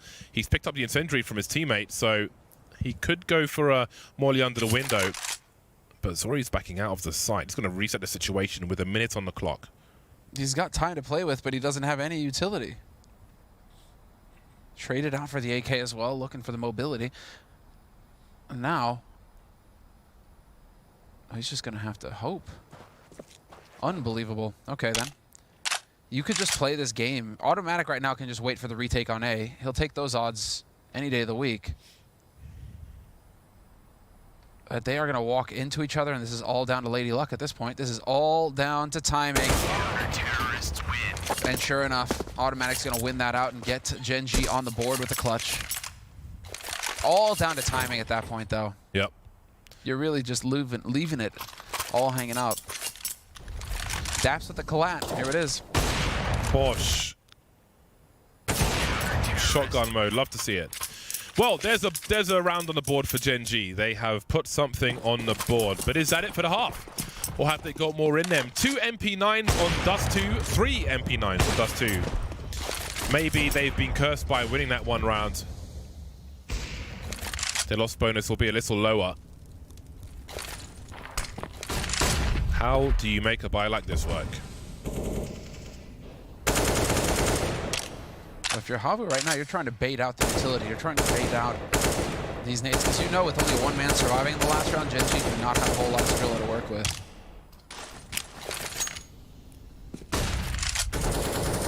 But Gen G are showing some great discipline. Holding on to these nades. Still so many incendiaries. Only just now, one of the 4 incendiaries gets thrown out by Gen G on Catwalk. And this is where you wonder, you know, it's like our Havu gaming themselves. Kusta holding on. Yourself. Kusta held onto that incendiary for as long as possible, but with no smoke, Hoodie might be creeping eventually. Havu have been playing so confidently. Apart from those late rounds where it's like, oh my god, we could win. And hesitation sometimes creeps in. Oh, that could have bought some crucial time, but that molly goes straight into a smoke, and that will make things more nervous. We got 2 smokes up outside the B bomb site, so there's no rotation, no information finding from Gen G. Automatic trying to reposition. We've got some creep smokes up from Slowy. Jumping to look over the top. There is 25 seconds to plant this bomb. Very nervous territory. 3 plays towards A. Benset keeping an eye on long with the MP9. Automatic has got to deliver. He's got the main big gun of this. 16 seconds now. He can go for a jumping attack for a jaw blast, but he misses too many shots. The MP9s won't do the job. Kusa with the M4A4 maybe does, but the flank is here, leaving Daps. Does he go for it? He's got to stop this bomb. He's got to go for the jumping shot, but he doesn't. He lets it get planted. And disaster almost inevitable with 3 MP9s. He may not have had an angle, but I think it was worth a try. With 5 seconds on the clock, he kills that player. They win the round. But it wasn't to be. Nervous times for Automatic, maybe. Very stressful times for Automatic, considering all of the shots that he had. That again, Havu just leaving guys out alone in the middle of nowhere, no possibility of a refrag, and so if he hits that first shot, the whole push falls apart. The hesitation on Havu again. This time they just drag it across the line, kicking and screaming. There's Kusta. He's getting used to the idea of just getting obliterated every round over here at Long, man. This is not fun to be on the receiving end of. But if Havu are to win this game, then if it's by a smashing scoreline, that's probably better for Gen G than having a long drawn out and failed comeback. You used all your nades. Go across. Havu are wild. Get on the site and plant. Oh, they've left Zori with the AWP by the car, but of course he will deliver, as he often has. Now he's dead. Som has an angle on the bomb planter, or he thinks he does, but Saw keeps crouching. There is a boost possible. There's all kinds of madness going on. Daps charging out of Long. He'll get taken out. Now there's a crossfire situation. They've got to go for that boost. Bentet will go up with the Desert Eagle. He's got a one tap. He's got a second one, though. In the red and dead. They can boost on short to get at least an angle on the bomb. Oh, on the side. No, not that way. That's the way you do it.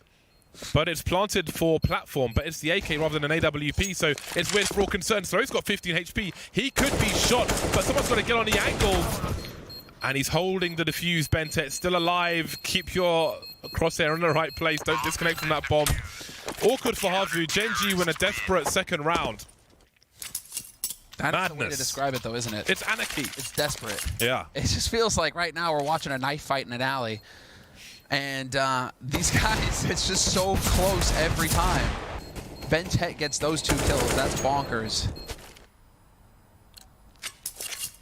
But it isn't. I mean, this is just, it's such a scrappy fight. They're throwing sand in each other's eyes. It's just, there are no rules right now. Yeah. Each other in the balls. I mean, it's just, everything goes. Eye gouging, all of it. Everything goes. 10-2.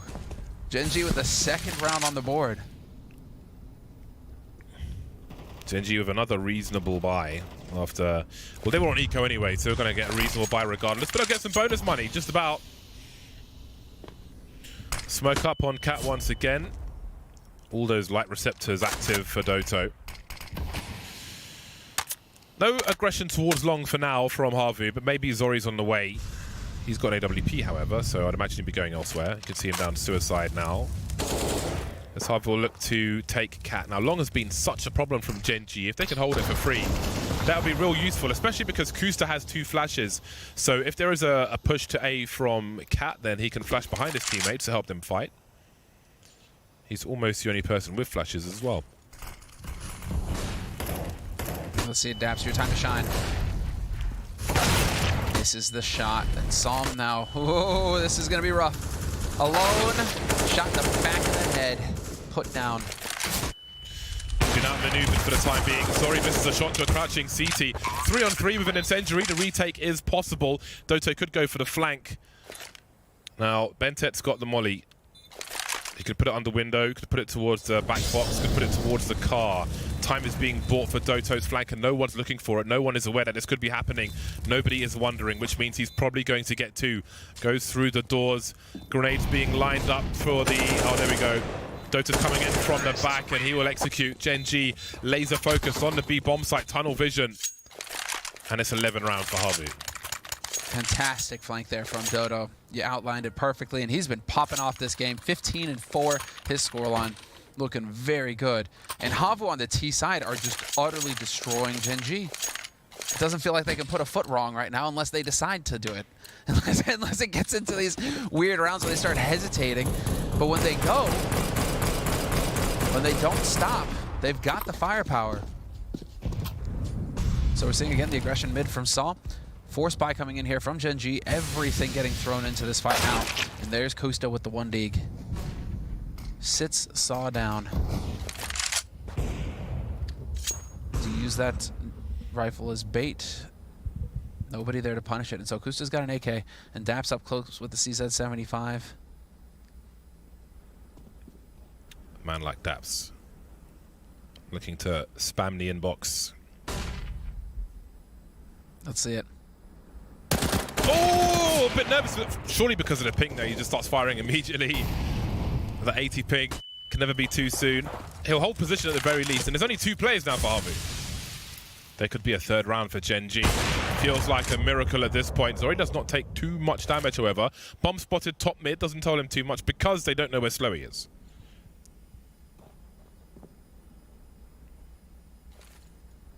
Well, Daps has got the AK now turned away from the flash. He's waiting on it. Now they step in. Nice angle here from Daps. Well, let's see if it works. Yep, sure enough. Slowy still hammers him.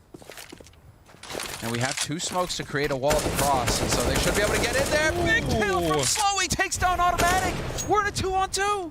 That's absolutely crazy. Havu are turning things around. They've even got a post-plant Molotov.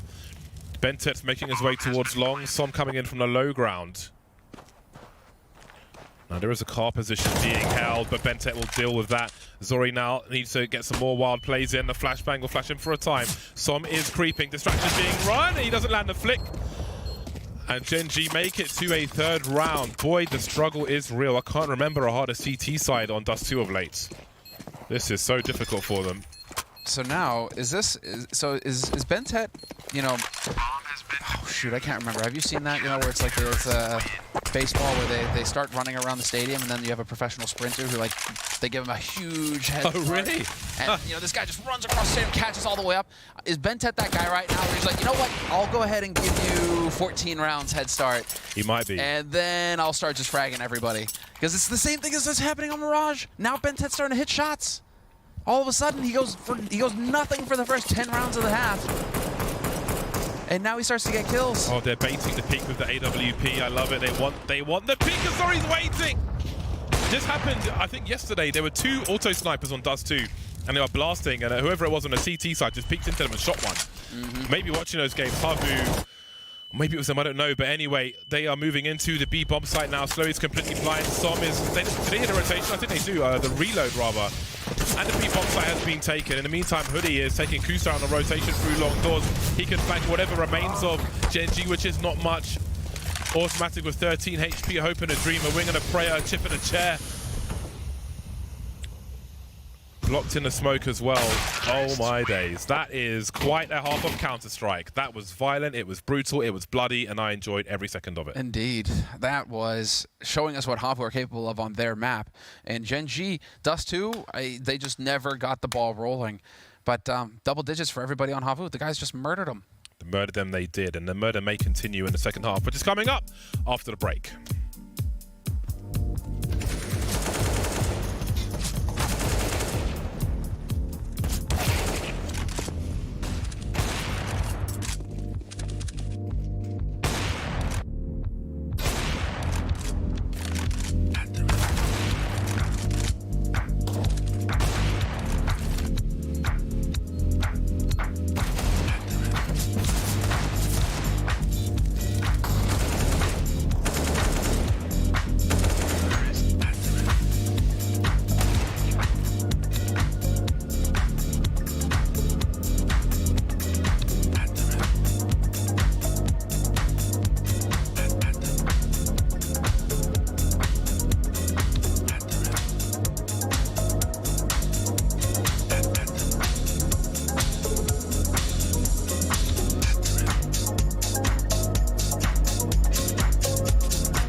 time to continue this war of attrition, which is mostly being won on Dust 2 by the likes of Havu. 12-3 up for Gen G. It is. Havu are blasting them. But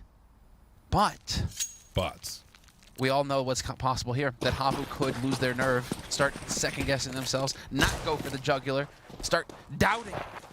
And when you let doubt seep in, James, things can get hairy. Gen G perfectly capable of coming back into this. So let us see. Big pistol round, though, for Gen G. Yeah, double P250 has been noted, certified, approved by Bardolph. But let's see if they can get any kills, because boy, do they need them. Toto with a peek, he sees two players. Not sure if the bombs come up on the radar just yet. Zoro's got a better angle for it. There's a flashbang for the CTs and the Gs. They're lining up for the USP. The damage is big for both teams. Bentet with the Glock doing 2. Now, do they continue to fight? Those P50s are still out, so they can take it. Automatic at the very least. There we go. There's the range. But he's taken out. That's popped, and oh my god, it's just back and forth down to the 1 versus 1. Slowy's got 16 HP. Both players have the range. The P250 finishes off the job. That round was just for me. All I'm hearing throughout that is toe the line. You need to say it with a British accent, actually. Toe the line. Exactly. Because you know how I used to do it with the boxing? You just stand in each other. You toe the line. You stand up at the line and you start swinging. First man to hit the ground, that's it. End of the round. Jolly good show. So that's what we just saw right there. It was almost like a gentleman's agreement. You know what? We're just going to stand here and swing at each other, and whoever is left standing, they win the round. It's a famous quote from the first UFC as well, where one of the commentators said, all I saw was swinging. There it was. Really good. That's it. That's it. This is exactly what we saw in that pistol round. There was nothing subtle about it. Now, I mean, we're seeing a lack of subtlety in this round as well. They're just plowing into each other. Bentet has decided to finally join the server. Yeah, he's seeking revenge. There's a lot of revenge for Gen G to get for how they were victimized and dominated without consent in that first half. 2 from 2 so far, so good. Nice flick from Automatic on the Scout. Even if he wins the pistol, loves himself some Scout. Indeed. And Havu going to be a round of eco. Don't even want to see the nades. Don't even want to see the nades. Cease. Desist from spending money. Cease spending money in this round. It's a hard eco. Eat it. Harvey have got something for Gen G to eat on this B bomb site with 4 players stacking up together. HE will be held, but Gen G will take their time. Som is going for a stroll. His daily exercise down mid. Daps with the Mac 10. Mac 10 on Dust 2 is always an interesting prospect. But off he goes. I'd rather have a CZ and save the extra money. I think the Mac 10 versus the CZ actually is an interesting. If you look at the statistical spreadsheet and you like to nerd out, it's an interesting one. Outside of things like Inferno, where you can like run around the bomb sites at those close ranges with the Mac 10 on an anti-eco round. I think sometimes there is an argument between the two. Salon de coiffure. I'm the only person in my family who's not fluent in French. Really? I'm an idiot, basically. Pretty sure knowledge and intelligence don't go hand in hand. I'm a birthday idiot. One you can work on, the other one you're up Shit's Creek without a paddle. But as far as this is concerned, don't worry, I've got hope for you, James. Always that Duolingo. Get in on the Memorize. Memorize, actually. I'm recommending Memorize. That's pretty solid. Okay, I'll give it a go. Standoff here, though. Daps takes Dodo. And it's a man advantage for Gen G in the round, but that is expected. And this is where Havu, I'm sure, are wishing that they had some of the money that they spent in what was supposed to be a hard eco back. Because what is this going to do for you? Nada. Unless you pick up an AK, then maybe. Okay, fine. But you can do that with USBs and P2000s as well. Super Mario Brothers, this is not, and they'll be punished for their insolence. No golden coins to be found on shore. Nice tap from Hoodie, and Daps was already low. That was a really fast snap though from Hoodie. The thing is, you only get $100 per kill with the CZ75. Another reason why it's a trash can pistol. That is a good note, actually. So you're not getting the $600 that you would if you were invested in a P250. Very good point. You actually lose money in that. So, no. We shall see. I'm just going to keep insisting like that I insult the CZ75. Oh, I hate the entire era where I feel like it won championships in Counter-Strike. I really was not a fan of any of that, but it comes to a point where you just got to abuse what is there to abuse in the game because it's going to be used against you. So I've got my green skins equipped and all sorts. 6-12, Gen G on the comeback. They've got 3 from 3 in this half thus far, but there's so much more to do. AWP out alongside 4 AK-47s. We saw a rare Krieg from Fallen yesterday, but who knows if we'll see one today. So far, the answer is no.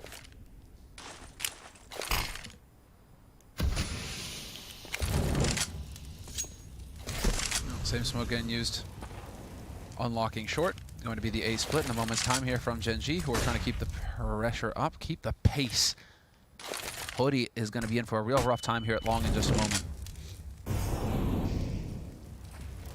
Even or odds that he manages to pick up a kill. It's going to be the big question here. Zori off angle with the AWP. Peekaboo. Kusta's gone. Som trying to make his way up here, trying to look for the punish. Gets blocked by that nade, and that ruins everything. He has based out a lot of utility though, and if you see what Havu have left, that might be a problem for them. They have position on A, however, but Saw maybe he's gone to the point of no return. Now, is there a flash or something here to help him? He's just going to stand in the smoke. Oh, the relay for Benson! No, the 180! That timing's absolutely brutal. And look what it means for Havu. They're on a 3 versus 1. Talk about timing in Counter-Strike. That's the worst I've seen in recent memory. Agreed. That may be the tournament long right there. That may be all tournament long right there. Oh my God. They do not deserve Ferrect. Not like that. Dude, like that's unreal. I would punch through. I don't know, man. I'd punch through my CRT. Oh, and then he gets 2. Then he whips around and then gets Bentet. He gets to 180, yeah. Oh, jeez. Jeez Louise. That is most unfortunate. Oh, God. He might need a counselor after that. Well, let's see it. 13-6, Havu now. If they win this round, which is a force buy from Gen G, if they win this round, Havu, that smoke push could win them the map. It sets them up to win the map, exactly, and extend this to a 3rd map, which will be Nuke. What a pivot. If there wasn't enough cruelty in the world already. Kick them while they're down. That's the play right there from Havu. They should be just stomping on him. First Twinkies, now this. Oh, buddy. All right, here we go. Quick rotation possible from Saul, but there are 2 players. It's a 2-1-2 setup here for Havu. 2 players on the B site. Smoke goes down, and it's a one-way setup here from Dodo. Top of the ramp. Things could get awkward here for Gen G. Do they commit? Holding back for now. Oh, my goodness. Gets away with no damage, and Saw holds the position, ready for the transfer as well. What is plan B for Gen G? 50 seconds on the clock. They've lost their man through mid. They've lost position. Excuse me, I got hiccups. Daps with the P250. They're not in a great position. Automatic with a scout. We're asking a lot of them. Smoke to go behind the door. Lawson spray in case someone is there trying to exit. You want to tag them as they leave. Automatic yearning for a headshot. 25 seconds on the clock. Still going for the mid to B, it seems. They've got 3 smokes up. They can put 2. 1 high, 1 low, and off they go. Let's see it. Big spray through, doing a tremendous amount of damage to Kusta, but it's not enough. Now's the time. They have to shine. Slowly with a double, and Dodo chimes in. Running right into the blender. Automatic, not long for this world. A flawless hold for Havu, upgrading to AKs no less. And Gen G, no bomb plant. Look at the money. They got none. Shut it down. Pull the plug. Oh, man. It just makes you wonder. Well, I mean, considering how close Havu were to winning this on Mirage, or to winning Mirage, rather. Yeah. Going into the 2nd map, I mean, Gen G are just wiping the sweat off their brow. They were on the comeback. They were on the comeback, but just a lurk in the smoke, man. No fear. Only dreams. Changes everything. Yeah, there's really been no fear from Havu. They're just, like, completely uninhibited in this series. It's fantastic to see. Probably playing naked as well. Who needs pants? Okay, then. That was clean. One through, bringing it back. Still the nades here for Havu as well, so they should have it. Let's see. One over the top. Daps has got the AWP. No reason to fear him with that, though. He hasn't really given us much of a reason to. The shadow, so far the shadow. This map. Oh, there it is! Slowly played that so smart as well, but he was betrayed by his shadow. Gen.G have got a man advantage once again. Havu are not allowing them to really do anything. Well, they were trying not to, but they have been outmaneuvered. And there's a second chance for Gen.G. A headshot from Automatic down long. They charge and take position as best they can, but Havu tried to fight, tried to stop them from swarming, stop them from planting, stop them from post-plant positions. Oh, through the dentist sign? Okay, then. It's a pharmacy sign. He got the wrong kind of medicine there. It's more like, okay, so, but yeah. I mean, it's not like that was just a brilliant shot from Automatic, really. I mean, it's not like it was the wrong call from Havu. They didn't want to be up close to get run down by pistols. You just can't lose your, you can't lose your opera like that. Individual brilliance, but this time there'll be no shine from Automatic. Taken down immediately. So aggressive with the MP9. This aggression from Havu, I like it so much. Like, can they close it out now? Another opportunity, 4 on 4. Daps will pick up the AWP. I'm willing to buy time on Cap from Havu. So maybe looking to drop one on the Xbox, and Saw's going on a light jog, stretching the legs. But Bentet is waiting for him. I wouldn't want Bentet waiting for me, that's for sure. Bentet takes a bullet to the face, but he gets the job done. Now Slowy hits the shot, brings it back to a 3-on-3. Bomb is waiting to commit to this A site. It's still at long. They're going to go for the split, but it's a very quick flank coming in here from Hoodie. Kusta, no way for him to expect it to be happening this quickly. And there it is. Drops him.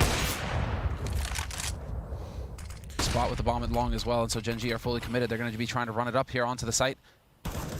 And there's Hoodie catching Som, not able to get across. Daps now alone, 1v3, but not for long. Havu, map point, 8 of them. There's surely no way back for Gen.G, especially with the money they have for this round. Automatic doesn't have the cash for a scout. We'll see if one of his teammates drops him. Kusta will pick one up, and indeed it will be taken by Automatic, looking to land those headshots, but we may be asking too much of Gen.G at this juncture.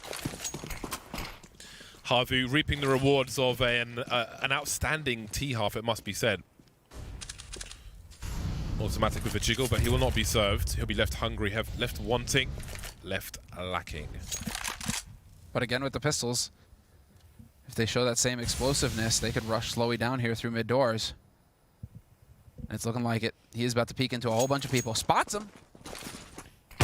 And there it is. Sets it up for Zori to find one across. Kusta does run down Slowy, though. Still 2 players alive on the B site. And they have the M4s. Should favor, except that they keep getting kills. The big pressure's on. Saw with 2. Needed the 3, but he doesn't quite manage it. What can they find on the bomb site? Automatic still got the scout. There's a flank in apartments, which Automatic spots, but again, he needs an upgrade. Bentet certainly found one attack, but no kill. Fake flashbang to take position, it seems. Sorry now, a no utility retake, but he's got a shotgun. There's a trade from Automatic, and he gets the upgrade onto the AWP. We've got sniper versus sniper, but he has the angle. However, maybe he doesn't. Hoodie's further away from the door, not watching the angle though. He's got a smoke dropping it onto the bomb. This is for all the marbles. Looking for the wallbang onto double stack. He's holding the bomb, moving wide now, but he's missed a shot just about. And Havu will take Dust 2, well deserved as well. They were all over this like white on rice from start to finish, from front to back. Automatic is going to be kicking himself that he misses that shot as he crosses. Out of all the shots that Automatic has hit this map, on Mirage as well, he's been popping, and then he misses that shot that he knew had to happen. Tough way for it to break there, but Havu, they get the job done, and we're going to a 3rd map. We are going to nuke, so get your hazmats ready. We'll see you after the break.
2 maps down, 1 map to go here in our lower bracket series. Loser's going to be heading home to conclude their Flashpoint 1 run, ending in the top 6, but not making the top 4. And that was a really dominant map by Havu, ending in a kind of sad way for Gen G. I've noticed there's a very interesting trend to how this game plays out, because it reminds me of the MIBR versus Havu series, which is if you just watch a one-on-one duel, and especially if you're on the POV of the Gen G player, it looks like they out-aim them every time. But if the Havu players attack in a pack, they just insta-frag them when they come in the set. Like, the confidence is suddenly like twice as much in that scenario. And so they looked on, if you look on the scoreboard, you would think Gen G must be way worse than Havu. But again, every time, like the eye test on one-on-ones, Gen G, they should have been in this game. Yeah, I would say that it doesn't feel to me, though, that the Gen G players are always flexing their muscles as much as they could. When we do see them in those duels, yeah, they can come out on top very frequently. Look at this round. You should never lose this if you're a top team. For sure. Bentet, I mean, his aim is really crispy. It's really nice. It looks good. But the thing about Gen G CT side is that they just don't give themselves as many chances as they should to take those duels. The main duel we were seeing a lot in the beginning of this game was Kusta at Long against Slowy, and Kusta was just left on an island time and time again, and it just felt like Havu had free reign of that side of the map. And on top of that, Gen G, they couldn't find any map control anywhere. It didn't seem like Automatic really wanted to take cat control, which is usually what an Opera is supposed to do. We could see how MIBR countered the Havu attack yesterday with Fallen just using nice boosts on top of Fur to fight towards cat, but Automatic, he's so easily just pushed off of the angles. Slowy's been the king of long air on T-side on this map as well. Like, the damage he does there, this is the reason why the CT defenses can't just overload B all the time. And then they always vary up, I notice, when they do the mid to Bs and when they do the B attacks. They're trying to set you up here all the map long, and then they go with B, so it's so tough to read. Like, if you just looked on the CT side and you didn't have any info, I don't blame some of these decisions. They're thinking we'll just sit back and take the duels, but they're getting toyed with on the map. Well, and coming in, we are going to move into Nuke next, and we thought perhaps... A lot less confidence over this side, a lot less talking, if you noticed that. What's going on over there, guys? I saw Monty point at himself. I thought he was going back over there. Yeah, exactly. He was looking the other direction, you know. That's what happens if you don't have the right angle, right? Just miss the shot. Anyway, as we move on, like, I think it's important to talk about Nuke, because there was some speculation that it would be Train that was selected as a decider. What does it mean to have Nuke as our final map here that's going to send one of these teams home? I mean, I've got my concerns for Gen G's CT communication for a start off. That's an issue. Then I'll throw it in there. Listen, if Anderson keeps saying, "Are you kidding me?" like 700 times, I can reuse material. Automatic might be the 4th best Asian Opera on his team. Please get that gun out of his hand. Oh, if he has a rifle, then we have a chance. I think it means, I don't even know what it means for Gen G coming into Nuke right now. It's just, we have to remember on this Dust 2 CT side, Gen G, the 3 rounds that they got was off of the back of Daps getting an accidental collateral kill off of B. Then it was off of Deagle anti-eco rounds that they won, and they only scraped by 3 rounds. Now, Nuke, it's a heavily CT-sided map, and we have to remember right now, the T-side meta is disappearing before our eyes with the Krieg disappearing. So it's going to be a tough series for Gen G moving forward. Yeah, the premium on T-side rounds on this map is going to be huge. And that's actually, in a weird way, I feel like that's actually the buff that Havu's got, is they actually have tactics. So if you want to just default it, you're not going to get as many easy rounds. You're not going to get into the site as freely, in my opinion. I need to see Automatic on outside Nuke just flexing a lot more, because on Dust 2, it's easy to flash Operas off of angles, admittedly, but on Nuke, there's so many different spots you can take outside. You can start in the garage, you can move to the right of the garage, you can even move farther into CT spawn or into the locker room. There's so many spots he can choose from. He can't just be settling for missing a shot and falling back out of the round. He needs to just keep fighting those angles, especially since the Kriegs are out of this game. If it's AKs dueling you from distance, you need to be comfortable taking dry fights more often than he is right now. I also need to see Daps stop taking one and done duel fights. It seems like he's now he's in pain. It's a little bit painful to watch at this moment, just thinking back all the way towards Mirage, even when he's the A-rank player. I think he's forgetting that he has 80 ping. I think he's forgetting that he's not as mechanically savvy as a lot of these younger up-and-coming players are. Even the best A-rank players, they bring a teammate over. They bring flashes over. They ask for help. But Daps, he's making a lot of individual plays, one-and-done spots where he's just losing out the duels and not bringing much value within the rounds for his squad. Is it possible to forget something that you never knew in the first place? That's my question. You could also add in, like, here's the theory craft here. I think in some of these scenarios, he actually also thinks he's helping the team. Like, he's trying to make an information transition players, see if there's someone there. Because like Havu is a set-up team, they are going to do executes. Problem is, he's becoming a free entry frag. And if they already are going to run an execute and you just give them a kill, now you're 4 versus 5, like you can start to see how this degrades and goes downhill over hill. I'll also say another factor as we come into this third map is Havu is the team that knew it would be Nuke, because Gen G offered them, right, do you want Train, do you want Nuke? We've seen Havu play Train plenty of times. Sure, it went badly yesterday, but you could say that's MIBR, they were playing great. So obviously the guys from Havu opted into this. I want to see what they've got, because earlier in the tournament when Gen G had to go away from Inferno, at one point they picked Nuke actually in one of the series. So I want to see what Havu's got prepared. If they come with a really good T-side, I think this is a great chance to win the series. So one final topic of conversation. We have to look at Kusta, because Kusta's been amazing for Gen G, certainly their star player in Flashpoint 1. And even though he recovered towards the end of the first map on Mirage, he had a very poor start to Mirage, and then... Dust 2? No, on Mirage. Then recovered on Mirage, and then had a very poor Dust 2. So what happens with Gen G when Kusta isn't top fragging on this team? Are they capable of winning maps? Kusta is one of the only ways that Daps has outlined a win condition for Gen G. It's just that Kusta has to play well. That's in fact what I pretty much saw on the CT side there. They just kind of sent Kusta long on Dust 2. If they just give him that same freedom and he's not hitting his shots, we see how bad their CT side really is. Is there hope if we've got a cold Kusta? No. I don't think so. I don't think so. But once again, it's not all on Kusta's shoulders. The reason why Gen G were leaving Kusta on an island towards that long A alone is because the last time he was able to actually hold it, he didn't have the resources. He was on an island. The B defense was so weak that they had to bring Benthead over. Sometimes they had to bring Automatic over. So, I think it's too much to ask of Kusta to be able to 1v3 scenarios and hold choke points all on his own at this time. All right, well, we're going to head into Nuke right now. It will be our decider map. Loser will be going home eliminated from Flashpoint 1. Meanwhile, winner will be advancing in the bracket. You heard the man. Loser goes home, doesn't make it to top 4. There's a lot on the line here, and these guys have been fighting tooth and nail, but have they got anything left, or have they gassed? Is there nothing in the tank, Monsieur Semler? I'm very curious to find out myself, but I think Havu have got what it takes to take this across the finish line. James, there's a lot of skrill on the line. $500,000 to first place in this tournament. You're giving it everything you've got. And I think Havu are in it for the upset.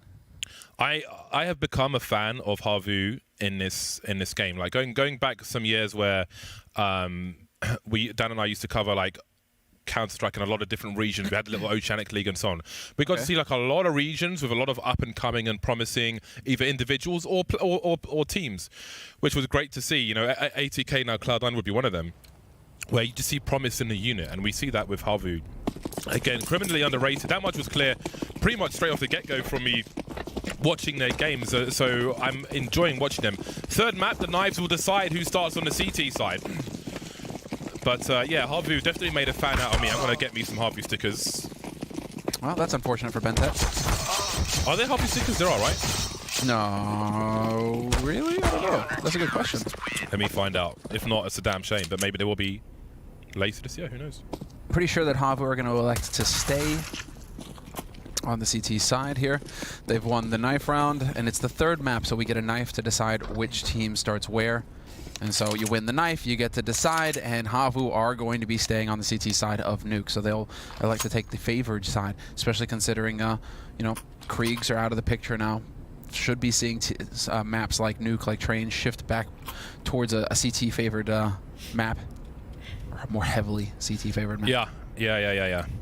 I hope the Krieg finds some more reasonable balance in the future, but I'll take the deletion for now. You actually bought it, didn't you, after the nerf, trying to make it? Yeah, I was using it yesterday, a little bit, but I want to find out where it is now, what it means. I want to understand it, how it is in its current iteration, and where, you know, if it has anything that's worthwhile. Got to find some headshot sword, but he won't do that. That's an outrageous play. A pistol round, up the ladder and out. So far, so good. And maybe Gen G needed something crazy to finally win a pistol round. Oh, Dodo. Just annihilated, and Daps coming up big. What is this? Gen G could be winning, and they do win a pistol round. Decided to make lives a little bit easier for themselves here, Gen G. That is a wild call. Let's rush ramp, rush ladder, and then rush A. And it succeeds. And it succeeds when But you're it's- thinking that it shouldn't. Well, it's crazy. It's like a call that idiots would make on overpass. Let's go around the world. You know, one of those kind of things. But to go up the ladder, to be fair, like if you hold like forward and right or forward and left, you'll go up the ladder so fast. It's going to be hard to actually, for the CT to land the headshot. So as absurd as it is, the numbers game up the ladder. It's a new one, but I enjoyed it. We'll have to see though if they can win the CT pistol, because that's where they really fail hard. And I feel like they might even be 0 on them in recent games. But here they are. They are at the early advantage, and that might go away quickly if Saw can do some more damage here. Well, the CZ, once again, hard at work. And Saw just sneaks his way out. And this sets it up now for Zori to come up behind Automatic. Oh, he's electing to play it very carefully, though. Doesn't want to throw away the advantage that they have. They've done a tremendous amount of damage to Daps and Kusta as well. Dodo going to work with that scout. So much time on the clock for Automatic to activate this flank, but as close as he gets to heaven, you never know when that peek's going to come in from Secret. You hear plays on the ladder. He's got a sound cues towards the ramp now. He could go up the ladder and make a play towards A, or he could go behind Doto and look for 2. Is there space? So he keeps backing up, so he can't. Doesn't hear your whispers, but he does get the 2K, and now Genji will make their way towards B. Unfortunate. Could make out a little bit more money there, Automatic. Oh, but Saw with a quick rotate, and Saw sees at 75. He's a menace. 3 kills for him in the round, really coming up with the goods, but now he's been What was that? God. I told you, man. Why buy a Mac 10 when you can have a CZ75? He's looking to ace. Never mind, he's dead. But Zori has position and the element of surprise. 20 seconds. Bentet's limited in way, can plant a bomb. He's going to close the door, which... Oh, he's going to actually bait Zori into the peak, or is he? No, Zori doesn't believe it. He's a non-believer. Now we get into the game. Oh, he's got his bell rung. Instant Helsa headshot. Oh! Oh, he doesn't let it get away. All the Just time. inspecting his carcass like some kind of pervert. Ah, the huge win for Havu. Genji, that's going to be so destroying. You just want a pistol round. You're thinking this is fantastic. We get to actually start rolling with the guns. A strong start. And he just saw the AK there. Wasn't able to save it. Telling you, man, CZ is mad value. I don't care how strong the Tech 9 is. I'm keeping the CZ all day. CZ is outrageous. No I'm not even complaining. I love it. No shame. I'm always the one delivering kills of that baby, so I'm all good. Well then, Genji have forced straight back, 1 for 1. That was a disastrous game. But what can you do? Sometimes you're going to get torn to shreds by that CZ. Through the smoke they will go, but Slow's got to put it to deal with this. Oh, the tracking not quite there. Still, now we get the AUG. Seen a buff as well. No, that Psalm is here. Not happening, buddy. An imperfect smoke leaves a gap. Denied, deleted, personnel depleted, leaving Daps in a 1 versus 3 with no bomb. At least he has time. At least he has time to maneuver with. Minute 15. Ticking down. Gonna get spotted. Hits the shot, but not going to survive. 2 to 1. Havu with 3 surviving. Stronger economy for them. And they're going to get another opportunity to build on it now with Genji. This has to be a hard eco round from Genji. The hardest of eco rounds. Some with $1,900 in the bank. But that HE grenade just saved that round for Havu. Slowed down the push just long enough to allow them to get the punish going. And so now Zori out into yard, just trying to farm. Eco farming. There was a flash on Daps, went way beyond Zori's position though, not expecting him to be here with the MP9. Sort of do nothing to him. They will simply become victims. Oh, painful fall as Havu make it to 3. All said, off to a roaring start on their CT side early, but now come the AKs. Now really come the AKs for Genji. Automatic will buy the 5th. Well, let's see what they've got early. They've prioritized the rifles over the utility. There was a moment of hesitation from Automatic picking up that last AK. So we'll see what they've got.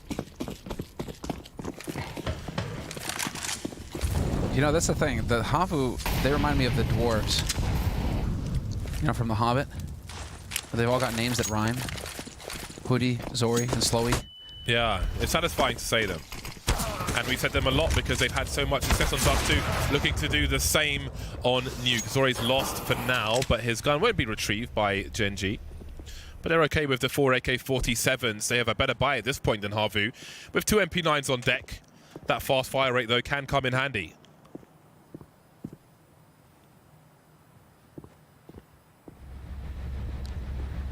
That is a loud vents.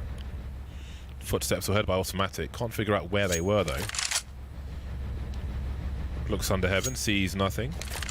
Now he's got Kusta as well. They'll run distraction by Mini, which may compromise CT's positions, but they're wondering if they're up heaven as well.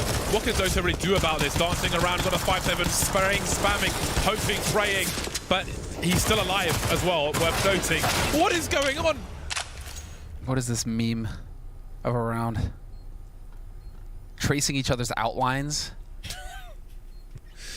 It's just so bizarre, just spamming with the pistol, but somehow not dying despite all that spray. And we switch, and there's just like ladder dancing happening on the other side of the map. It's just madness. I can't take it. Not meant to be. 3-2. Gen.G, second round on the board. Get gifted an AWP as well. They're getting a bit too confident there. Havu trying to make the plays, and they get punished. They will have the money to buy in this round. But yeah, Havu. They'll be shaking their heads a little bit there that they let that round slip away from them. Still, very comfortable buy coming in here for Havu, and if they have confidence in their play, they should be able to shut Gen.G down here. Curious to see what Gen.G have in store for us. Automatic setting up. Smokes in the yard once again. Standard fare for the T-side. Thought he might hop behind Mini, but he'll make his way towards Secret quickly. Gap in the smoke. He'll get tagged. Kusta, I think, may have eaten a grenade elsewhere. Oh, he's so unlucky that the grenade doesn't hit either of those players. That would have been the warning he needed. Big position taken from Havu as Gen.G looked to execute into the A bomb site. That's on a low ground now. Maybe he can do something. That was very unfortunate timing once again for Gen.G, making their way down now. Spotted, going down the ladder. Havu's got all the men alive, though, for the retake, and maybe it won't be a retake because Slowy's made his way into the bomb site. Pretty sure they heard that. What a shot. Instant headshot from Slowy. Gets wall banged down, and that's going to mean that he steps into the line of sight for Daps. Kusta ready, of course, for that. Saw, unfortunately for him, such a nightmare position when the terrorists managed to get down the vents like that. And Gen.G looking like they managed to recover this round despite Havu having the early aggression. Okay, well, Hoodie is running distraction now while we've got a creep in the B bomb site itself. There is a kit in the vent, but Hoodie's got the other one. Second one picked up by Zori, as we can see there with the AWP. So the only man on the site can't even start defusing the bomb, but he can get a kill. That's with an angle, but has he got the angle? Doesn't look like he has. Gonna run to his demise as 3-play survive for Havu. Not happening. Oh, no. Oh, no, of course, he's the one without the kit, but he's gonna... Oh, my he's just back on there! Counter-terrorists win. I would have assumed if the second kit picked up that one of the guys would have jumped on it, but... Boy, that was close. Unbelievable that he gets that defuse. And with 3 surviving for Havu, again, they'll have a decent buy going into this. Just can't go, just, you know, it can't be smooth. It always has to be exciting. Exactly what we were hoping for here. Lower bracket match, elimination match between the higher seeds in the tournament. Loser goes home. This is it, the final map. We've done the distance. So Gen.G now out in the yard once again, holding on to their smokes this time, so trying to break the pattern. Don't want to get too predictable with the smoke wall. It seems like perhaps later in the round they will set it up to get it going. And yep, smoke's going out, creating the wall, blocking off vision.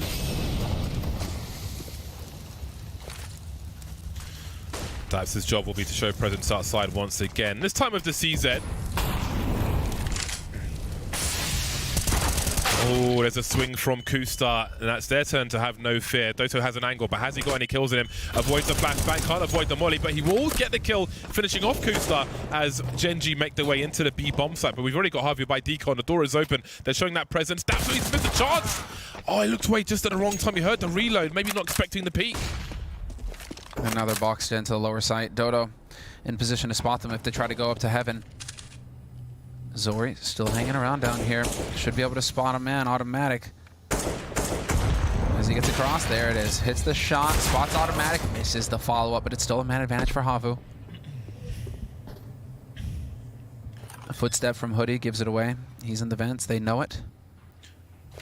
And the slowest of wraps coming through here. No longer any smokes to work with, though, and there it is. Automatic trusting his teammate Bentet to have his back. 12 seconds to plant that bomb. He's spotted one by the ramp, spotted both, and he just can't get there. The presence from the vent can be played off of by Havu, but that door was just brutal. They even baited the peak, but the peak came in once they stopped looking for the peak. And they failed to save the AWP, so let's see. Dodo not going to buy it. Predicting an eco round from Gen G, Havu elect to just stabilize the money on Dodo and go for MP9s instead. So some aggression likely to come here from Havu. See if they get anything early. Vintage HE grenades outside, but no connection made. The squeaky door's been blown off, but it'll be filled with fire and smoke. Not healthy for Gen G. They'll focus on Hut instead. Zori pushing the ramp again. Harvey looking to take the game away. As he said, it is very aggressive, Semler. And the MP9 will do good work to maim the advances of Gen G. They've got the lineups, they've got the trades as well. I don't even know how he got the airtime in that direction, but he's dead. And Harvey moved to 6. Failing to save one of the M4s, though. That's unfortunate. So a little bit more expensive than Havu would have liked. Drop the MP9, sure. Lose those, that's fine. But you do not want to be dropping M4s for free like that. And so now 6 rounds on the board for Havu, 2 for Gen G. And Gen G after the round of eco, they're going to get the big buy going through.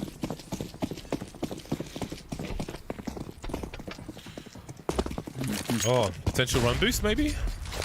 Once again, electing not to put down the smoke wall early at the beginning of the round, Gen G. This AWP angle with the peak on the sniper's right-hand side, it's just made it oh so more awkward, because on old Nuke you could hold the top of the box for a jump peek and then flick if somebody came down on the other side. That was pretty comfortable, but flicking in either direction is just a little more awkward now, and too much to ask. Smokes come down later. They got a smoke in the garage as well to take the AWP angle away. You don't see that too often at present, but here it is. That's taken out early by Doto. The MP9 putting in work 4 on 4. Maybe an acceptable 1-for-1 on the CT side with just an MP9 to work with. Hoodie with the flank though. Havu are taking liberties on Nuke. Yeah, they're pushing aggressive now. They're showing a lack of respect for Gen G. And so Gen G forced to go down to the lower site. Havu are going to be ready in for him though. Should already have a man down. 3 on upper, never mind. So it's going to be the retake scenario now coming in here from Havu. Hoping that they'll be able to make good. Trying to buy some time. Automatic for now is one side to worry about with the smoke up on this side, but there's a big gap in that smoke and it will almost lead to a punish. Automatic will get taken out in the meantime by Zori. He's so dependable with that AWP, and suddenly it's Bentet first into the world and he can't get any of the frags there. Havu with a completely successful retake. But they get the bomb planted, and so that's a big play. 3 AK saves for Havu as well, though. That's not fun for Gen G. Now they have to worry about the one-shot headshot. But the bomb plant means that Gen G now with max loss bonus can just keep buying. They're going to be able to just keep the pressure going. 4,200 if they can plant the bomb in all these rounds. Slight shadow advantage outside. Nicely placed MP9 play from Havu. Just seeming to grow with strength. It is the favoured side, let's not forget, but the fashion in which they win their rounds sometimes is it's confidence building, confidence boosting, and you can see there will be a larger spread between the two teams in terms of the pinnacle odds. Timeout called as well by Gen G. So time to decide, gentlemen. It's time to choose. Do they just go back to smoke wall early and try and get down secret fast rather than trying to go for the delay where they get picked off? Because they were able to do that before with a very early smoke wall and straight down secret into the lower halls. Not looking like that's going to be it though. Som quickly through Squeaky, down the vent. That will compromise the defenses for Havu. They'll have to spread out. Opens door immediately as well, and here comes a rush towards ramp position. Zori will look to stand his ground. He's got help from Slowy as well. The bomb's been lost now. They've got to frag out here. But he's lost position for his teammate with the grenade being pulled out. Going back to the wall. Slowy just can't be stopped. He'll die for the cause. Someone automatic remain. Oh my god, that's such a brutal run. Minute 22, and all the T's are dead. Som makes it all the way downstairs. Everybody else dies at the ramp. Slowly falls back, comes forward again through the flames like some kind of demon. Isn't that just the most demoralizing loss as well? You know, you get Saw. Saw didn't even realize that the vent drop had happened. He walks right into Som. Everything seems to work for you, and yet you are still not able to break through on ramp. The defense too solid for Havu. Forces you into a half buy without that bomb plant. So pistol Kevlar, a couple of nades. And this is just going to feel great for Havu. That could have been a round where everything went against you. And instead you pulled through, flying colors. There's the spot. Oh, misses it. Never mind. So many targets. Almost took out an Achilles with that last shot. So we'll buy some time, but it'll keep the door of opportunity open. If Gen.G want to serve themselves, they'll go through a tight choke point though, and they may get position on Saw. Slowy's here to run distraction first, and Saw on top of the default plan. They'll cut the numbers and cut Gen.G to pieces round after round. For Havu, it's Groundhog Day for Gen.G. They're getting battered like a fish in a chip shop. Oh, oh, that's a good one. Caught me off guard there, mate. But Havu 9-2, man, they are just brutal. And there's so much money in the bank now for Havu too, considering they're keeping 3-4 alive. Let's see. There's a pause for Daps. Daps with that Canadian internet ruining the party for everybody else. I being got it. eaten by a moose. A moose? Moose? A moose? A moose, yeah. They got moose in Canada, right? Yeah. There we go. I have not been to Canada in all this time. Can you believe it? It's just up there. Yeah, that was ESWC. ESWC back in the day when they were still a thing in CS. Yeah. That was a great tournament. Actually, no, it was a nightmare tournament, but it was great times because it was still starting out very early days. Yeah, getting to know everybody. NIP were still a thing. Got to cast with Fifth back when Fifth was still casting. Yeah, good times. Oh, I miss the days of Fifth. Yeah, man. Him not being at events, man. The late night North American Counter-Strike. He'd be so disappointed and just like hate himself for being there. It was hilarious to listen to. It was really, really good. Worth checking the VODs. Just for the sheer level of disgust on his face was just hysterical. Absolute gold. Yeah. Well, best of luck to him with the rest of the NIP boys on Dig now. Well, now they're reunited with Halzerk, so we'll see what comes in the next couple months. Now they have some time to work and get back to it in Sweden. Yeah, that'll be a very exciting prospect for Flashpoint too. Looking forward to that, absolutely. Hopefully Daps can fix his intertubes, tell people to get off the Netflix. I'm sure everybody's watching that Tiger King thing. I haven't watched it yet. Man, but I'm aware of the story anyway. Excuses, you know what I mean? Where you hate to think it, but at the same time, he's the only one who's getting this, and everything's going against him, and he's just like, I just got to make this one excuse, and then I'm covered. He's like, fuck it, go back live. Yeah. And Slowly saying 100 ping, 20% loss, just makes it harder for us to hit you. Slowy with the reason right there. Yeah, so it's like an advantage. No excuses. This actually helps you. Out of here. Well, let's see if it does. Maybe they need it. Maybe it's the help they need. Automatics on the AWP now on the T side, looking for their third round, looking to make it doable when they move into the second half. That has to be achieved in the first. 2 rounds, probably not enough. Target 5 at least.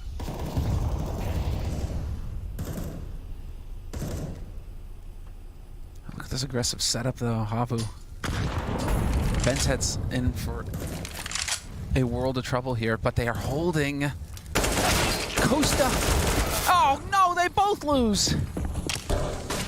Nothing is going the way of Gen.G. Again, this map is last chance saloon for both these teams. They must win, they must succeed, they must prevail. Harvey with all the momentum,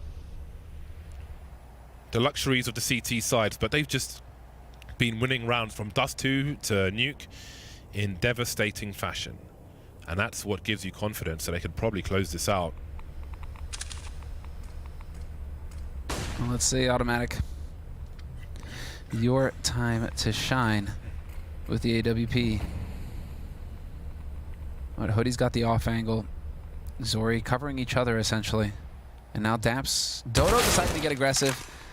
Still hits that shot. Daps is down. Hoodie takes Som, and this is a flawless round for Havu. 10-2, double digits, CT side. And, well, I mean, can we attribute this to the Krieg being gone? Is this something where Gen G are really having a struggle to find those multi-frags? No one's a stranger to an AK. So while some teams may have been stronger on a T side, I couldn't accept that as an excuse if it was offered, and I doubt they would want to lean into that either. 2 rounds on the board. I mean, sometimes it'd be like that on Nuke, but it's just this is the worst time for it to be like that, especially with the way Dust 2 went. It really makes you lose the faith a little bit. Just absolute savagery from Havu coming out like a pack of hyenas. Well, Havu also having a very polished T side on. Yeah. You definitely know that these guys are going to be ready, and so you're into double digits now for Havu on the CT side with rounds left to go in the half. It could get worse. Zori is 14 for 3, almost impervious to damage. Slowy just trying to make some art on the walls there, and Zori will have his back. That'll buy some time for the rotation. Well, Gen G, you've got the ramp, but you've got 4 players, and you've got pistols, so what is your next play? Laps will get taken out on the outside. Ooh, Tech 9. You're like Duncan. Tech 9, though. And then Duncan is like, oh, it's not as strong as I thought it was. When the guy gets wrecked. You know, we've seen Daps outside in some rounds with a Mac 10 when I don't think Havu were on Eco. And I honestly feel like on Nuke, you'd be better off with a CZ. Well, at least there's an argument for it. Sure. But now with the rise of the Tech 9 once again, you might even be better off with a Tech 9 depending on what kind of player you are. I like the burst of the CZ though. But anyway, this is a shooting gallery for Havu. There is potential, however, because we've got low plays for Havu. That's a big kill for Som. He's got an angle, but I just can't get there. 10 seconds now, and I think it's a question of fragging for Bentet because he's not going to plant this bomb. He doesn't know where the last player is. He's facing, in fact. He just had to hide there, but that would have given an AWP away, so he'll take that peek slowly. And again, Havu completely fearless. They're not going to play to avert crisis. They're just going to walk into it and survive. Man, you're just thinking, is anybody keeping an eye on the clock if you're Havu at that point? You've got 9 seconds and the guy doesn't have the bomb and you're peeking into him. It's like, is there one way that we can let him win this round? You know, give him a chance to win this round. Yeah, but to do that, both teams will be aware. And if they choose to do that, for example, then that's psychological warfare. We shouldn't be doing this. We're going to do it anyway. We're going to dominate you every chance we get. We're just going to keep on coming. Okay, fair enough. Ooh, automatic. Clever stuff there. Not blowing up the door with a nade. Just trying to do it the old-fashioned way, but the door, you know, Hoodie's a gentleman. Closes that door. Doesn't want to let in a draft. Those heating bills. Dog eat dog, and I will eat your dog. Yeah, Bentet has just been really struggling on this one. Som, Bentet. Well, nobody's in double digits. Whereas everybody's in double digits for Havu in terms of kills. There's no weak link here for Gen G to exploit, it feels like. So this is a buy round from Gen G. Tournament life on the line. There it is, golden opportunity, and somehow Hoodie survives. 50 seconds on the clock. Oh my god, what is that? Parkour. Parkour frags from Gen G. Kusa left at 8-11.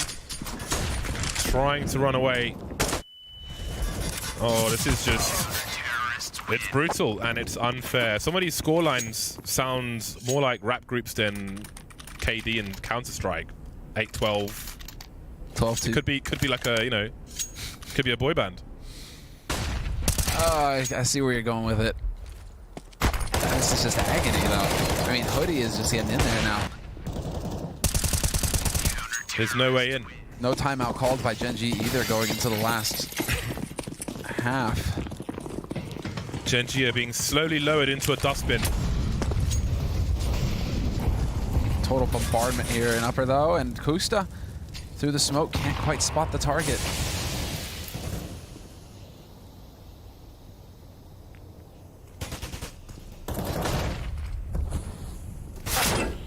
Ooh. Whoa. Okay. When nothing's going your way,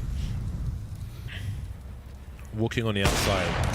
Oh, surely he gets one. Well, they know Kusta, or they know someone's lurking in lobby. Which is good to know because Harvey were looking to push that as well earlier in this round, so at least they know someone's likely there. But what's of the B bomb side? They've got 2 players down here. Waiting with some kind of crossfire. Kusta still trying to peek. I think his arm was seen there. There's a ding-dong from Dapso, but look at the frags coming back for Havu. That crossfire works out swimmingly. And Zori's got the angle for Daps. Bentet 1v3, finds the one, gets the second, and you give this guy a chance, and he's going to kill you.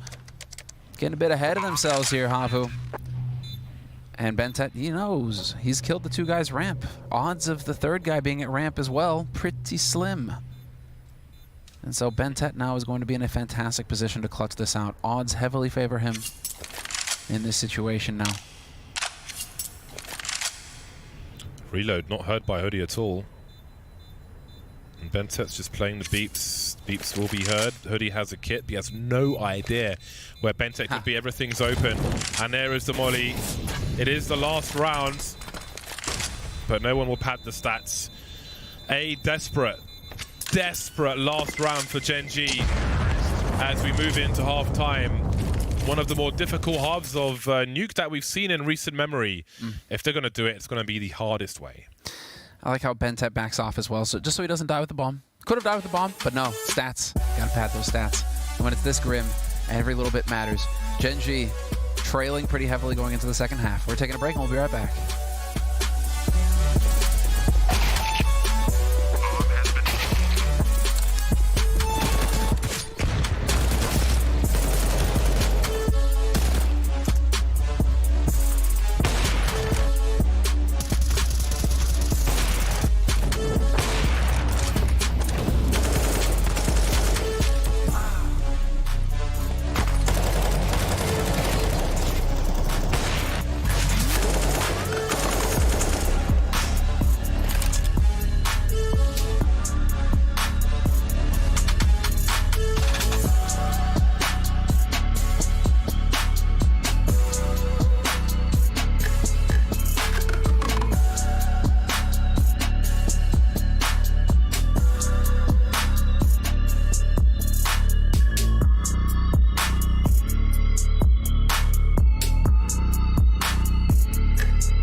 We're back.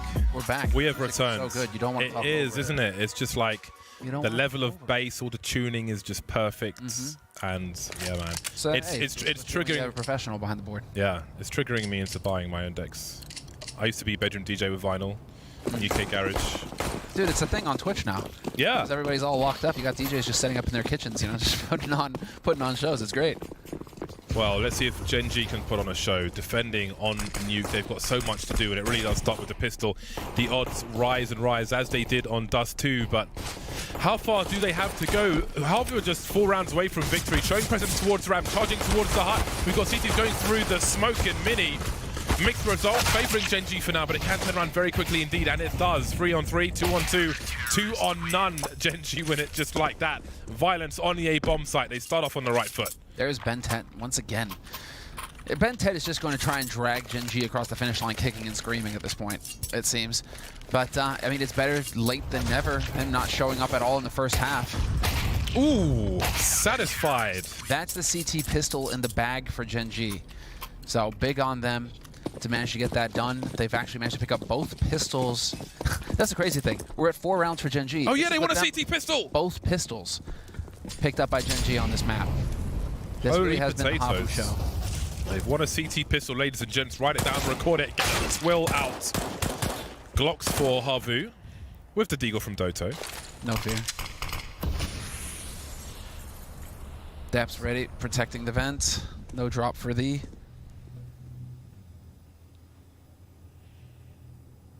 Well then. Ooh, careful with that Q button. Everyone likes to make sure they know what is coming out when they press Q. Sometimes I do that just as a refresher, reminder. Really? Oh, I just have binds. Oh, I guess that's last weapon, right? If you Yeah. So like if I want a pistol to come out or the knife, like if I'm AWPing, I want the knife generally speaking, but it depends if someone's close in the pistol. That's interesting. Yeah. I have get right sold binds. It's like knife to 3, E is main weapon, Q is pistol. Oh wow. And so you've just got your 3 right there, right? I like that. Bentek creeps back towards B. It feels awkward for Gen G, even though they've got the superior weaponry. It just feels a little nervous. Staps is creeping around at 20 HP. He could get glocked. He could get bopped. And he knows it. Playing a bit more passively. That's unfortunate for Hoodie. Automatic going to collect 2 kills. Feels good, man. Slowy, not allowed to make the break for it. He's gone, and well, Bentet was on the lower side anyway, so there was no hope of him getting a bomb plant. So that means that the money isn't as good as it could be here for Havu. No bomb plant in either round. Limits them somewhat. So we will have to wait on the AWP, but we'll get AKs and full nades pretty much across the board here. And now let's see what Havu have in store for us. Gen G backs to the wall. And some pressure on Havu, which is, you know, which they've clearly struggled with so far this tournament. So makes his way towards Squeaky. Sees through the broken door. Kusta creeping in the smoke. Doesn't look like his FAMAS will poke up too much, but there's a sound cue to be had once he has to fall off, surely. Well, he's just quietly slinking away. That was a dangerous position, inviting some variance, but he manages to escape. 7-round lead for Havu. They will set the pace. Kusta now downstairs. Gen G waiting.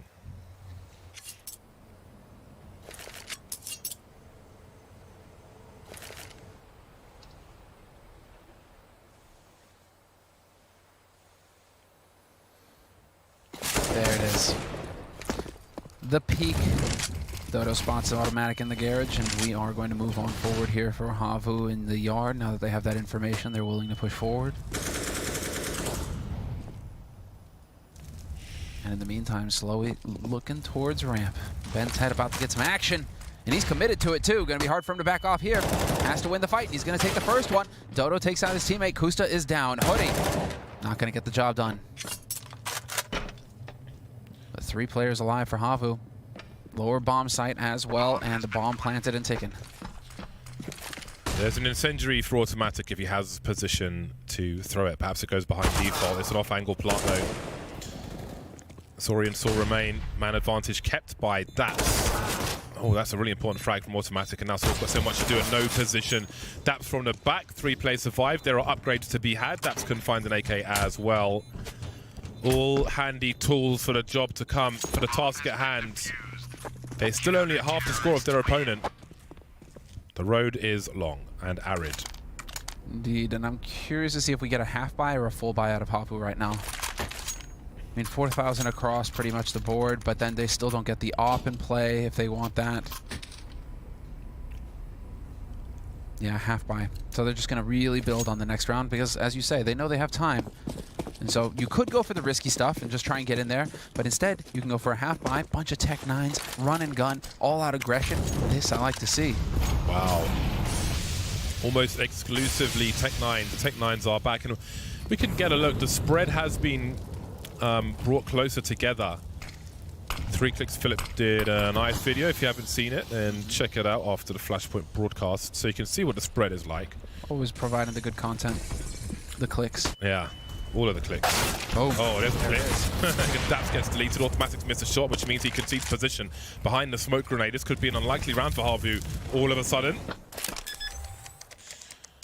2 rifles now for Havu, the AK, the M4A4. This has suddenly become another nightmare for Gen G. Doto spots Kusta. They were both delayed, it seems, but of course it's Doto who gets there. And Gen G now with 2 players versus the 4, just trying to fight for survival all of a sudden. They can't afford to lose these guns, Gen G. That's the thing. Kusta dying there is actually disastrous. I think he's dumping utility on A Bentet just to try and help save the weapons, give them a few more seconds to fall back, but teams Havu have realized what's going on and they're starting to swing on them now. The hunt for CT spawn has begun. There's a flash for Saw as well, so they can really get cracking with this. This angle will surely get taken away. Here comes a flashbang. Here comes a swing.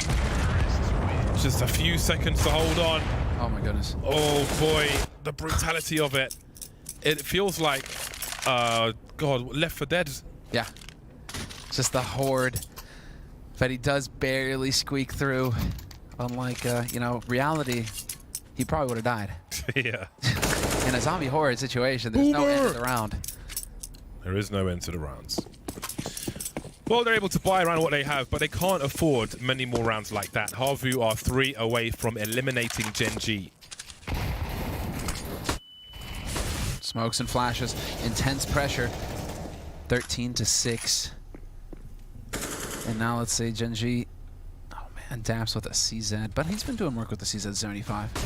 Has yet to crack the double digits on frags though. So let's say Bentet, though, man, he is just so damn good right now for Gen G. You got to give everything to this guy. Refuses to go down without a fight. So just like that, we get the man advantage.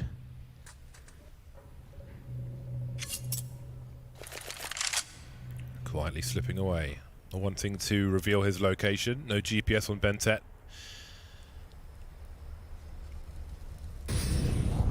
No tile.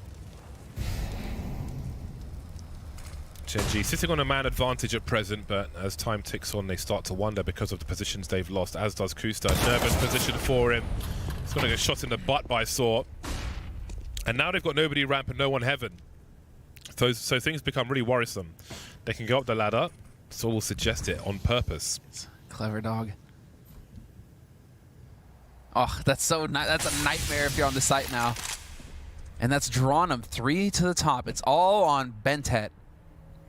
Solo holding B. 3 angles to worry about and a whole lot of pressure. But there it is. He gets his pound of flesh, takes the 1. Dodo catches automatic rotating. Now the angle on the vents as well. Som. Oh, it's not going to happen. Is this the beginning of the end, I wonder? That 1 step on the ladder. It's like being top banana on Inferno and you just make 1 step to suggest it was an accident and you've kind of accidentally given part of the game away, but it's not. It's deliberate. It's on purpose. Or if somebody drops a pistol on the floor to suggest it's the bomb because it makes the same sound. It's similar ideas. Harvey will move to 14. Why do you even take that fight, Daps? Like, what do you gain from that? Nothing. But maybe you could have handed that M4 over to Bentet so that guy could get some kills at least. It's a very good question. And now what do they have? Pots and pans. Do we get a timeout? Tactical timeout from Gen G? Oh, they're forcing as well. Tactical So- timeout from Gen G, maybe? No. They've thrown a rifle away at the end of that round, and maybe he feared the hunt or something, but here we are. We've got a Mag 7 and a Scout. Gen G are all in, not going to play against Match Point. Well, not going to wait to play against Match Point, should I say. Of course, they'll probably play against it at some point.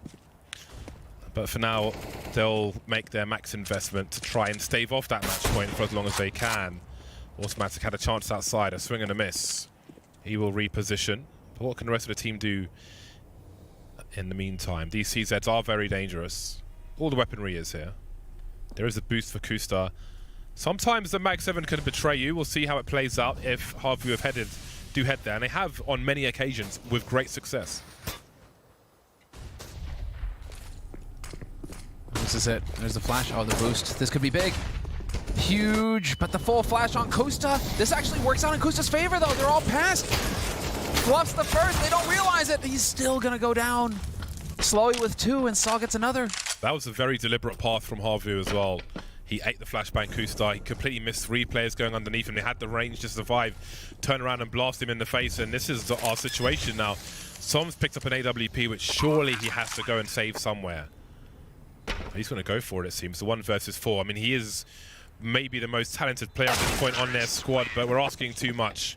And maybe inside they've given up somewhat. Is this, yeah, well, when you've got 11, you need to just slam out 9 rounds here to take us to overtime and to keep your hopes alive in this tournament. It's a lot to ask of some players who just haven't really been able to do anything this map. Som never really felt like he got in it. Kusta either. It's an exciting start, but it seems like Gen G might go down like a lead balloon in this third game. Fast play towards A being suggested by Harvu. Kusta taken out with a spray down in Mini. Som looking to swing. That smoke will actually stop the crossfire from Mini. Upper But- still, nope, never mind. Yeah, it's a shooting gallery, and the numbers are here to trade. This leaves Bentet as the last man to fall. 16 for 6. The Harvu proclaimers were true. The rapture is here. What a fantastic performance from Havu, from a team that was participating in the qualifiers all the way through, surviving to take out one of the top seeds of the tournament in the lower bracket. I mean, Havu can be everything. I mean, proud of their performance It's a here. perfect story, isn't It's it? a perfect story. It really is. It's amazing. Harvu would proceed to the top 4, whereas there's commiserations You and me for both, Gen man. G. We've had a There long we best go. of 3. We've Yeah. had a long best of 3 here. it's Those been players as well. It's been a big series, but Harvu grew with strength, turned out like Ares, have got a war towards the end, absolutely smashing their opponent, Gen G. Thoughts of the desk after the break? Duncan and I, yeah, buddy. All right, we'll see you guys after the break.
Well, another partner team has been eliminated from Flashpoint 1, and that means Havu, a qualifier team, is now officially locked into our top 4. Very exciting for them. Would you like to say anything in remembrance of Gen G as they have died? Good riddance. Enjoy having that lie-in tomorrow, Sam. You deserve it. Look like you had a lie-in today, man. Anything, Maui, Potter? Where do we stand with this? Because as Semler and Bardolph touched on, this was a team that was one of our top 3 seeds. They had won DreamHack Anaheim without losing a map. They're coming in strong. Now, would they have done better at LAN? Obviously an interesting question, probably because Daps wouldn't be in Canada. But given these results, has this team come back down to earth? Yeah, for sure. I mean, we thought they were a favorite to possibly win Flashpoint, and them falling off is just such a disappointment for pretty much all the spectators, us, the fans, just about every Gen G fan out there, Ben Tet fans. So many of us were so hopeful. We did see some glimpses from him in this map coming alive, actually giving Gen G their 3rd round. But I think this Gen G lineup is just going through a complete identity crisis. It doesn't feel like to me they know in any round how are they going to win. They don't know where their opening pick's going to come from. And in this game, automatic. He had the op a handful of times. You want to know how many kills he got with this game with the op? How many? 0. He got no op kills at all. That's just completely inexcusable if you're game planning around an opper and he doesn't get a single frag with that weapon. He has 13 kills in this game, 2nd highest fragger. So he did a decent job actually individually, but the fact that it's not with the op at all, I don't think Daps knows how to use automatic whatsoever. And it actually kind of coincides with the time that Daps did arrive in the Cloud9 lineup that automatic was originally on. That automatic began kind of trailing off. He just kind of lost himself on the team. He just wanted to maybe fit in what role the team needed best, and he's never really found his proper footing on this team. Right, let's do this. We'll go by one. So Som at the bottom of the scoreboard, 7 kills, 20 deaths. This is the problem with when you tout all these up and coming. He's the next player. It's like that's like saying like this train's coming. It's like, well, what time does it arrive? Well, it's coming. Listen, just sit down there. So I remember when this happened with Kusta like 4 or 5 years ago. I mean, put that to one side. Because Kusta still isn't here. Look at that, 10 kills for 20 versus 5 literal nobodies from Finland that nobody could have named before this tournament. Here's a stat line for you. In this tournament, Som has played 23 maps and he has averaged more deaths than kills, and he is set up to be a star player. When you see him get highlight kills, they're amazing. He's insta-fragging people. He's doing like 180s. And it looks awesome. It looks like frag movie stuff. But that point is, what's going on between the highlights? That's the issue. Where's the consistency? Where's the role within the team? Where's the reliability? Then you look, Bente only really woke up in this series for me in this tournament. Like before that, he was kind of missing. Automatic, he's had his issues with the AWP. Daps in this series, listen, I understand he's on high ping, but he played appallingly. You can play on high ping and play smart. He was playing like he was the one on low ping and everyone else was on 80 ping, taking crazy duels where he'd have been one and done if he'd have got the one, and he didn't do that. The only person I'll give it up to is Kusta, and unfortunately it just wasn't a great day for him. Overall, in the rest of the tournament, he actually impressed, I think. And I think in this scenario, we can pile on Gen G all we want, but we did that for most of the tournament. I want to put some of the praise on Havu. Havu's looked incredible. Every time they exceed expectations within reason.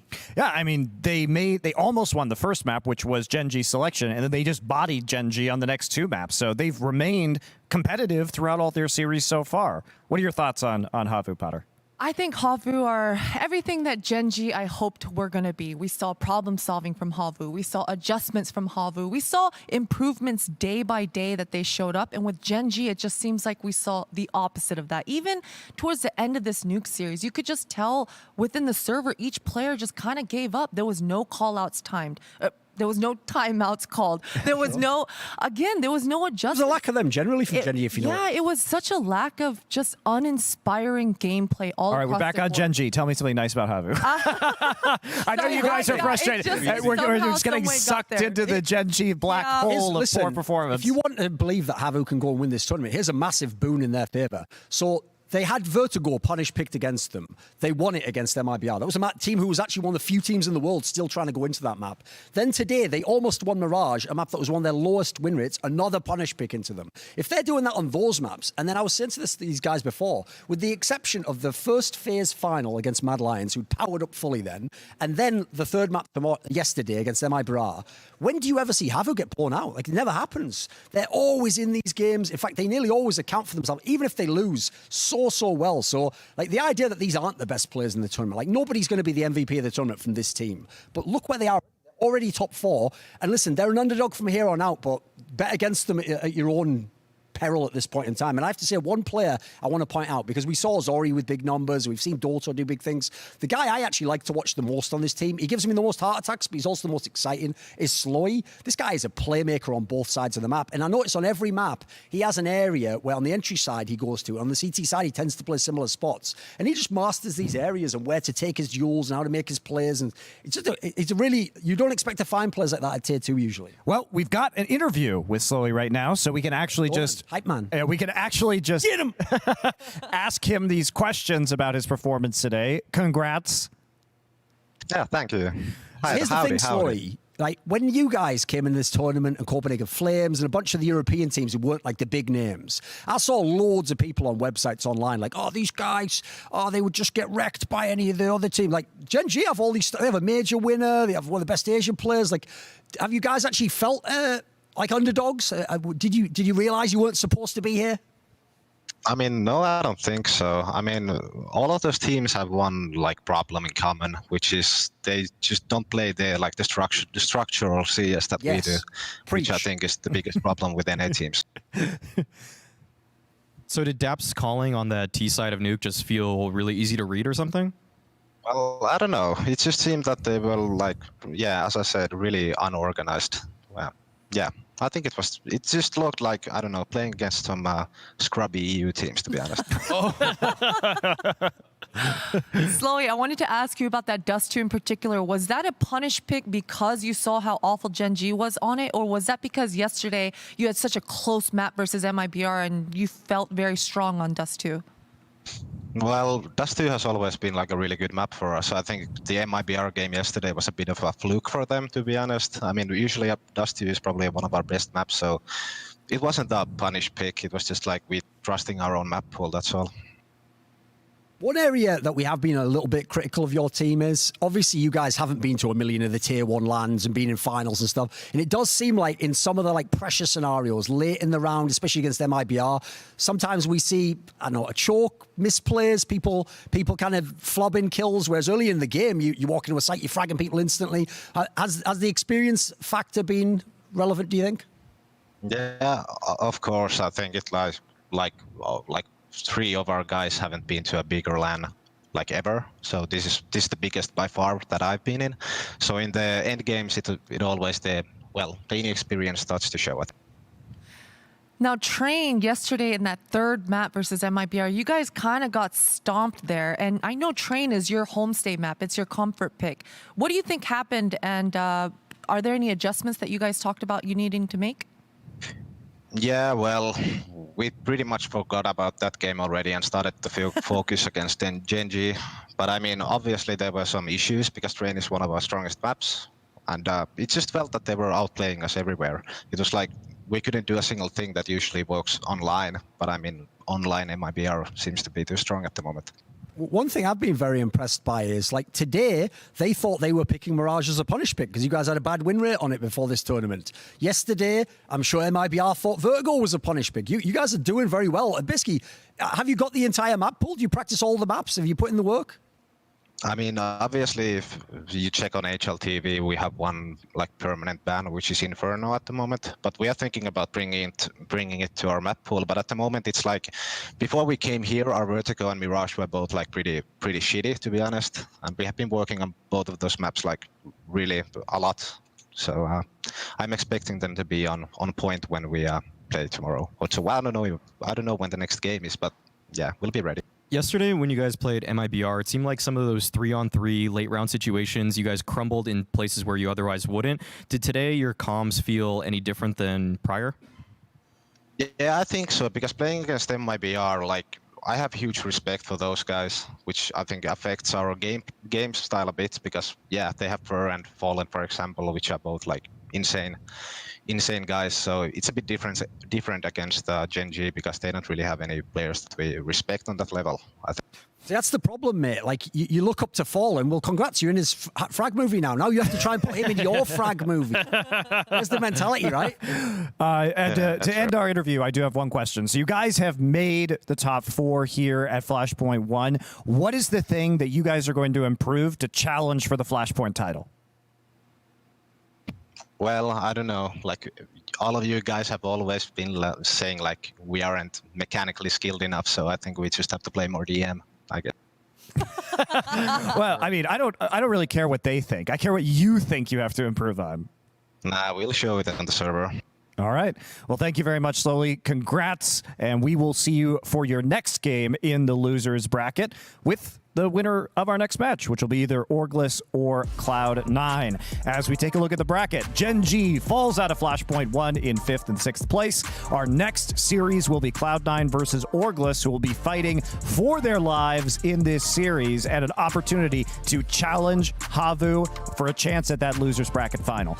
We are going to go to a break, and we'll talk about C9 versus Orglis when we get back.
Today, another team will be eliminated from Flashpoint. Orglis has gone a long way to secure themselves a top 6 position here. Cloud9, obviously, expectations for them to go further.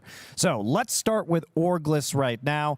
Big loss to MIBR in their last series, but they did overcome the other qualifier team in the playoff brackets, which was Chaos. North American qualifier team, I should say, because Habu is also a qualifier team.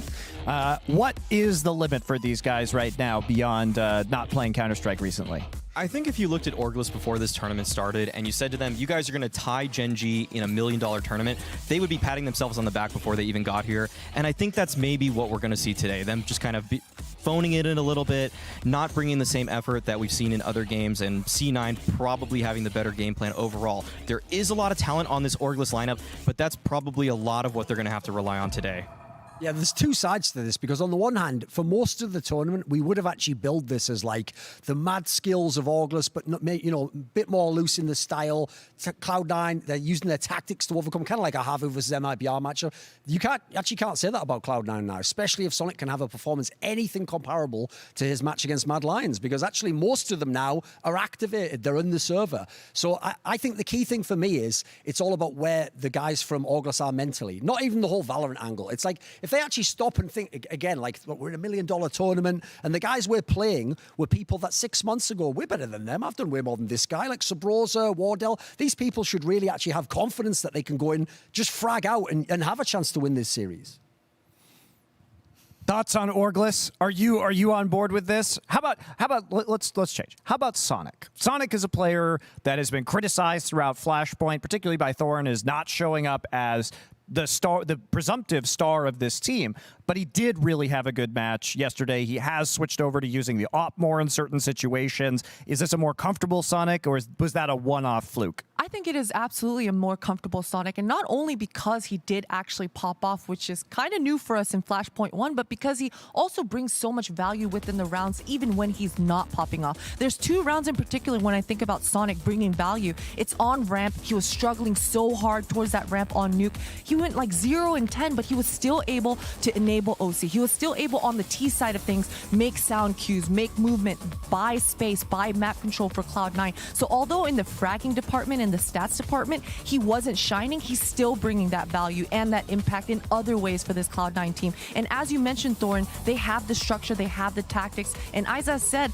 I really need to shout out their nade usage, the utility usage, the HE grenade damage. They're able to coordinate together and double nade towards that banana on Inferno and also on Nuke towards the door. So a lot of coordination from Cloud9 that I love seeing right now. Yeah, the other side of this was that JT, who has been criticized for his individual ability, was also seemingly performing much better by himself yesterday compared to what we've seen. So both of the South African players in this lineup really coming alive. Is this a key to send C9 to maybe being able to get into our grand final match? What often happens in tournaments is that if an IGL or bottom fragger overperforms like JT possibly can right now, that can send them past their expectations in a tournament. And it would be really exciting to see JT have those kind of performances along with Sonic, because these 2 South African players have been rather quiet for this entire tournament. But when I talked to the Cloud9 analyst Mix about Sonic's performance recently, he said that that's because Sonic wasn't really much of a full-on SG adopter. He never really got totally invested into the Krieg meta, so it's nice to see him. But I will have to bring it back to JT. I think this guy has actually been an underrated IGL, and as of now, I've seen his playbook deviate from just the normal strat calling, and they've actually ran a few defaults, and he's made some mid-round calls that have looked pretty good. So I think he's developing as this tournament is progressing, and they're peaking at the perfect time.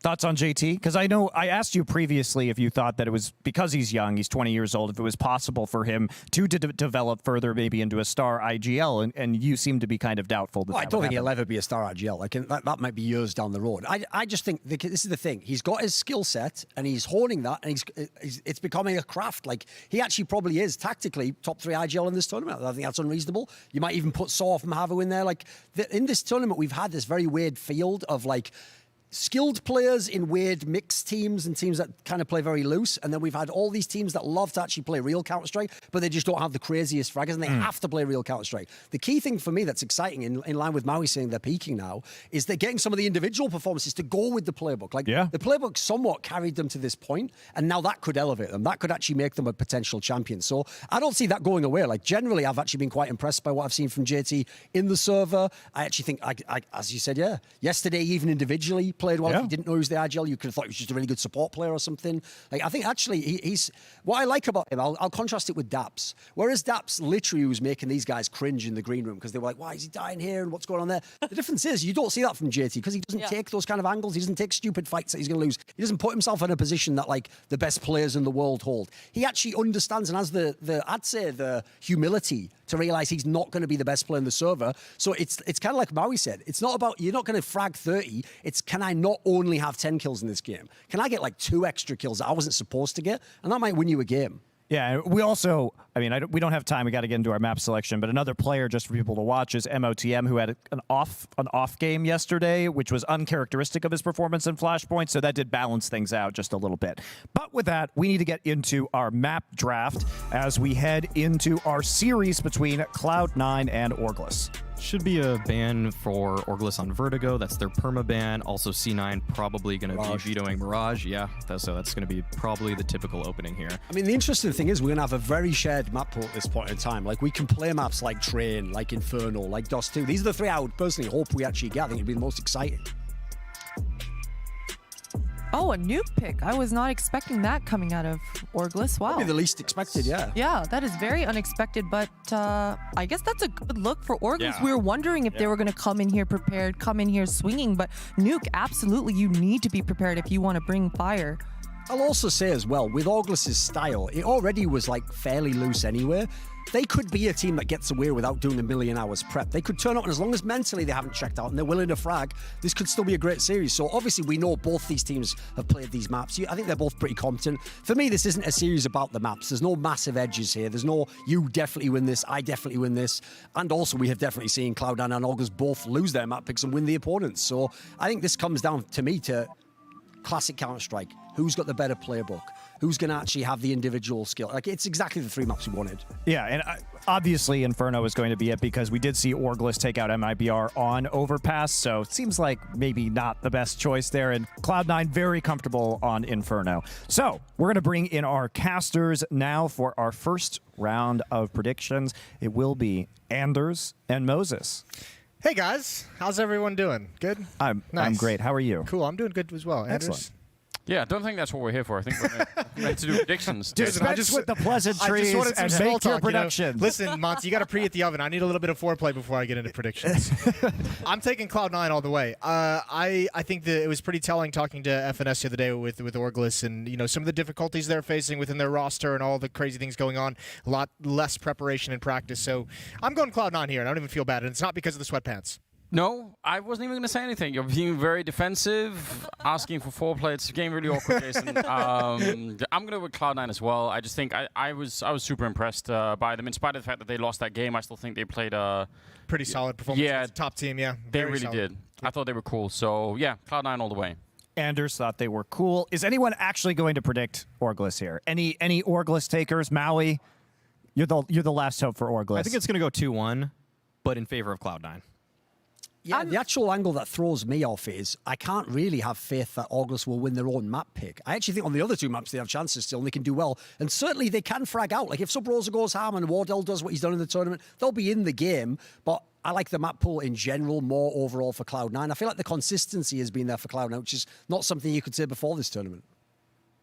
I'm also have to go with Cloud9. I was trying to look for an angle for Orgless and all the shenanigans, all the Twitter tweets that they've been tweeting. I'm just wondering if they're trying to hustle Cloud9. You think that was the rope-a-dope and they were practicing that the whole time? 200 IQ, make everyone think, oh, we don't care about this tournament. But really, I mean, because that nuke pick is kind of throwing me off just a little bit. Yeah. Probably even DM'd him on Twitter before the game. Good luck in the rest of the tournament, bro. It was cool playing until now.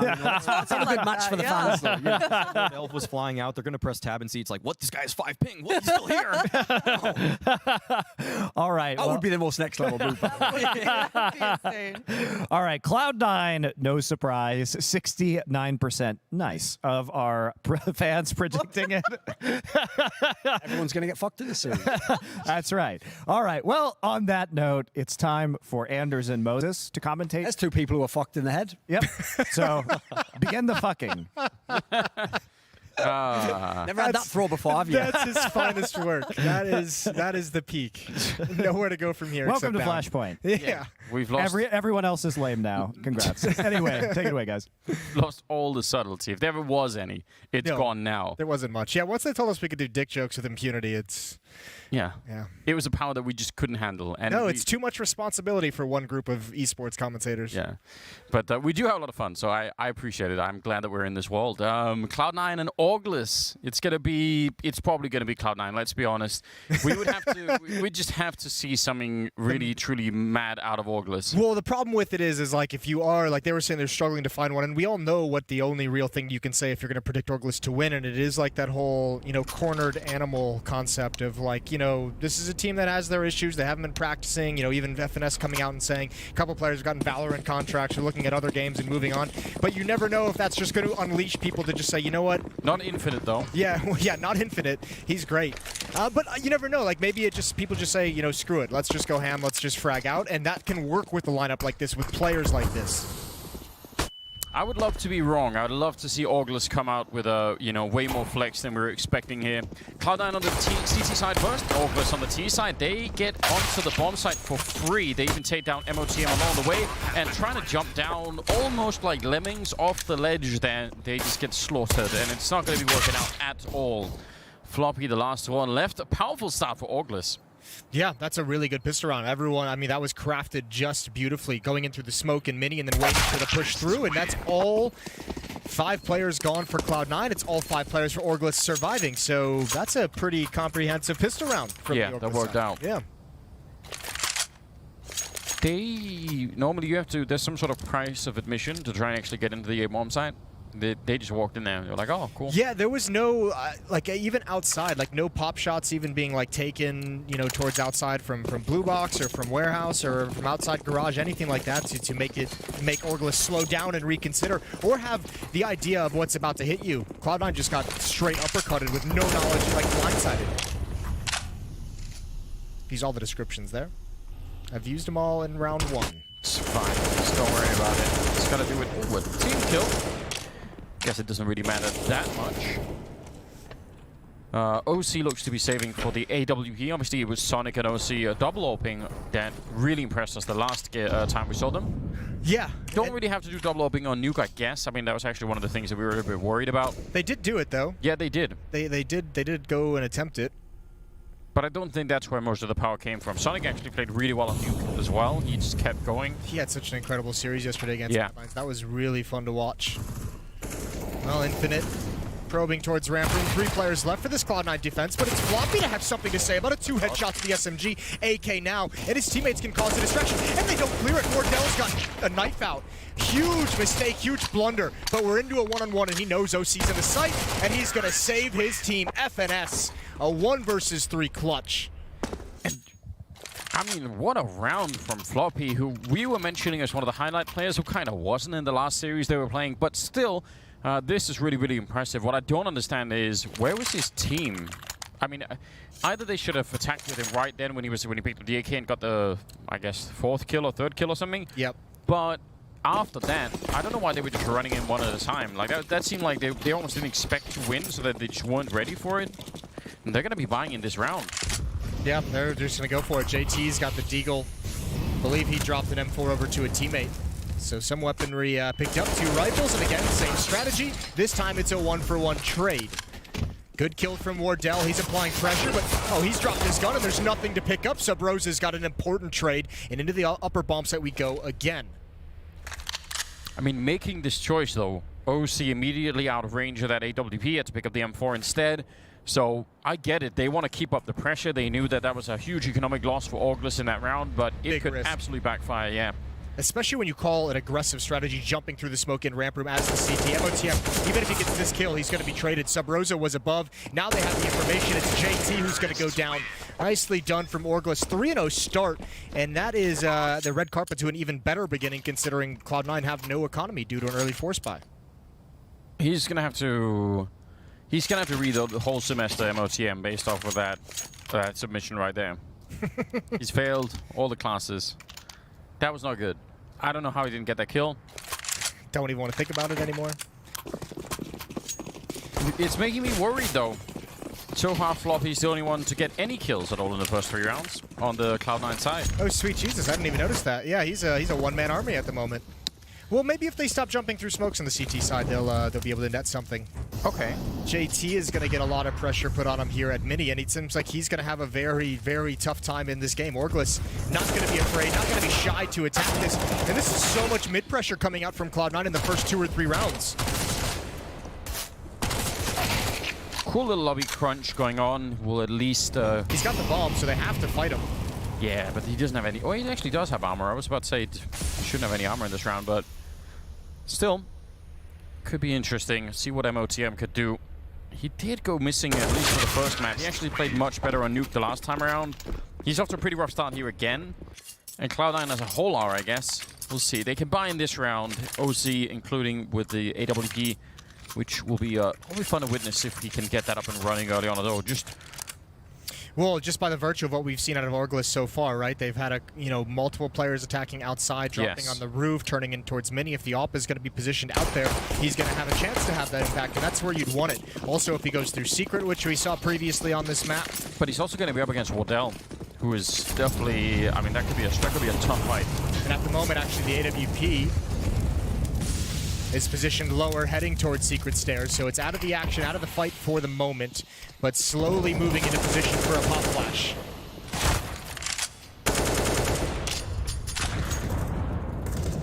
Some damage onto Infinite there. MOTM out here with a clean lineup, and that's an easy kill on Sub Rosa.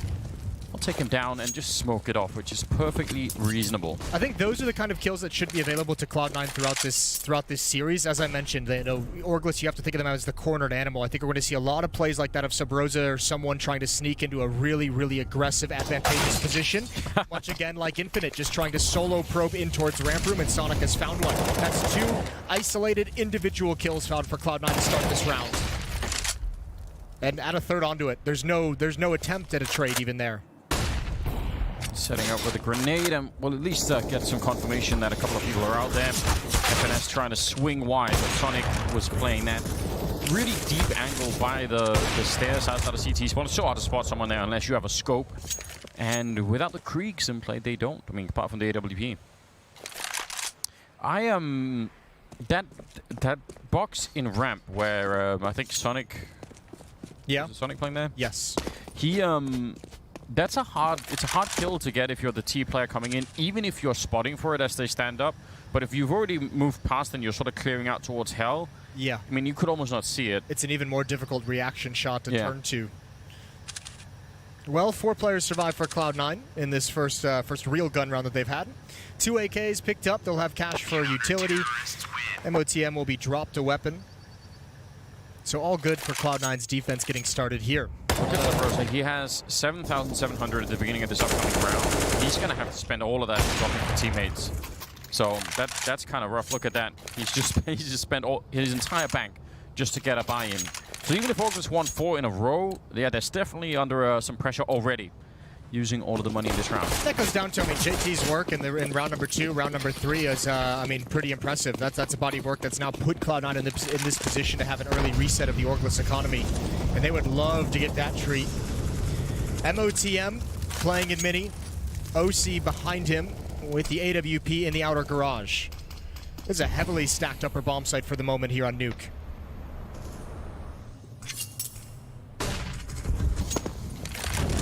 So much on the line in the fact that you're going to be out of the tournament. This is the lower bracket. There's no more chances if you lose this. And for Cloud9, surely, I mean, I think especially just in considering the organization and the whole management team behind it, if they go out here, that would be shocking, I would say, especially maybe to Orglis. There's just something about that doesn't ring quite true. Doesn't feel like it should be even in the realm of possibility, but it certainly is. Yeah, you got to be really careful. New first map, obviously Train coming in as the second one, so it could be really, really interesting. It's actually a really interesting map, Vita. Yeah. Nuke, Train, and then Inferno as the decider. Floppy is going to get a chance. They're pinned it down. Oh, that is a great hit from Orglis, but again, look how much ground is given up by this Cloud9 defense. They're able to walk in through Mini and through Squeaky Door. They're able to turn the corner on the hut, really, before anyone from the defense is getting involved or knows what's happening. That is way, way too much respect being shown to Orglis. Again, there's supposed to be a huge cost to trying to do that, right? And they just basically get in for free. They don't even have to throw any grenades or anything, just catching everyone off guard in the middle of it. That is kind of shocking, and this is at a point in the game early on here. They would have run out of money. Cloud9 would have, if they had won this round, they would have had the next one for free, and then it's a pretty open first half. And now all of a sudden it's going to be 5-1 instead. They get to save every single rifle there on the T side, which is just an amazing turnaround. This can't be how the fight the A-bomb side starts. It just cannot. No, if you're OC and you get shot there, you're like, what? Well, especially because the interesting about the defense is in his position, like, you can also kind of get shot from Hut.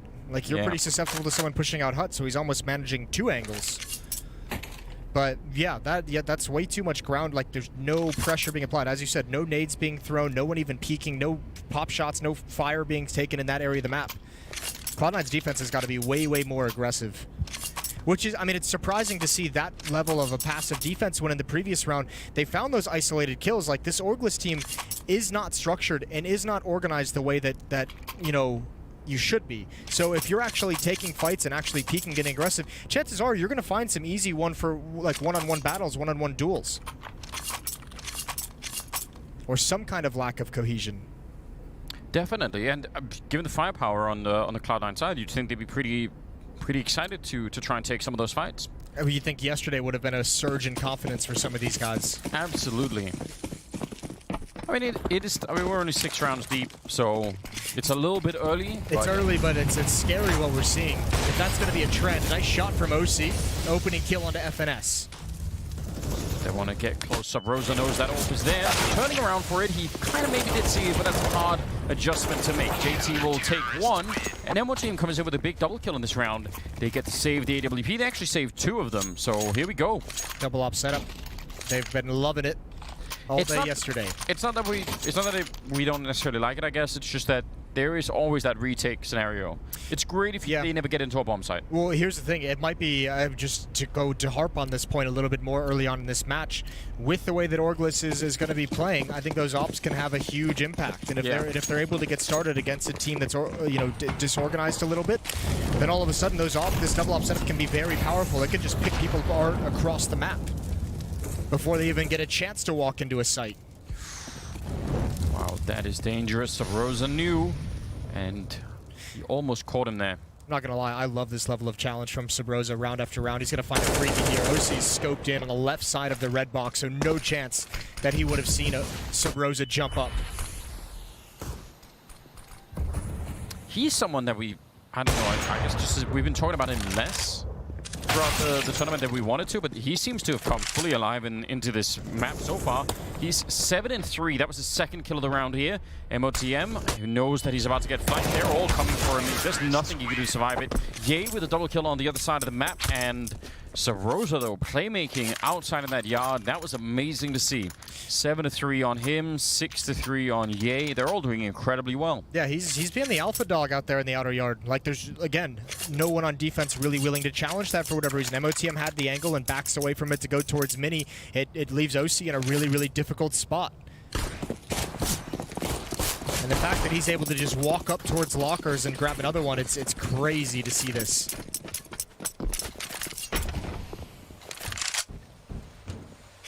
And now they're out of money again, which is, I don't know. They've had their chance, Cloud9, to turn this around and put Orglis in this economic position, but now it's them experiencing once again. They've got some upgraded pistols here, but not much else. I think at this point, if you're Cloud9, your next gun round, you're kind of saying to the outside guys, kill Sabrosa. Like, even if it's a 1-for-1 trade, we need to start letting him know that he's not just going to be able to walk up and grab whatever information, whatever ground he wants to outside. We can't just let him turn on Mini with impunity round after round after round.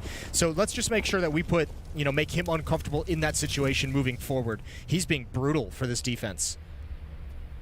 Yeah, I think that would be a good goal to accomplish at the moment. And I don't think you're at the territory where you need to stack outside if you're Cloud9, because you don't want to weaken the other parts of your defense either. Oh, that's a great lineup for OC, but he can only get the 1. I don't know how that wasn't even a double kill. It looked like they were on top of each other. JT trying to sneak in, but it won't be possible. And Floppy might be able to sneak in a kill here with a P250. He will. Picks up an AK. And it's doable. He's got armor in a 1 versus 2. He's quickly down, and so are they onto the B bomb side. They have a smoke, and he's going to have to find a kill and isolate that second player pretty quickly. He does not have a defuse kit, so there is time that's running against him very, very quickly at the moment. He sneaks in. Nice headshot taking down Sabrosa, and Ye is right there to his right, and he's checking it. That smoke? I don't know. He's not quite sure. but he's going to have the time for it. He can go and find Ye the hard way here, making a little bit of noise running out into it, and Ye is just holding and waiting for it. Going to tap the bomb once, and he's so quiet in that corner, Ye. Almost looked like he's disconnected, but he's not walking into it, and that's dangerous. Floppy's got all the health advantage right now. No kit, so he's going to have to go straight for it, and he can't actually do it, even in spite of finding both of them, I think, pretty quickly. It was a little bit too late. That's rough. I think that's a good call from Ye. I would imagine that he's saying, okay, this is a round against pistols, and it's gotten so dicey, but the chance that they have a kit is very, very small, so let me play this a little bit longer. Let me be a little bit patient. It's a risk not peeking until late into that defuse, but it pans out. Even though he gets taken out, there's no time left on the clock for the bomb. 7-2, and this is pretty crazy. This is an insane start to this map for Orglis. But once again, Cloud9, because they're doing so much damage, they forced Orglis to spend all of the money. So they are actually just a step away from at least changing the tide a little bit. Yeah, they need to convert. Let's see how they handle Sub Rosa this time, and maybe a little bit of a benefit of him missing the initial jump. FNS is going to lead the way on towards Mini Roof, and this is fast-paced again. Dropping in towards Mini. Again, nobody watching it. JT's lucky to be alive, and now he's just pinned down. And there is a timing on that where FNS gets the kill and the round's over. JT is so low, and he's got backup coming. But Orglis have this defense scrambling. They really do. Sonic up against the side of the wall. An easy kill there. Wardell, though, waiting for him. We'll be able to pick up the return. I think even worse, if JT went down, then whoever it was that got Sub Rosa from that MOTM. Yeah, MOTM, he would have probably been killed by Sub Rosa instead, because Sub Rosa would have just been holding the angle waiting. So it could have completely turned around. This round is not over yet. Well, I guarantee you there's going to be some stress between rounds between JT and MOTM. They do not seem as cohesive as you'd like from your defense, and this is a full position. Wildly out in the open, and even with some missed shots, you're going to go down. The last two defenders are in the lower bomb site, and Orglis might just run right into them. Yeah, they bring the bomb down. They've got an amazing crossfire setup, but they might still end up fighting one at a time, which is would be the big mistake to make here. No Molotovs or smokes or anything to block off any of these positions for Orglis, so they're going to have to get over the straight-up fight. There's the first chance, and the crossfire will work beautifully. That was well timed. You're never going to expect a crossfire in that situation, in the 2-on-2, in that lower bomb site. You're always going to expect someone to maybe be heaven, maybe be by vents, but you're never going to expect both players to be down there. Nice job from Cloud9. A risk for both of them to stick around, but it pays off. Oh, wow, look at Orglis. They finally converted it. They finally broken the economy of Orglis, so it should be mostly pistols. It is a force buy with armor, and we'll see how Cloud9 can handle that. This is kind of a slightly crazy play for Orglis, because I'm pretty sure if they just saved and got the bomb down, they would have had enough money to buy. But they want to keep the pressure on. Sonic in that same position will take the face clean off of Ye. And that's a nice fight to be winning. MOTM shutting down Sub Rosa, and you're talking about confidence, to win one of those fights outside. At least around here where it goes in their favor. Sonic will go down afterwards to Infinite. I'm actually fine with this buy from Orglis as well, which seems crazy, but with this lead, I think they're thinking the long game, right? If we keep the pressure on, if we reset Cloud9 one more time in this half, then that's like 2, maybe 3 rounds down the stretch. That can give us a huge lead. Another flashbang comes out, but it's way too late. Good trade from Wardell. Another flashbang, but he needs gun out. MOTM has that as well, and FNS goes down last. Bomb was planted, so 2 kills and a bomb plant is not the worst outcome. They would have liked to add 1 more onto it. Yeah, and they almost had it right. Floppy is about a third of health here. A 4th round for Cloud9, and I mean, they can still recover this map. It's not like Nuke is disappeared from their grasp, but it's just so scrappy. This is the first time they've won consecutive rounds. Now at least there will be a little bit more of a timeout for Orglis. They're going to invest into a couple of things in this round, and that's fine because of the loss bonus, I guess. Still keeping on the pressure, though. Deagle, a couple of Deagles to try and get something outside. No Tech 9s. So I'm disappointed. You're a little bit sad. No Bisons either. No Bisons. It's coming. No PPs. We're all about that, Jason. All right, set piece towards the upper bomb site. The real question is, how is Cloud9 going to be able to hold on outside? That's been the real weak part in this defense a lot. There's a smoke wall set up as 2 players kind of wrapped to the lower stairs. All the attention is at this upper bomb site because of the utility usage, and that has given free passage to Sub Rosa and to Ye. again, this is so much free real estate. To Yeah, but the bomb isn't with him is the problem. But it's so early on. Still, if they get a kill down here, it might force someone from Cloud9 somewhere else to run into a, you know, a free kill almost. Oddly enough, trying to time the door opening. Yeah. And they might have succeeded. The real crazy thing is Cloud9 has no information this has happened, so no one's actually rotated down. I don't even think anyone has eyes on it. Sonic is the one who's going to be under some pressure, and he's right on the ramp, and he's looking towards his flanks. He's not looking beneath him. It should be a freebie, but Sabrosa missed the chance. And actually, he gave up the fight entirely. But here's the split. Sonic can only get the one, and OC picks one out of the sky. Plant should be in the cards. Yeah, one more kill in this round is suddenly working out really, really well for Auglis. Holding the vent here, and MOTM just charging past there, waiting for the guy to come down the ladder instead. Bomb being dropped, and there's that kill. Ye will go down afterwards, and actually no bomb plant happening. That was so close to coming through, and now Infinite is going to be running out of time almost, but he gets killed beforehand there. It's 15 seconds left.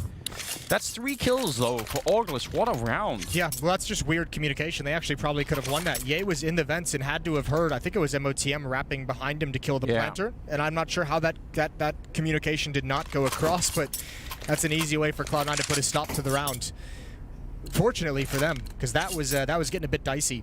And here's where I think Auglis is playing that long game of those 4 spies. 3 rounds left in the half, including this one. And you have the money is a little bit busted on a few Cloud9 players, so Auglis have them right on the edge. Those 4 spies designed to give them a 10-5 lead, and if they can win this round, it might be possible. MOTM is without backup out here, so that smoke, he's better have some pretty good internal timing. He's not even going to fall all the way back. He's just going to go hide behind the red container. He could get flashed in by a teammate now. OC's out there to maybe set something up for him, so we'll see if that's going to be working out or not. There's the flashbang to try and go for the peek. He's going to swing behind it, but they're in the smoke in front of him. And this is really, really awkward. If they turn around right now, he's dead already. JT goes down, and MOTM, that was nearly going to be the kill. But FNS turned for it just in time. Floppy to try and save the A-bomb site, taking out Infinite. And now it's a 4-on-3, and he knows they're coming through. No grenades to try and make that entry. Sabrosa dead already, and look how low they all are. Floppy, he just wants to go and fight this, and he's going to find an easy kill. Man, this round could have spun out of control, but it should be under control given how low Ye is on health. And OC will get the kill. Another round again that Cloud9 could have easily lost here, but they've won 4 in a row. That's smart movement from Floppy as well, because his first kill comes out in the bomb site, and then he shifts closer to Mini when he's actually peeking into Sabrosa. Sabrosa is like taking that fight as if he's going to peek from one of the sides of the bomb site. Yeah. So the fact that Floppy's close up kind of catches him off guard. That's not where he expected the fight to occur. So good movement from Floppy, good cover from OC at range. Wardell was going to have Floppy locked in towards Mini. The fact that he gets picked off made that much, much easier for C9. 4 in a row for the defense. They finally planted their feet, but it might be too late. Auglis has a great number of rounds for this T side. Yeah, they've done a very, very fine job early on here. I do think... Woo, wow. Yeah, I've been slightly converted to this Infinite team. I have been as well. He's fun to player to watch. He's playing some great Counter-Strike. First, Maui was talking about him. I was like, you know what? I don't know. I'm not sure. Let's take him from Maui, because Maui got off the hype train earlier in the season. Do you want to do that? You yeah. want to be that mean? Yeah, I do. All right. Well, just pushing him off. Right as the tide is turning. He's ours now. Oh, that grenade. It's going to land right in front of them. That's a pretty nice nade. They're making their way down, but yeah, this has already been called out. Ooh, missed chance for Sonic. He's got to play this smart. Waiting for teammates to arrive. He's the only one here, so he rightfully backs up. Oh, he's not enough. Didn't back up nearly enough, and that was a very aggressive push from Auglis. I think 4 players committed to that. How did he not have teammates? I don't know, because they knew for a long time that was happening. Now Floppy coming down here, flash around the corner, and it's going to take down FNS. It's going to swing for it one more time. Floppy trying to clean it all up. Oh, 2 for 1. Infinite and Wardell both going down, but that was the 3rd kill in the round for Infinite with a deagle, by the way. Sabrosa up close, and if he could have got that, maybe it would have actually been his round. They're going to barely win at Cloud9 and tie up the scoreline 7-7, but what a horrific round. I need to see that op shot. Yeah, I think it was through the door as well. I know, I think it was through a door. It was a collateral through the door? Yeah. Christ almighty. Give it to us. There's actually the entire team, all 5 men. Oh! Yeah. Oh, no. Okay, through the hole in the door. Fair play. What a god. He walked right in front of it. Trick or treat. So the worst treat to be given. Yeah. 15th round. I don't know. Here's the one reason why I might be less scared for Cloud9 is that actually I think almost all of their players right now are. It just looks like they're a little bit out of their comfort zone early on. He fired the gun, didn't he? Yeah, he did. He fired a bullet. No one heard it, and he's again FNS. Same one that foiled the plan last time for MOTM. Yeah, and he's got to be, hold the thought. OC with the AWP. Molotov going to force him away, and a flashbang comes out. Actually forces him. It keeps him forward. It doesn't actually burn him. It just lands way behind, and OC only had one option, and that's the option he didn't want to take. Sonic going to try and hold on, but look how far back he's pinned away. Orglis vying for the lead at halftime. They've done a really, really fine job right now. They have so much utility to rethrow at these holes. Could do whatever they want with it. Still 50 seconds of almost a minute left there, so FNS does eventually go down to JT, but now they're going to go for it. 1 versus 4 for Floppy. He does find a really good angle to take the first fight with, but they could just bring the bomb upstairs, and they have. Yeah, it's going to be a free plant, and you even have Sub Rosa watching the vents now, so Floppy's going to have to take a long route. He's hoping to bait someone out, and he did just that. Nice shot from Sub Rosa. Infinite ends with 16 kills. And Floppy with 18. So that's, I mean, given how far behind they were, that's actually pretty impressive. But yeah, he held them in a very good way. I mean, it's good that Cloud9 at least did enough to have a chance in the second half, because it looked like they were going to get wiped out for a moment there. Yeah. Either way, we'll see if they do get wiped out in the second half when we return from the break, so stay tuned.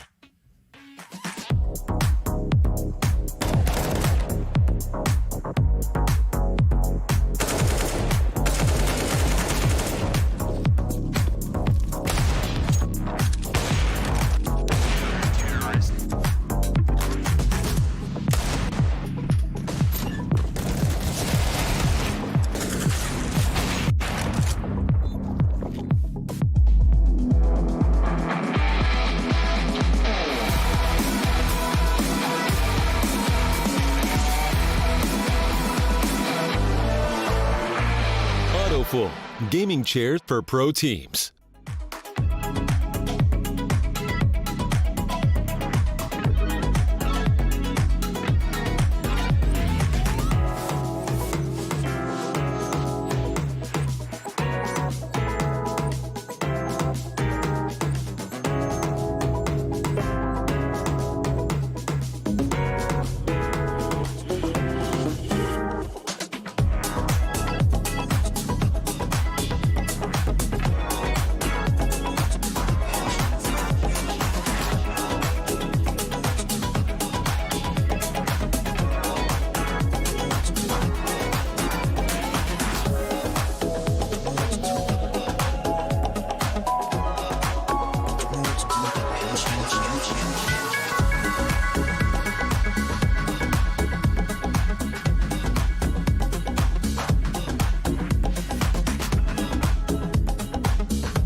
All right, welcome back, ladies and gentlemen. Second half coming up here. It's an elimination game between Cloud9 and Augulus, and it's been a terrible start for Cloud9. There's no other way to put it.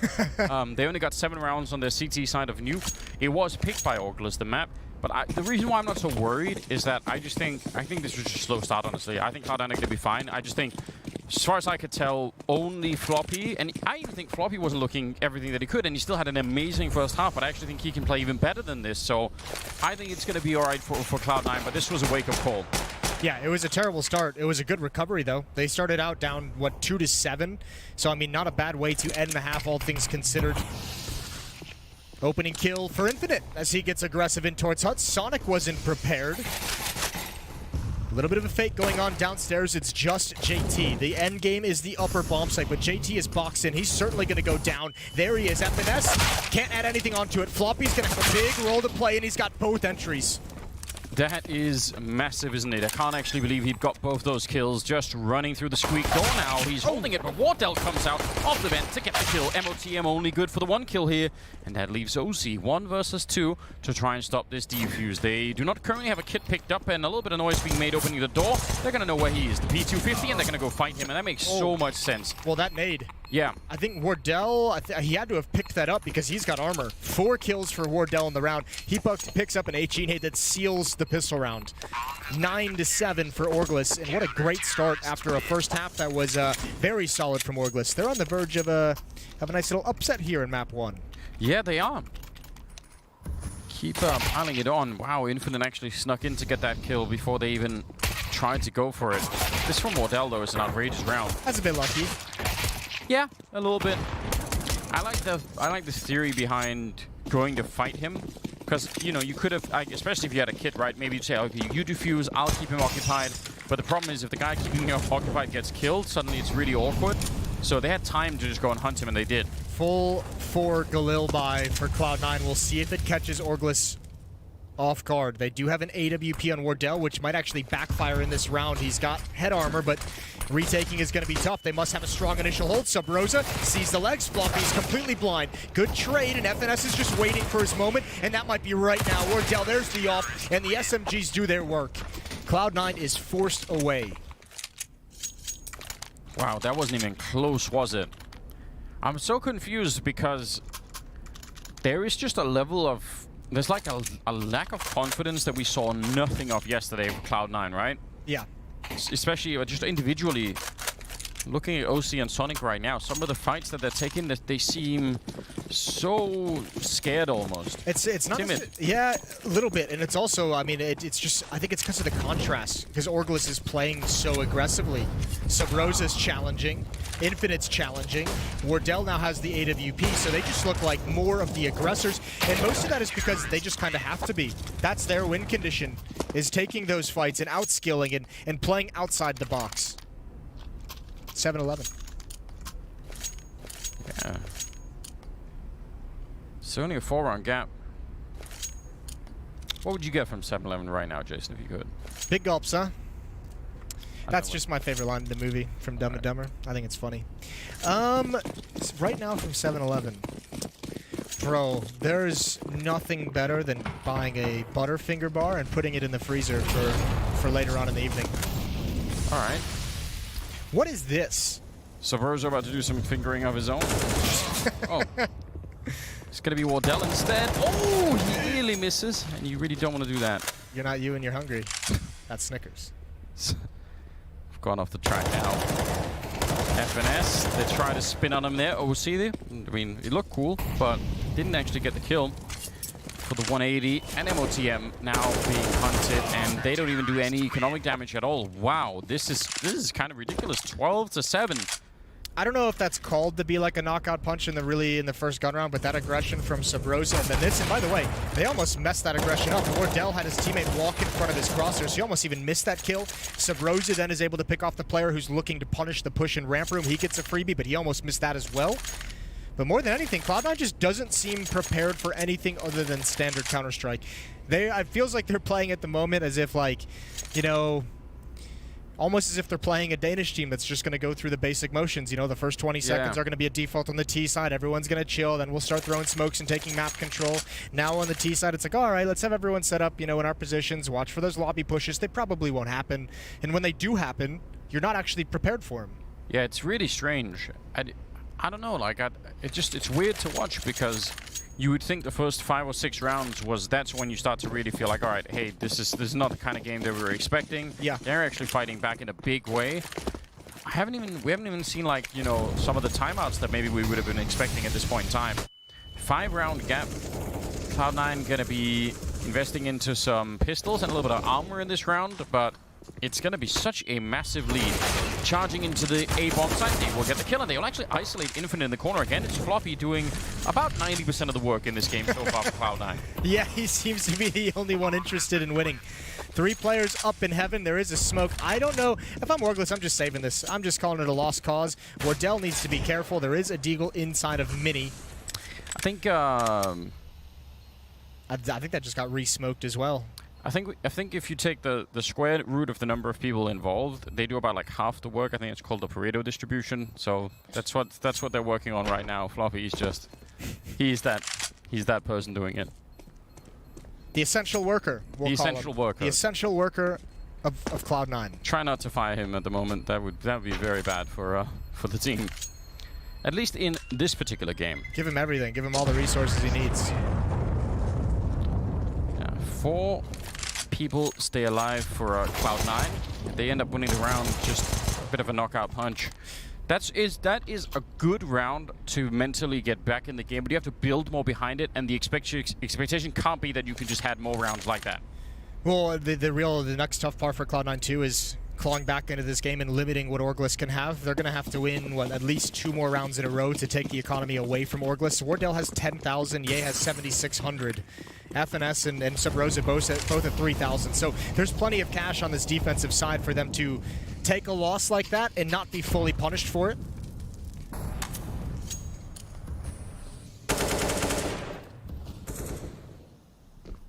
Wardell and FNS outside here. Oh, sorry, no, FNS is down below. It's just Wardell looking, actually. They've got 2 people down here really early on. That's surprisingly early to have 2 men in the lower part of the map. Well, I mean, they don't know what's down there because Cloud9 did put up that wall of smokes. Look at the resources. Cloud9 only has the 1 smoke left. Ye is going to be under a lot of pressure. He's going to have to drop the Molotov and just fall away. Wardell now takes the angle. He's forced off. Standard take of ramp room. But again, we ask the question, what can you do with ramp control? They're going to move back to the upper bomb site and switch things up, and they're going right at Infinite. He's on top of the hut, though, and they don't have anyone to set up Molotovs to clear him off of it. And Orgless has started to get impatient. They're starting to move across the map to come up secret. Wardell, that's an angle. He sees the gunfire there, and he'll take down Sonic. He turns around for it and drops MOTM, who was flanking him. What a play from Wardell already. And pre-firing that is FNS, 35 seconds. The bomb, oh, it goes down, sure, but Wardell is going to burn Floppy to a crisp. A triple for him right now. He is playing an amazing game all on his own. 21 kills right now in him overall. And OZ, he's going to be in a 1 versus 3, and surely not going to be able to clutch this one. He is trapped on the bomb site. He wouldn't even know where to escape at the moment. He gets shot in the back by Ye. And that is a 13th round for Orgless. It is weird seeing Orgless be the more, it seems like the team that is way more comfortable with their communication. That retake was coming in, and Wardell actually paused to grab an AK-47. FNS throws the flashbang, and then comes back for the op just so they can save it. Ye also pausing on the flank, and that's nothing spectacular. I'm not pointing it out because it's a great mind game. That is just solid, fundamental retake of the upper bomb site. And Cloud9 getting wiped out here. I'm starting to purchase some more stocks in this idea that FNS has just been sandbagging them all along, saying people are playing Valorant and stuff like that. Like, you know, he's been lying. On the other hand, we saw Wardell hit that shot on top of the ladder, and apparently in Valorant, your accuracy on the ropes that you can climb is 100% accurate. Oh, so I didn't know that. So Wardell just cruising. So he's actually helping Bringing Valorant concepts into Counter-Strike. Let's get the total crossover mix. Why not? I like it. I think it's a better story anyway, isn't it? It's like, oh guys, we don't even really care. We're just doing different things. Yeah, just, you know, most people just don't realize people are playing Valorant to practice CS:GO. That's the new way to do warm up. Oh, well. Smoke up outside, and they're going to try and walk past it out there. Wardell clearing lobby with a couple of teammates. They even had, I think, from the door. Sonic is actually in a pretty dangerous position right now. Yeah, he is. But as soon as he finds the kill, if he does, no one's actually going to push in. There's 3 players now going downstairs to defend for Orglis. And again, Cloud9, I wouldn't say it's telegraphed, but these plays are taking so long that I think Orglis is starting... I mean, when you start pushing in from ramp room and you see nobody, you kind of get the idea of what's coming. Infinite to hold the line. First kill is his. Big trade from Floppy. Yeah, that's an important one. I mean, he could have easily got a double kill right there. That happens at about 45 seconds, so yeah, they know they're already down here. They got 4 people on the lower part of the map. The other one is at ramp. So if they switch to A right now, then it's a genius move coming out from Cloud9, but it's not so easy to do, and they're just waiting around. They really want a mistake coming out from Orglis that they're not getting at the moment. Yeah, this is weird, though. Certainly Sonic is calling him back up. Yeah, Floppy's considering it as well. And you can see Sub Rosa's climbing the ladder to defend against this, and he spots them. They know he's here, I believe, as well. There's the flashbang out, but he can't win the first battle. Again, it's Floppy. 24 kills. He's got double the amount of kills as the next closest player on Cloud9. And one more time, if I'm Orglis, save. You have 3 weapons. Yeah. You have plenty of cash. There is no reason to lose all of this and give Cloud9 a chance to reset your economy. Just play it smart with this 5-round lead. But that is a very cool adjustment from C9 on the attacking side. It is, and I mean the slowdown. That was like a scary moment when you were watching. Are they gonna make the right move or potentially throw away the whole map? I think that was what we were coming down to at that moment. So, yeah, good decision. Sonic holding it the whole time, not seeing or hearing anyone by the squeak door, and finally, probably him making the call, saying, you know what, guys, I think this is a bit of a trap. I still think the first point you were making is completely valid, though, which is that when they put up that wall of smokes outside and they're so slow about it, eventually Orglis can read it. And I mean, there's a world in which they walk into a 3-man stack bomb site down the B. And it could have been planned from the start, or it could have been in response to that wall of smokes. But when Wardell's pushing through ramp like that to control room and peering in towards lobby, that's kind of his... When he sees absolutely no one, he's like, all right, guys, well, they threw the smoke wall, and there's no one in lobby. There was no one even close to ramp room. Like, they were outside behind it walking downstairs, and he was correct. It was just, again, a good adjustment from Cloud9. Ooh, a nice opening kill. Floppy, shoulder peeks. That's a big player to lose as well. He's the only one producing and starting Cloud9 off on the right foot, and he's out of the fight now. Yeah, tough player to lose at the moment. Someone else is going to have to take over that role and do some playmaking to get them back in the round. And again, it's Wardell. Him and Infinite at the moment competing to try and stay on top. Luckily on the same team. FNS and... Well, actually just Wardell holding it again. FNS is quite far down into the hallways. He's started to get up there. I think this is one of the first times we've seen him push up when he's been holding the B hallways like that. I kind of like it, especially with Wardell out here. I mean, if he sees someone walk by and even just takes a shot, could be a good time for FNS to pounce. Although he's going to start to fall back again. Not really feeling it. 50 seconds on the clock, and the bomb is quite far back on the map. Ooh, Wardell takes another shot. MOTM's now going to have to entry. Infinite in the bomb site. One of the rafters. That's Sub Rosa playing passively, waiting for contact, waiting for the feet to appear, and he's going to get a freebie there. Hard to clear out this position, and Sub Rosa's got a double. Cloud9's got nothing. 14-9 in the favor of Orglis. Again, it just feels like there's no strength in these hits. No, none at all. I don't know. I mean, it's not when Floppy's down anyway.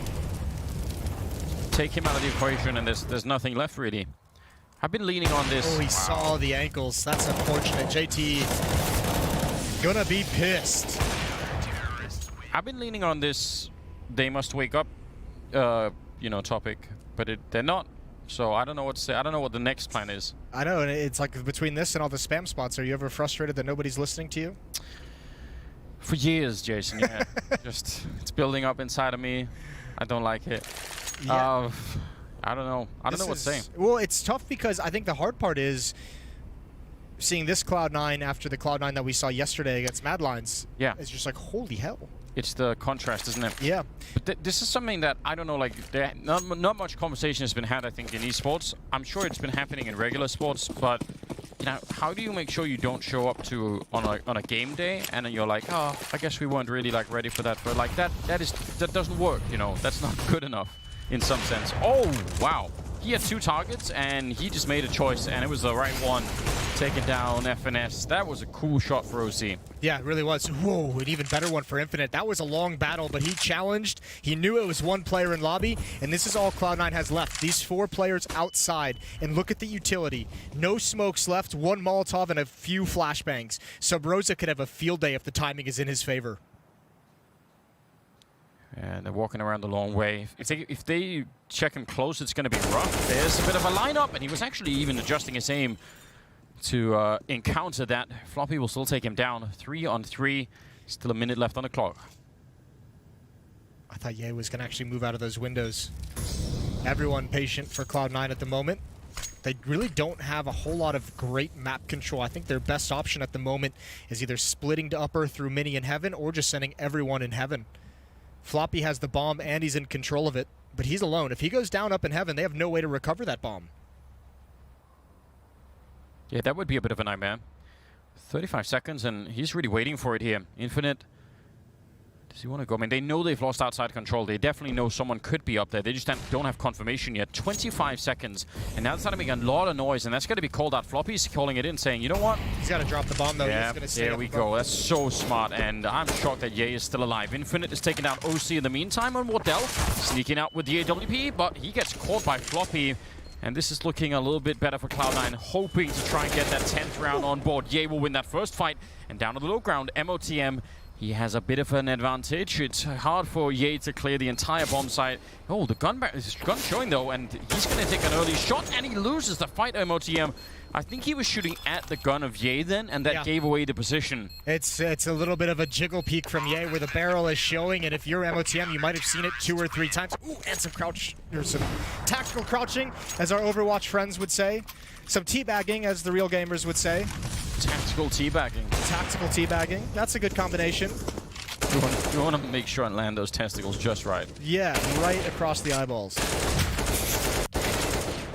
I'm out. 15 to 9. I'm not pleased with myself. Whatever you're into, Jace.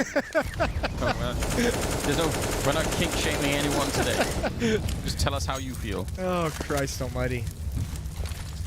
This is what we said in the pre-show. We've been given too much power.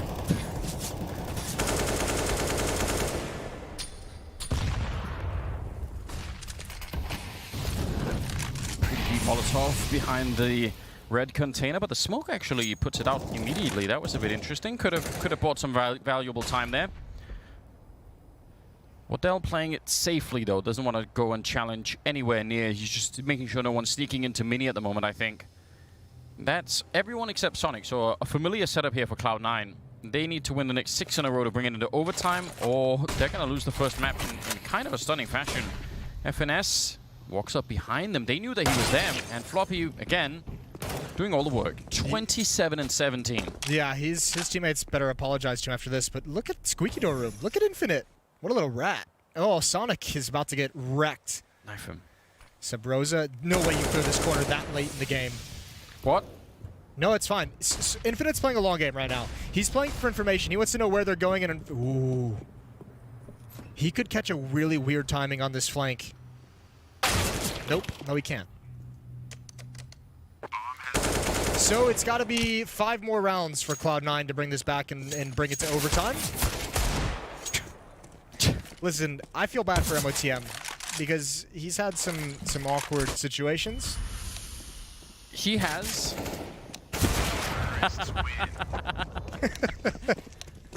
Let's read out what he's saying in the chat. This is what he says. All caps.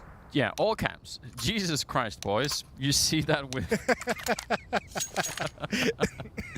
The thing is, I do feel bad for him, but that looked badass. That was some Blade level shit being From brought Wardell. out from Wardell. Yeah.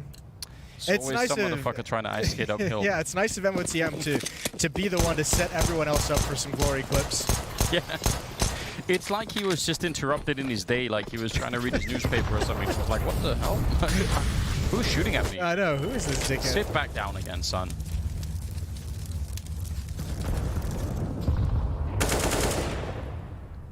'26th round.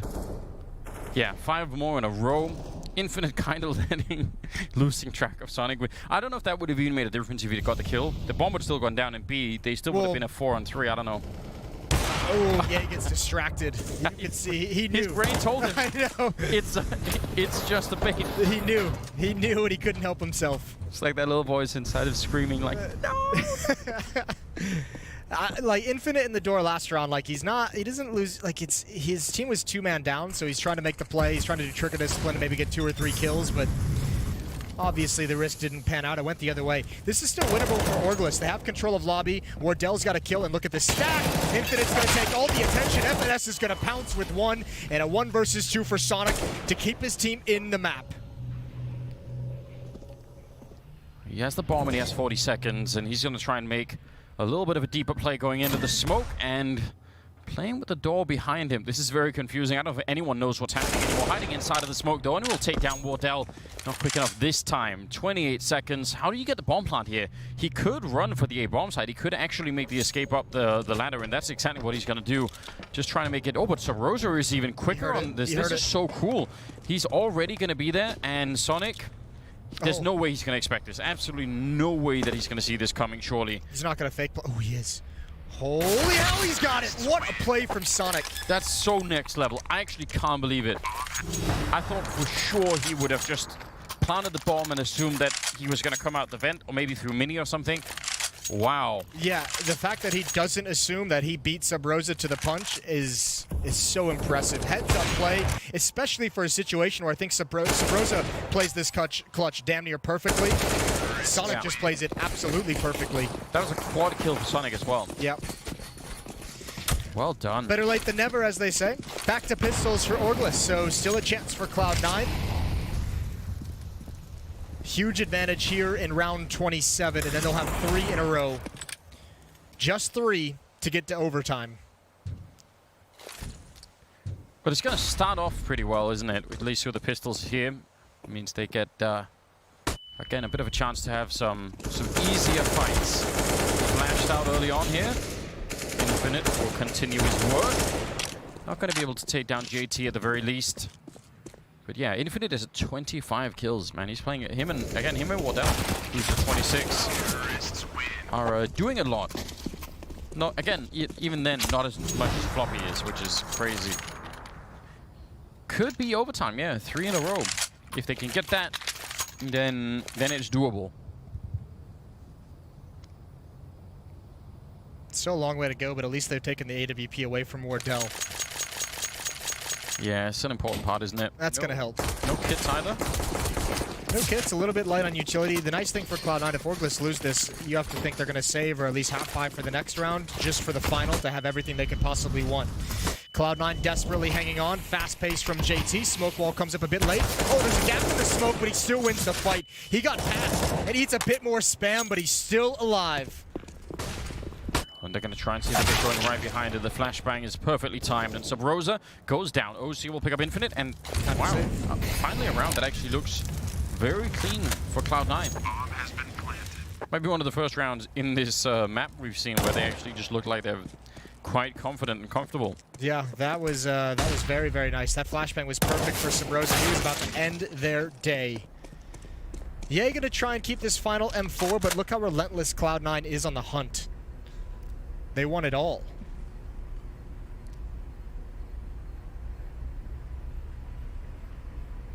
They do, and they're going to find him as well. Hard angle to clear. JT, close, but he was low on health, so yeah, at least trying his best to keep that M4 alive. And actually, the economy is probably the thing that's the most important right now for Orglis anyway. Just got to make sure, oh, the flash is coming in, and he will go down, so they'll find it. Perfectly worth it. 30th kill there on Floppy. In spectacular fashion so far for him. I still can't believe his next closest teammate is MOTM with 16. Yeah, but like basically half. That's so wild. What a heroic effort out of Floppy to keep Cloud9 even close to being in this game. Yeah, they would have lost half an hour ago. Protect Floppy at all costs in these rounds. Problem is, you need him for opening, and you also need him for closing. That's how well he's playing. Yeah, it's rough. You put him in play. Ooh, I like this from Sabrosa. This is a 1 in 1,000, but but why not? Nobody outside, so Cloud9 is going to be able to use the range of the AK-47s very effectively. But again, if they run into obstacles, they're using a lot of utility at the moment. If they take a couple kills here from Wardell or a distraction, he's got teammates rotating over. It's just a USP, but he's waiting for his teammates to take attention away from this location. Oh god. Panic on all sides. MOTM essentially firing that AK-47 without even really knowing what he was shooting at. Now he definitely does, and he's still gonna lose it. He's having a rough time. We're catching. Dude, not again. Between like that with Wardell and the USP that we just saw, Wardell and the Deagle that we saw a few rounds back, MOTM in the clutch. You know what's the worst indictment of Cloud9 in this map so far, which is wild that they're in it?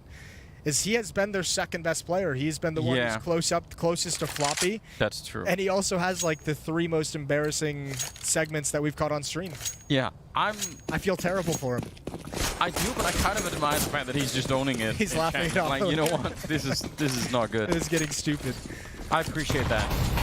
Final round, round number 30, as Cloud9 about to force overtime. They have won 5 in a row to get to this position. A 6th would net them extra rounds. Traditionally, this is where you give it away. This is where you say, you know historically, what? Yeah, we've made it all the way to the finish line. Let's celebrate, and we lost. Well, Wardell's got a nasty crossfire at the U-bend over towards ramp room, although his teammate just dropped down to lower, so it's just Wardell for the moment. Cloud9 has 4 players in lobby. This round there is nobody outside, and only 1 person has dropped so far for Orgless, and he's in the vents.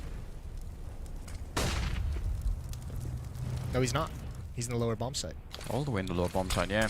Smoking off of an S. They're going to go against Sub Rosa, and this is looking bad for Cloud9. Another 3 kills, and they're going to be out of this round. There it is, FNS with a double, and that leaves MOTM 1 versus 2. Surely not. It had to be him. It just had to be.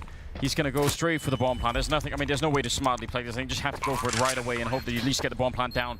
Wardell waiting and communicating with Ye, you have to assume, to try and see if they can find the right time to get him out of the vent. He's actually snuck all the way out. This is amazing. The fact that he's got this far out is already very, very cool. Now, can he actually get the 1-on-2? He's got the right angle. He's probably going to see the gun barrel of Ye before anything else happens. There's the first fight, and now trapped in the corner. Oh no, he can't make it out. That is so unfortunate. They nearly made it. It's going to be 16-14 as Orgless will bring down Cloud9 on the first map in this best of 3.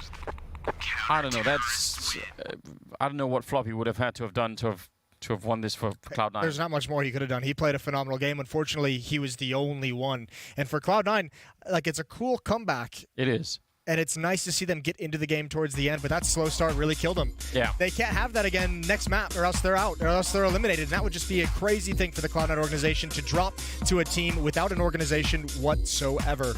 We're heading to a break, then we got the desk and map 2 coming right up.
Orglis will take the narrow victory on Nuke. So tell me, how much of this was Orglis surprising Cloud9 with the Nuke pick versus maybe they actually will win this series now? You know the classic line from the great movie from 1995, The Usual Suspects, is the great... Please stop talking in my ear. That was just the voices in my own head there.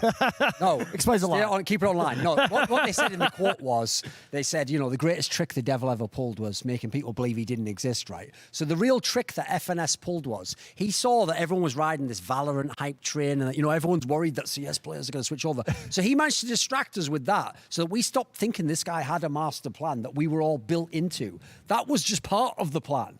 And so what we found is secretly they would just play a nuke. It all worked out. This was amazing. Because the thing is, I looked this up. They only played it 3 times in Flashpoint. All 3 times it was against Dig, who I'm going to guess probably picked it. And they actually lost 2 of those times. It's not like Dig was a top team. So if you were coming into this series, bearing in mind Cloud9 had an overlap on the map pool with the guys from Orglis, this is one map you would never prepare as a pick. Because even if you thought they'd leave it second rotation, you're going to ban it yourself. So I guarantee the Cloud9 guys had no clue this map was coming.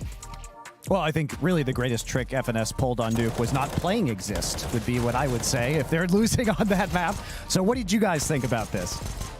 Oh man, I think it's just a continued story for Cloud9. MOTM, it's not even that he's struggling so much, although there was a couple of whiffs. He's just being so unlucky, I feel like. Ever since yesterday, that unluckiness is carrying on over to today, dying 2 times on the ladder. It seems like that sort of storyline is continuing on to today. And Orglis, though, man, their buddy system on that T side, Infinite, his opening kills, the follow-ups coming out of these individuals on Orglis was just beautiful to watch. And who knew that the most dangerous thing to an up-and-coming kind of working out their kinks Cloud9 would be a 0 fucks given Wardell.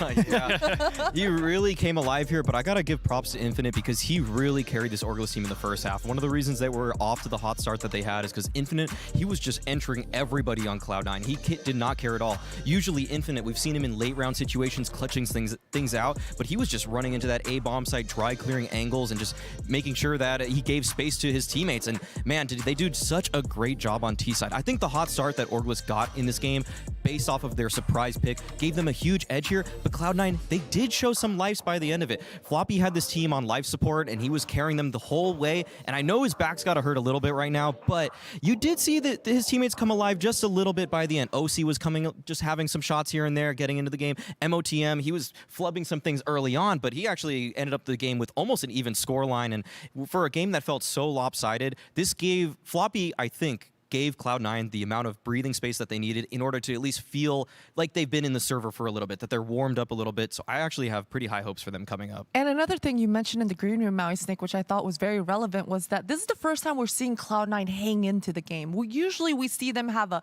great start just right off the stride, and then they kind of fall flat. But this time around, they hung in there and they clawed their way back. So I think that really bodes well for them going into that second map as well. Yeah, it seems like, as you mentioned, Cloud9 has let games slip away. If anything, that's been our criticism, is they let people back in or they have ridiculous anti-ecos that they lose. But this is them playing to the level of their... The other way to say this, playing to the level of their opponent, right? They're stepping up their game when it starts to matter, just like they're stepping down their game when they have a comfortable lead. Now, bearing in mind that Nuke was probably a bit of a surprise for them overall in this map, Vito, you guys still confident in Cloud9 heading into the latter half of this series?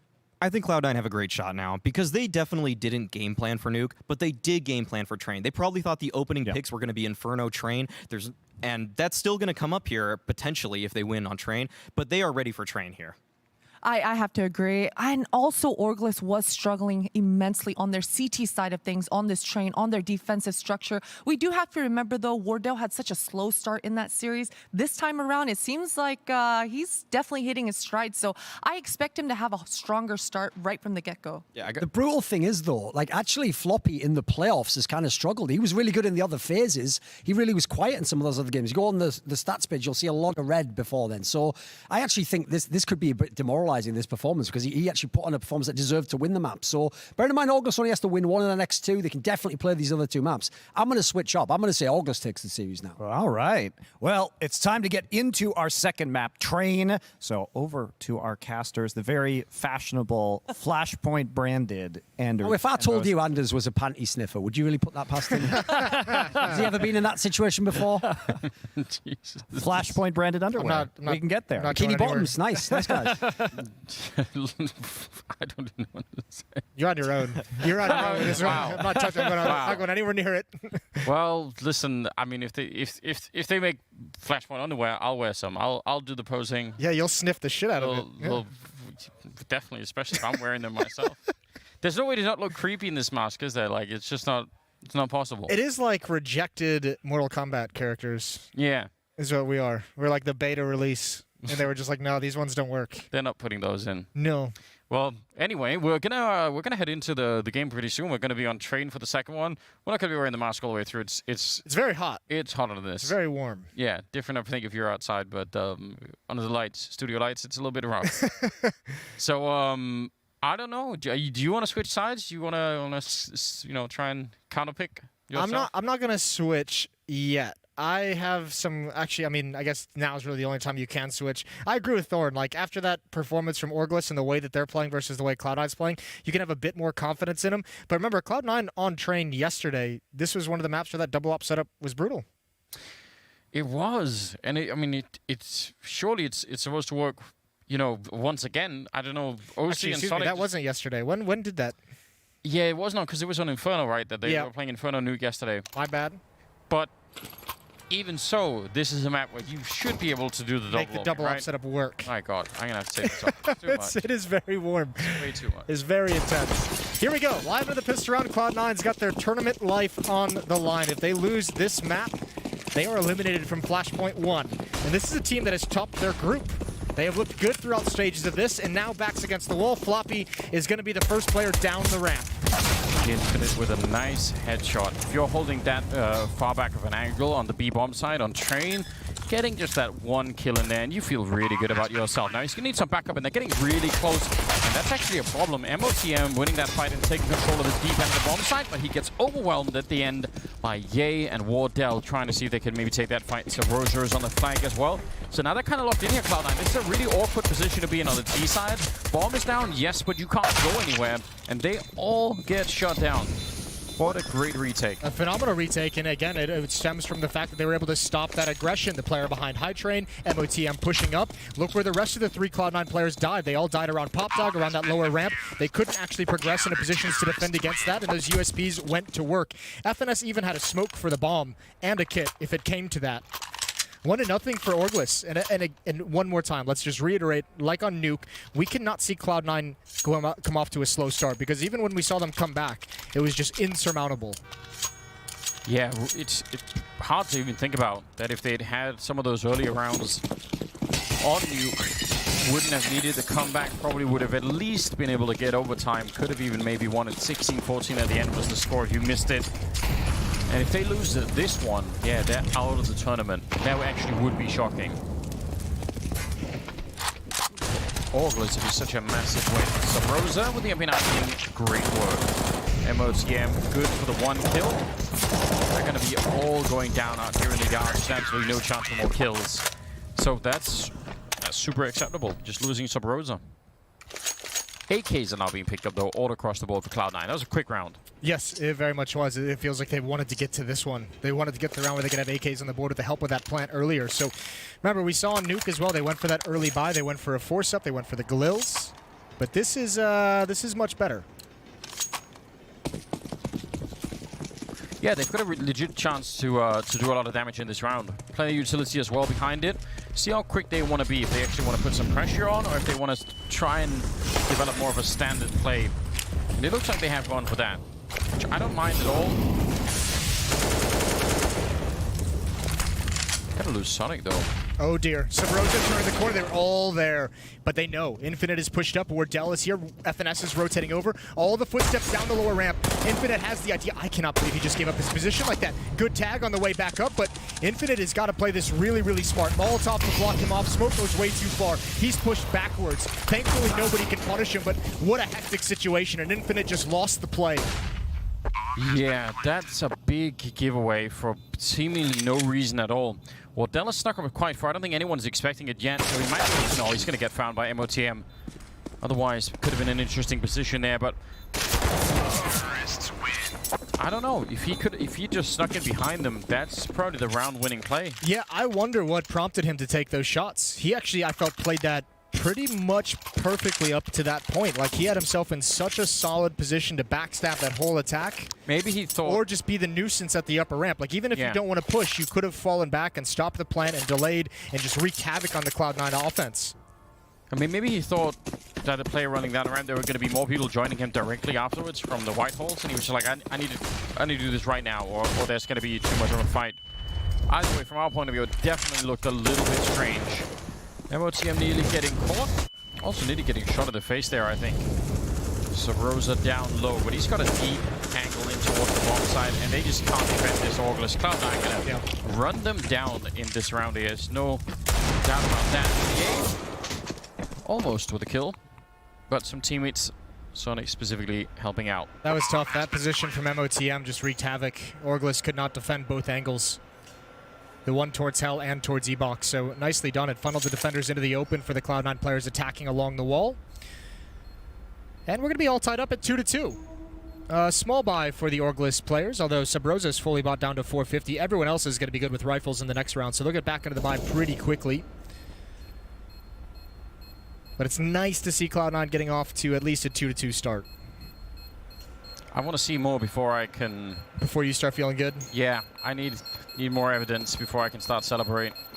Infinite, hanging around, hoping for at least one exit there. Not gonna get it. He'll bring the Deagle into the next round, though. I guess that is something, and the armor too. But you're right, all tied up. Wardell can pick up the AWP. They can get some... Right, well, I don't know. It's not quite... They're gonna do it. Go for it. Interesting. If this is a slow round, then the lack of utility here is really going to hurt Orglis a lot. I think that's where they're counting on the AWP of Wardell to kind of step up. You find a pick for you, thin out the attack from Cloud9, put yourself in a 5-on-4. And we know Wardell is also on this map with... When things get hectic, he can thrive. It would also help prevent pushes like this.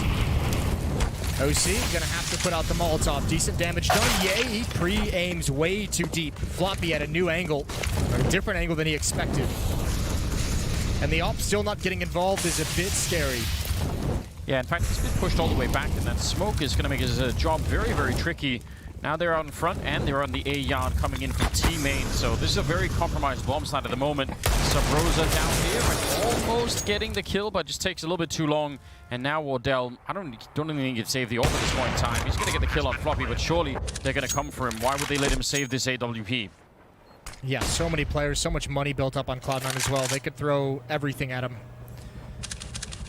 So a long, drawn-out fight to end the round for Wardell as Cloud9 creeps into position to punish this AWP. Gonna peek back towards Ivy. 3 players here. He's got the one, but MOTM against the box finishes them off. 3-2 as Cloud9 take a lead. And take all the economy away from Orglis. This has started out different. That first round, I mean, we've seen 2 rounds now where Orglis isn't really able to comfortably challenge outside. Maybe that changes as things go on and they have a bit more utility. But on Nuke, they were fighting for map control. They were making it tough for Cloud9 to progress across the map. These outside fast hits from Cloud9 have been very effective so far. They truly have. Welcome change of pace, I'm sure. MOTM with a good headshot there on Sabrosa. He's having himself also a good start individually himself, which I'm sure he's lucky, given how things were working out on Nuke generally. Even if he was the second best player on Cloud9, we caught a lot of awkward moments. Yeah, unfortunately awkward moments. I mean, unfortunate for him. I enjoyed it. Yeah, funny for us. Yeah, really funny for us. And for you, the viewer. That's what we're all about. He's 7-3 right now, MOTM. So I don't know. I'm still not giving up at all on him, even if it's been some turbulent maps every once in a while. Infinite 1 versus 4, and he's just sneaking around looking again for the odd exit that it doesn't really feel like he's going to get here. But it's about to be 4-2. He might make a run for the gun after the explosion. I think that's going to be his mindset, which is over in hell. He's turning the corner, looking for it, and he finds nothing.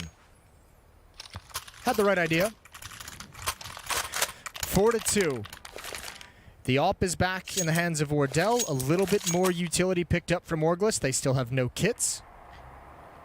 This is just in the context of how this map is balanced, because I really do think Train could be one of the few maps that's left where you actually can get really, really bogged down on the T side, heavily so.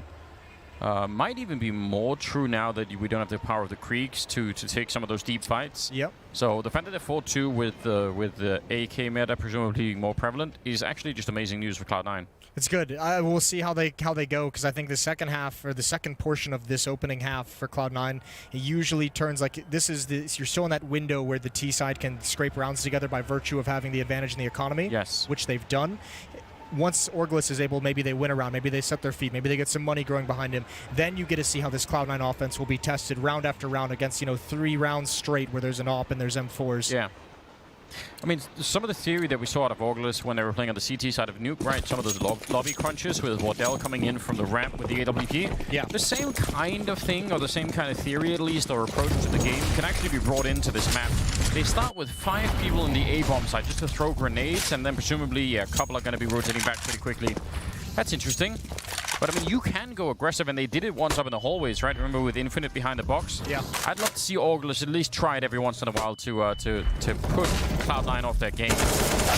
Another test. That's a big answer from Ye, able to finally stop someone from progressing to hell. Good kill from JT coming out mid.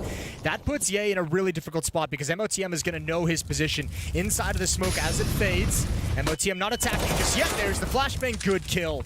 And Wardell still, with this AWP, has not fired a shot in this round. The 2 times we've seen it out in this outer yard, he hasn't been able to get involved. And Subrosa in an impossible situation. It's all on Wardell's shoulders now. He's got the 1 kill on MOTM. He's got the right lineup to maybe bring down JT, who has the bomb. If he does that, he's going to buy some more time for Infinite, who's also wrapping around Ivy all the way at the back end here. They actually have a pretty good setup, Orglis, in spite of being a man down. If they can sort of delay this and bring it into a 2-on-2 fight, it's not looking impossible at all. The smoke fading right as Infinite makes it past, and he is suddenly in a even better position now. Question is, how long do you want to keep pushing this? If he keep going, oh, he didn't even spot it now. He's going to get the kill. 30 seconds, but he's trapped back here. They have a Molotov. They can throw it all the way over the train. He's actually walking inside of the smoke, comes out on the other side, takes down OC, and now he knows exactly where Floppy is. This is such a next-level play for Infinite. He's walking around all of the movement. Everything is beautiful. What a play. What a player. That's disgusting. I mean, that is just pure aggression. That is the only mindset is attack, and Cloud9 did not expect that. Did not expect him to keep pushing forward. An incredible clutch from Infinite, but that is a tough way to win a round. Obviously, you're going to take it every single time, and you've got the AWP, but look at what they can bring into this. Only 1 player surviving in victory, again, right against the reset level, which would just allow Cloud9 to extend this period of economic dominance that is giving them this lead. I really like the style Cloud9 is having in attacking that outer bomb site. It almost feels pretty old school. It's almost like a passive way of attacking where you gain a lot of territory, a lot of ground early on, and then you hit the pause button. And you're taking advantage of the fact that the Orglis defense has to keep peeking out, shoulder peeking the bomb site, the different positions. And as long as you're winning those fights, as long as they're shoulder peeking into you, Cloud9 is able to just pick players off 1 by 1. Yeah, and there were like 10 different ways that Infinite could have lost that 1 versus 2 battle at the end. Did come out on top, but yeah, I like the pause idea as well. It's a quick trade. OZ and Floppy returning that early kill from Wardell. Subrosa trying to go for the flank, but he's pretty much lost his entire team by the time he makes it up the ladder. So, not sure it counts as a flank any longer if there's no one even occupying the other side of the map. Sonic will be going down, and that is just to get the rifle here. Cloud9 right back in the swing of things after that hiccup against Infinite. That's a really good answer, isn't it? It's a solid rebuttal, and the money is going to be a little bit tough. There's a 2-round losing bonus for Orglis, so they're going to be getting $2,400. Not enough for a buy, but maybe you can scrounge some pistols up to be around this AK and the AWP. I mean, these two weapons can still deliver. The problem is we've seen Wardell having a pretty tough time getting involved in the action at that outer bomb site. Even when he's positioned there, his teammates are dying and he's unable to find kills. 6 and 5, but I think the impact of him on defense hasn't really been felt quite yet. It could be hard to put that up in the right spot on Train, I guess. The position that he was playing a lot on Nuke, which is, you know, that heaven hell sort of ramping outside, he doesn't have to move around a lot to change all of those positions around. The equivalent position here would be C connector, but it's still kind of hard to find the right angle. You get smoked up a lot of the time, so this time he's all the way down playing at the B block side of the ramp, and Infinite lining up a fantastic double, turning for the triple. Oh, he's so tuned on at the moment. This is amazing. 7-4 overall, but he just won the round. Yeah, that's a good way to put a stop to it. And that's a good adaptation from Orglis. Put the AWP inside at the lower ramp, allow your rifles to get aggressive towards the choke points. Don't even let them out. Don't even let them have a chance to attack the bomb site. They're running through Molotovs, through smokes to try and get involved in the action at Cloud9. That strategy right out of spawn was doomed to fail.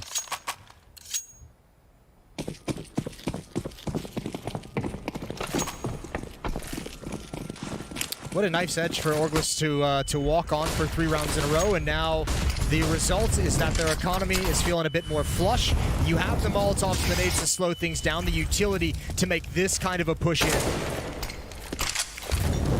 Something all bad.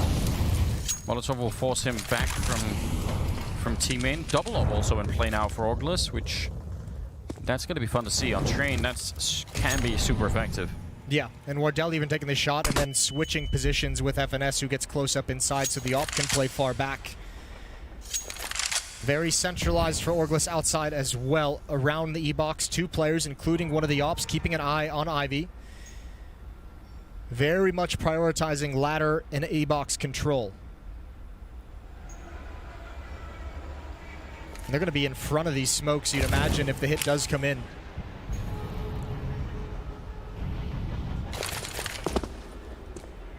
Nobody being pulled away from this fake thrown at the inner bomb site. No, not really. In fact, Wardell is already making his way back. It's Infinite once again opening up. He nearly got that double, in fact. He will pick it up eventually on MOTM. And no chance for Floppy. He was very low on health. Man, Infinite is so legit. That is great recoil control as you switch between targets as well. He does a phenomenal job. OC, the last one with the AWP, trying to do some economic damage, and he almost makes that work. He almost flicks right up. Completely blinded and forced back, and he needs to find a way to die before this time runs out. Flashpoint comes in. Infinite's got the kill. Another triple for him. 5-5. Is it wrong if I want to see this Orglis project collapse so we can put Infinite in a different team? I wouldn't say it's wrong. All right. I'm kind of with you in that line of thinking. Just... Well, it's the interesting conversation. I mean, this has been one of the fun parts of working this Flashpoint, was this glimpse at some of the new talent that we have coming up. Obviously, Infinite's been an eye-opening. Floppy as well was someone that I didn't really know about coming into this. So both of those guys are making a pretty decent, in my opinion, name for themselves so far. Good kill from Wardell, good Molotov. They're going to run through it. There's the smoke. One more kill would be great, and he tracks it well. But an AWP is given over to Sonic, and that's what you don't want. 3-on-3. Yeah, got to be a little bit careful here. Sonic, there's that stolen AWP taken down to Rosa. I don't think they, I mean, even in the retake, once they lost Wardell, they didn't just have to charge on through. MOTM hiding inside of the smoke behind them now, and this could be the round going to Cloud9. And Orglis don't have the kind of lead to be losing rounds like these at all. One of the AWPs is gone, and FNS realizing now we've made a horrible mistake. Already down to 15 health, and he's going to get shut down. That was... I mean, that's way too much of an expensive giveaway. That is a perfect counter call to what they had seen. A couple rounds where that defense aggressively outside is able to stop your hits if you're Cloud9, and they switch from Wardell from outside to that lower ramp. All pistols, and you run them down. You even have a smoke prepared for the Molotov so that you don't have to worry about that whatsoever, and that's unrelenting. As an AWPer in that position, you don't have a whole lot of opportunities to get away and into safety. It's actually pretty impressive that Wardell got 2 kills out of that. Sonic made the run out. Again, they want to go really aggressive all the way through the Molotov. Stopping behind the smoke. He's very low on health, and MOTM gets taken down. That second Molotov really making his life difficult. I can't believe that Sonic is still alive. That spam through actually did touch him for a second there. Oh, it might still work. Holy hell, we're getting all the picks. Good pounce from Sonic. What a risky play to pay off. Into a 2-on-2 we go, and just the one smoke on OC. And Cloud9 goes quiet. They go silent. JT and OC against FNS and Wardell. They'll at least get the plant out of it. There's one smoke on the ground that JT just picks up now. They're going to go straight for it. 2-on-2, faking the bomb a single time. They still have a minute left, so they have plenty of time to play this game if they want to. Gotta be worried about that smoke fading, but FNS is not watching it at the moment. And it's gonna get re-smoked, which will at least limit his options just a little bit. They have a lot of grenades on the Augurless side, so if they can figure out where Cloud9 are, they can start to intelligently use those grenades. Otherwise, it's just going to be all a gamble. OC sneaking up with the AWP. He sees it, but not enough to get the kill. JT spins around and makes his escape. That's some good movement coming out of him. And now Wardell, 1 versus 2, up on top of the train and just going to be jumping right down into the battle. He's just going to fake it a single time. I think he's got maybe one more chance to do this. Taking down JT, and he realizes, yeah, the AWP is expensive. Time to make a run. Cloud9 with 7 rounds on the board. Pretty impressive. He's able to... Oh, no. He did not get away. He was lazy. He wanted to jump around and parkour. That's awkward. MOTM should have taken the opportunity here to just write something in chat, you know? Like, haha, who's the idiot now? Yeah, get some revenge. 7-5 lead for Cloud9. This is great. After the showing just on Nuke, to have a 2-round lead on your T side of Train right off the bat. About to extend that as well for the most likely. Much better from C9's offense.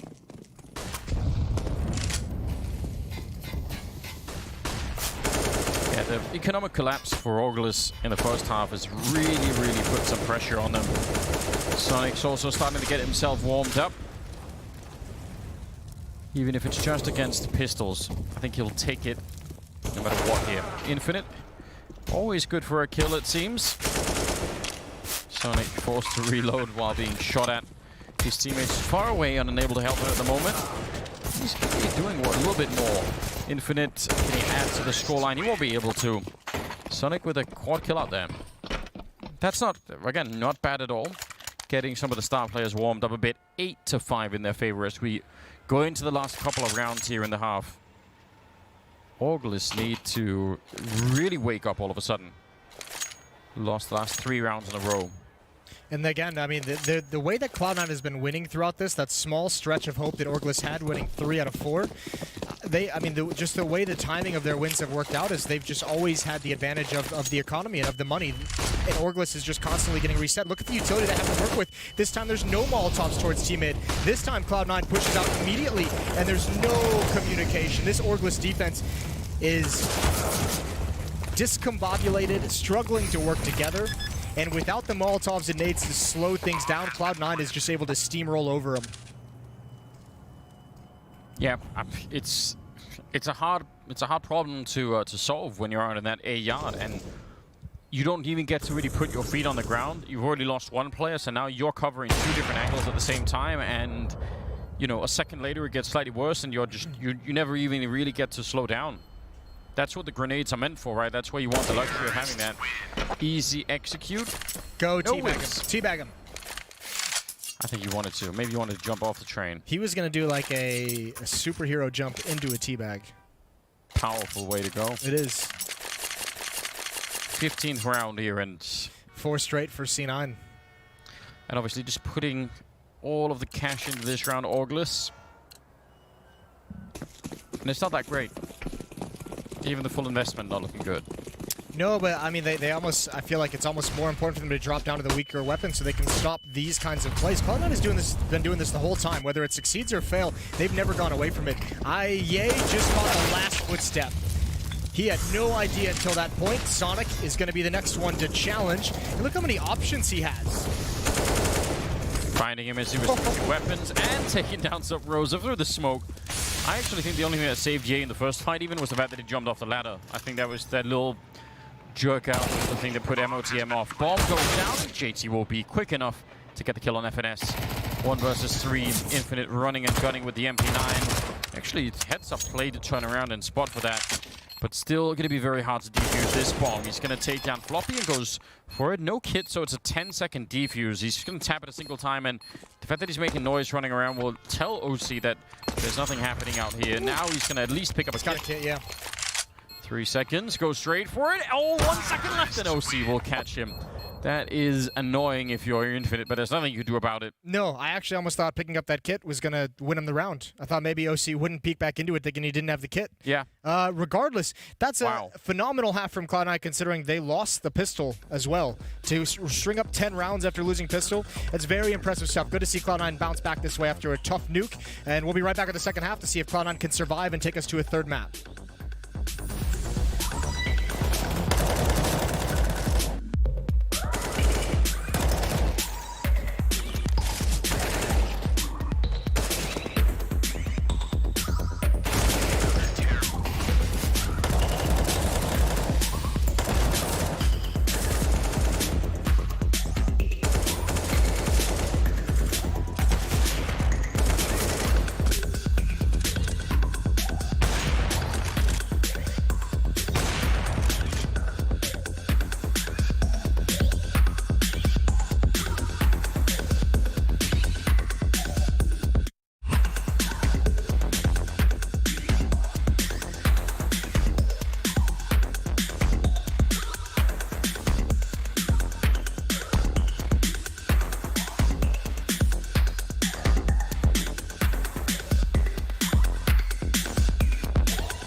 Second half coming up. Second map here between Cloud9 and Orglis, and it is going to be the end for one of these two teams. We don't really know which one yet. Final map would be Inferno, which is great news, and we likely will get there. Yeah, well, and Cloud9 looked great on Inferno, and they certainly have a nice lead here, 10-5 going into the what is considered the easier half to take us to that third map.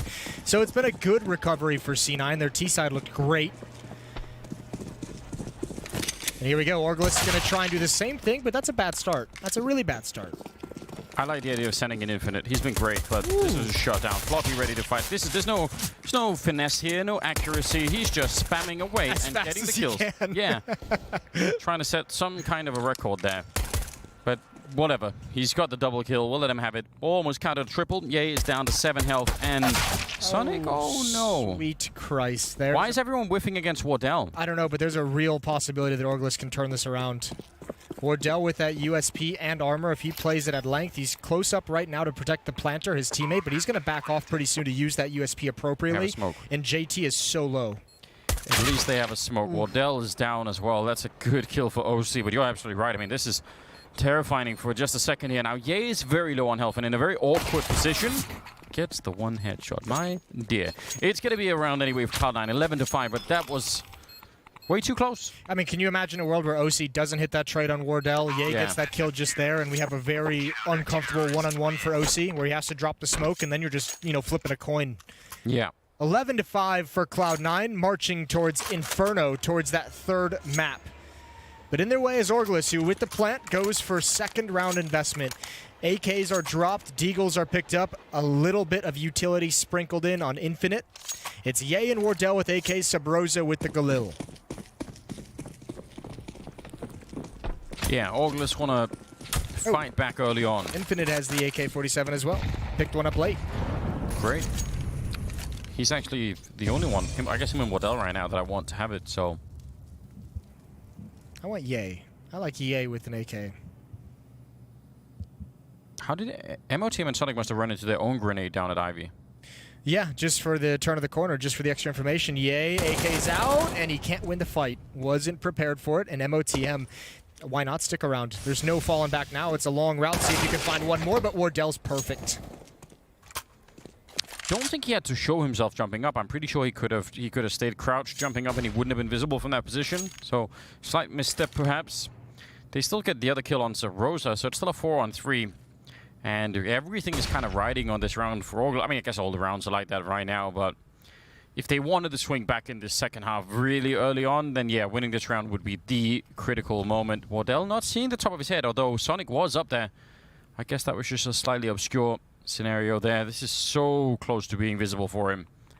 Maybe backing on out. I think the only thing preventing Sonic from taking the... Ooh, that's a great shot. That's FNS, just the Deagle, no armor. They have no idea Wardell's in this position, so he might have an advantage. Going to creep forward. Sonic gives himself up, but there's a player in ladder room. Oh, and he missed his chance. Again, it's on Wardell, who just seems to have bullet-bending abilities built into his armor.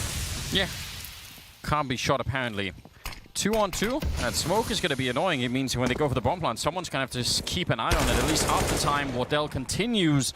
Triple for him right now, and Infinite is looking for it. JT's going to be going down. Orglis find a way to turn that, even being a man down. That is impressive. Yeah, all 5 kills for Infinite and Wardell. They are delivering. 16 kills on Wardell, 15 on Infinite. It's 15 on Sonic over on the Cloud9 side, which is pretty crazy. The top fraggers are on Orglis, but Cloud9 has a huge lead. 11-6, although that's going to get chipped into here, and I don't know if you want to go for a force buy in this next round for C9, but they're going to do it anyways. Scout upgraded pistols.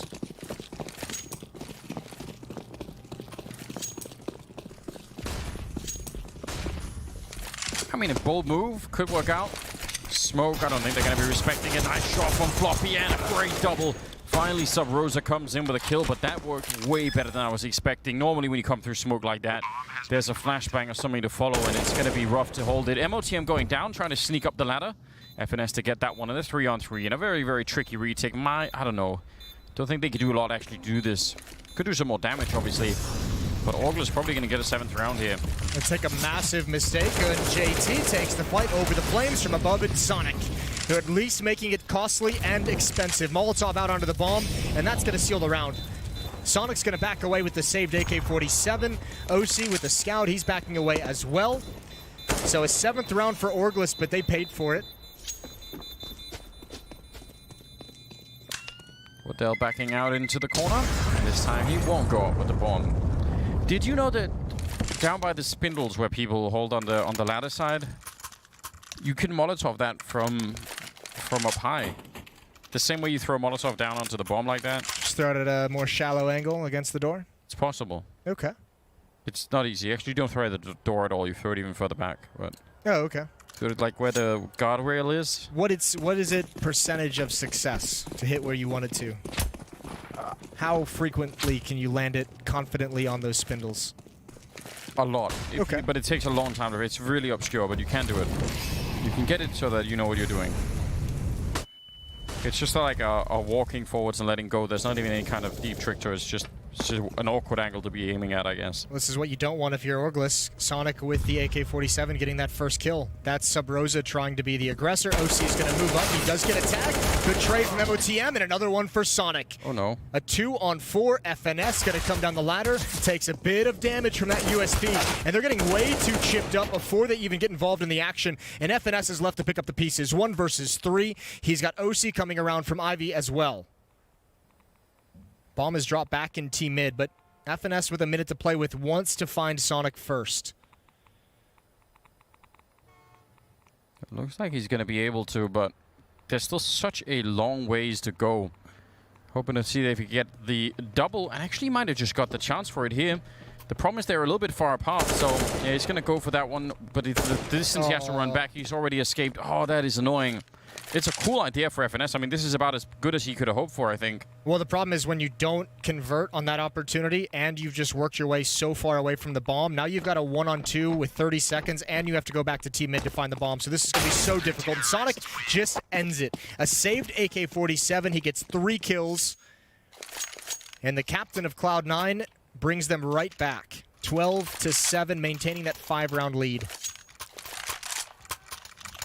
And Orglis really couldn't afford that, could they? No. They'd just done such a good job of building their way back into the game, but now they're out of money. They've given over 3 AKs, well, 2 AKs, I guess. One of them was lost at the end there, and Sonic with the AWP. That is so hard to handle. Only Glocks and a single deagle and a flashbang on Orglis. I was, in my mind, starting to wonder if they could actually do it 2-0 here, Orglis, if it was going to be some sort of a crazy comeback. Because it's not like Cloud9 have a lot of money either. No, they really don't. I mean, that was the thing. That was a pretty nice chance for Orglis to keep clawing themselves back in. They would have just been 3 rounds behind.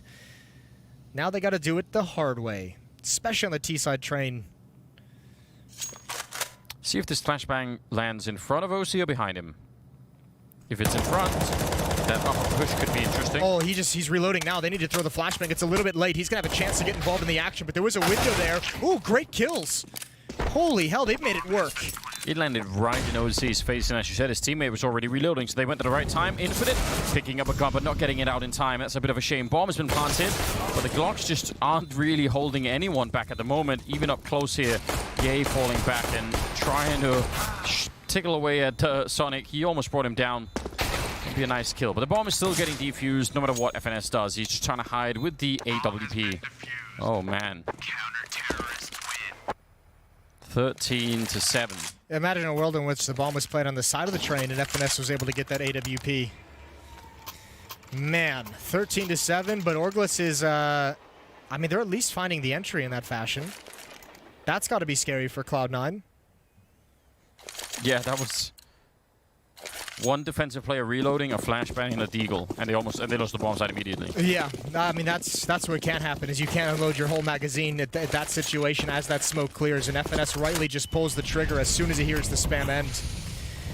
JT close up at E-Box. There's a smoke in his face, and Sonic wants to get aggressive. This is a hard position to clear out. It dodges the flashbang entirely. Good kill from Ye. It dodges the flashbang, and you have an AWP to try and just shoot someone in the head with, right? You don't even have the luxury of getting the clean body shot, because that's all covered by the container down there. OC going down, so good start for Orglis. And it just continues. Wardell is such a beast. Yeah, on point. 2 kills for Wardell on the entry. And Cloud9 is punished for their aggression.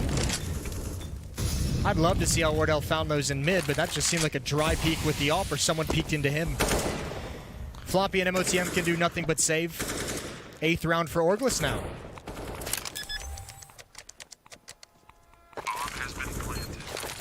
They are just not letting them get away with this easily. What a shame it would be if Orglis actually is putting together a solid T-side, and down the stretch we just have to keep referring back to losing 10-5. Well, no, not even just that, but the round against Sonic when he had the triple kill with the AK-47, that was where they could have built something. And if their T-side is going to look good, that's one of those rounds that you just love to have back because you could have gone on a massive streak. Yeah, I think that's a fair point, and hopefully not something they're thinking about right now, but could definitely be in the analysis afterwards. Floppy and MOTM holding on to the rifles, far away from the explosion at the A-bomb site. But 13-8 will be the scoreline.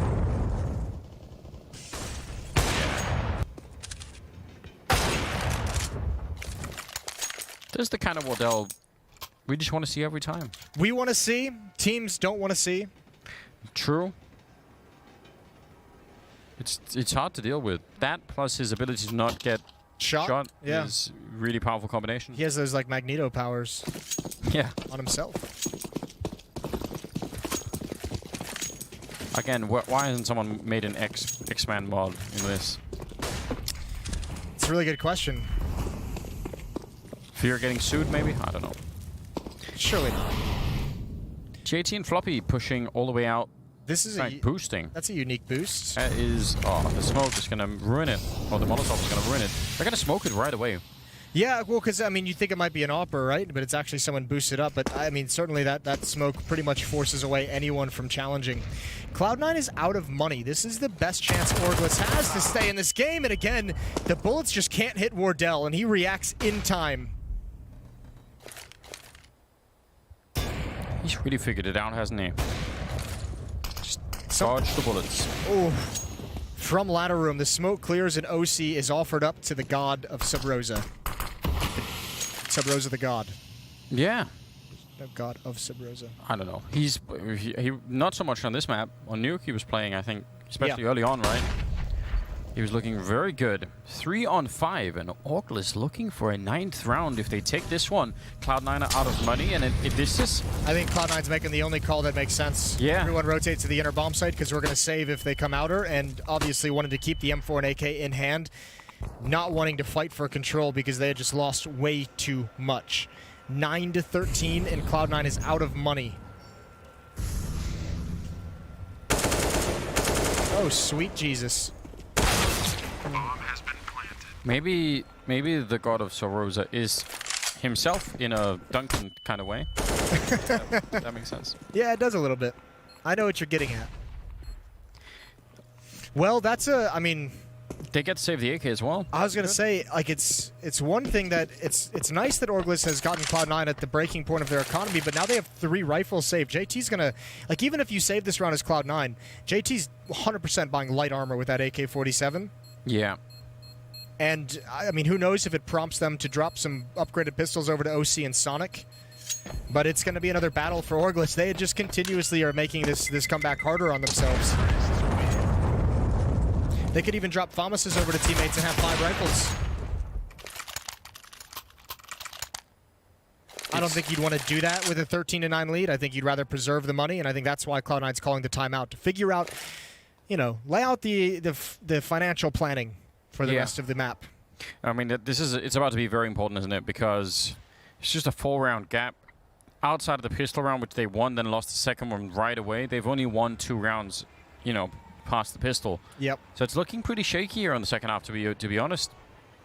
It would be such a sad story if in spite of having a really great first half, they just couldn't find a way to complete the match here and at least get it on the 3rd map. Yeah, that would be the real painfulness, because if Cloud9 drop this, I mean, you drop a lead that you had to lose the series and be eliminated from playoffs. That'd be crushing. I think one scary thing that we have to look at for Cloud9 at the moment is Orglis has actually had a really decent success rate of getting into the bomb sites. Yeah. 5 plants so far in the 7 rounds that have been played. One of them being on the pistol round. So no investment, and JT didn't even go for light armor. That's some restraint. I would have bought light armor. 100% right. Floppy and MODM, really far forward push, but there isn't a response over at the B-bomb side from the fact that they're this far up. So it might be all for nothing. It's a cool setup if someone does show up. You're never going to check for Floppy, are you? Not the best grenade. Why'd that have to happen? Why did we have to catch that one? I don't know. Just what we do now. Okay, so I even like this call from Cloud9. Again, I mean, I know it's a little bit boring, and I know it's a very safe way of playing, but it's the smart way of playing. Keep those AKs, keep the rifles in hand. Don't waste the money, because you're going to rebuy rifles in the next round, so you might as well just keep these ones. Yeah, it is. It is the smart decision. Fiscally responsible idea that they're going with here. So, but still 13 to 10. That gap is shrinking all the time. Wow. Peace. That's a boost. That's from very far away.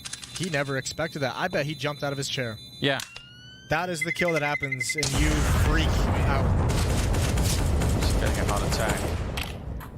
Round comes to an end, and they have saved these rifles now for 2 rounds, basically. Now they need to put them to really good use. This is the thing. I mean, you do all the saving, it's great, it's really valuable. But if you can't convert it into actual round wins, not worth nearly as much. The nice thing is, here's what you look at to see the effect of that saving. MOTM with 3,300, OC and Sonic with 2,000. That's the result of saving the rifle round after round. You have 3 players who have a buffer behind them. So if you do get into a dicey situation, you still have the cash to work with. Wardell has 14,600. Sweet Christ. That'll be fun to turn through. It's because he can't be killed. These Counter-Strike players building up 3 rounds of safety net in case of an emergency. Definitely some heads up economy coming into this. I mean, yeah, he could drop for the whole team and still be all right. I like this aggressive defense from Cloud9 as well. Sonic, JT, and OC, basically a straight line right along that wall to deny access to the choke points. And Sonic is going to get a lot of control very quietly. No pop flash to move him into this position. Actually, speaking of pop flash, look at the resources on Cloud9. 1 Molotov, 1 flashbang, a smoke just went down. I believe that's in the ladder room. Yeah, they don't have an AWP. OC's going to come and join Floppy, and that's incredible news for him because he was about to get hit by every single member of Orglis here.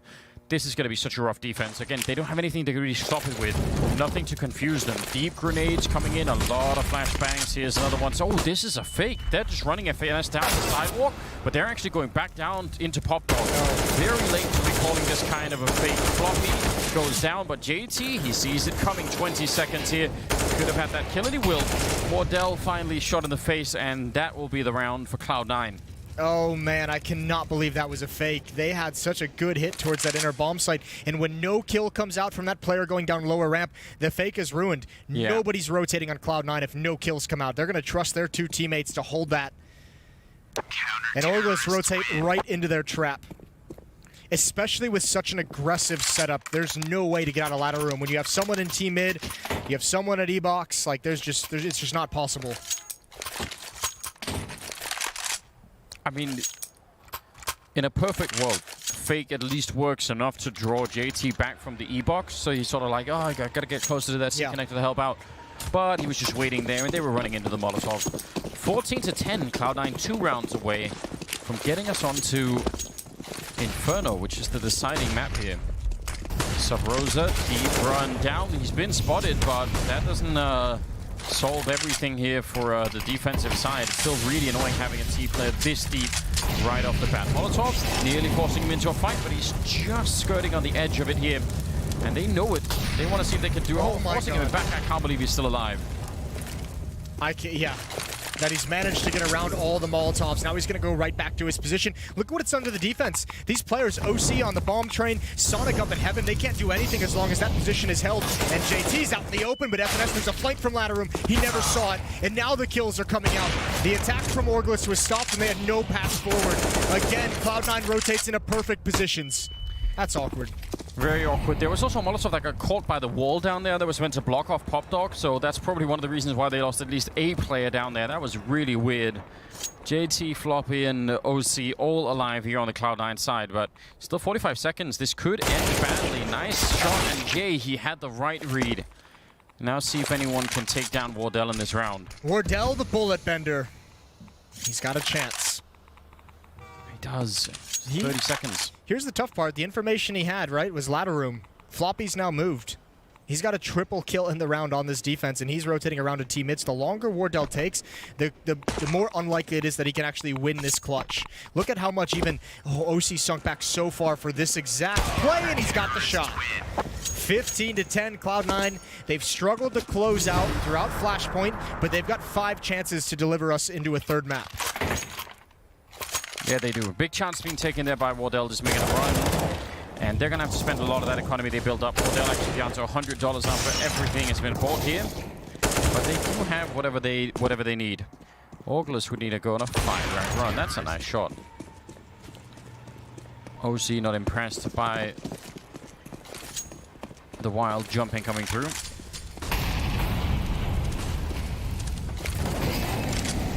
Yeah, they just need this 1 round. Infinite taking some damage. This is a big challenge from JT. I don't know if that was worth it. 6 HP and he didn't even really get a clean fight. He's lucky to be alive again. Certainly not worth it yet. I guess now, even if he gets a kill, it won't be based on that, so. The nice thing is for Cloud9, OC with his advanced position with the AWP, they can keep 4 players out here as long as possible because he's not been forced off the angle. He's seen no presence from Orgless. Shot from Ye, taking down Floppy. Does weaken the defense a bit. Still 3 players out here. Lashed into a fight MOTM, and he wants to continue, and he will. I think he saw Ye the first go around. That is a good job. And they lose JT, but he was already low, so 3-on-3. Even if he didn't see Ye, Ye was the one who got that initial kill, so he knew there was going to be a second one in Ivy. Good play from MOTM, and now right at the ult from OC. He's posted up lower ramp. They're going to avoid it entirely. How does OC handle the situation? No knowledge of what's coming up top. He'll get that knowledge due to the footsteps or due to the plant, and definitely that smoke will give it away. Look how far his teammates are away. MOTM's all the way deep in Ivy. Sonic is actually in team mid, so there's plenty of time for Orgless to get comfortable. OC probably just thinking, I can't believe that no one came on the lower ground. I mean, fair enough if 1 or 2 people is up there, but that was the entire team. Big risk being taken by Orgless just running it out there, but they made the exact right call, and that can actually give them an 11th round here. They still have a smoke on Wardell, a little bit aggressive, and MOTM taking down Infinite. Now the flank is coming in. Orgless, have they given it away here at the last second? Not that much time left on the bomb, and running close, and now going to be smoking it off, and Wardell goes down. There's the defuse. They're going to have it. That is an amazing retake in a 3-on-3, 16-10. It was all planned. They had the timing down just impeccably. That is a nice response from Cloud9. That's the Cloud9 we wanted to see. A very, very good team have to start things out to be surprising, and then just closing it out, making it easy on themselves as they've struggled with.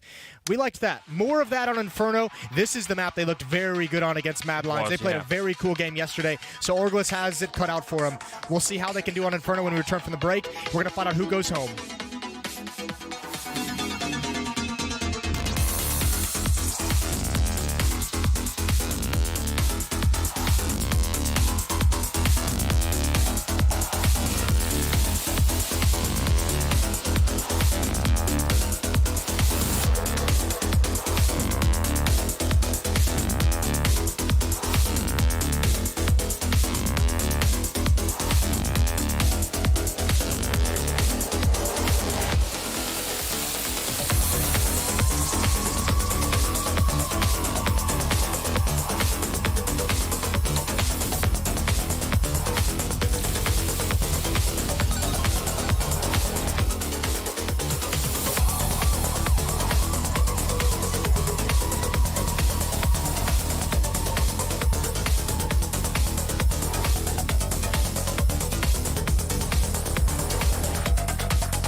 Welcome back. It's another Map 3 today that we get to enjoy, which is the kind of close matches that I hope to see during these playoffs. Obviously, much more exciting if it's competitive. And that was, the kind of train map that we've seen from Cloud9. They've looked good on that map. This time, they closed it out without letting Orglis sneak it into overtime or come back in for a 16-14 nail-biter or some of the mistakes they've made in the past.